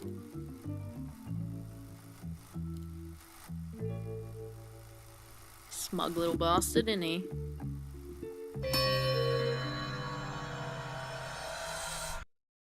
Bourgeoisie? I still don't think I pronounced that right. At last, did you speak with Ava? What did she tell you? There's no doubt that she still loves me, that her feelings for me are her true cause. Not that any of that matters. Ahem. Now, tell me of her confession. Brass's individualism never let him understand that my fight wasn't against him, but against his social class. My individualism? Oh, for goodness sake. As if it were some big crime that someone as cunning and unparalleled as myself should be an individualist. I'm merely dedicating my attention to what is worthy. But Ava did not deny her love for me. She merely stated that the cause was genuine, not a means to affect me. Very well, I can accept that. She has always possessed something within her that I could never grasp, and I don't usually let such details escape me. Could it be driven by political or passionate motives that Ava would go so far as to eliminate someone who embodies all that she opposes? Ava, so dedicated to her righteous strikers, would probably not have the time to plan such an intricate crime in the shadows. And if she didn't hate me personally, but rather the very class to which I belong, why would she single me out? Seems unlikely, but not impossible. I sincerely hope Ava secures her divorce so she can devote herself entirely to what truly matters to her. And if that's defending penniless political degenerates and opportunists, so be it. Nice.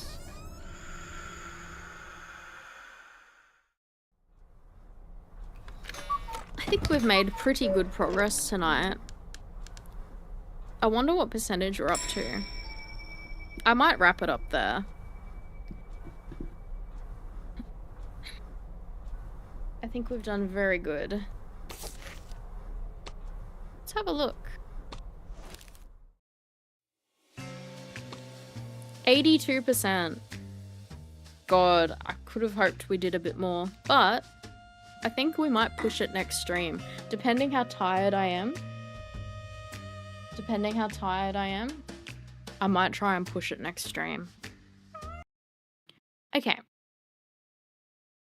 Almost done, yeah. Okay, let's find someone to raid.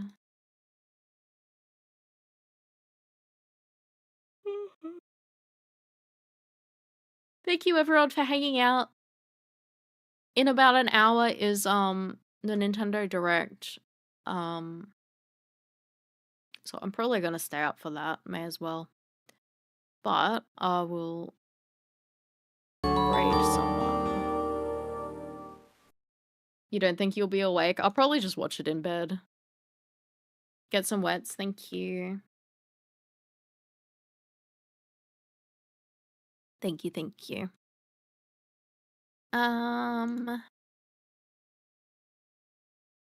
Let's send you guys to Ariala. She's playing Coffee Talk, which should be another just chill reading game, so I think it'd be a good one to raid into.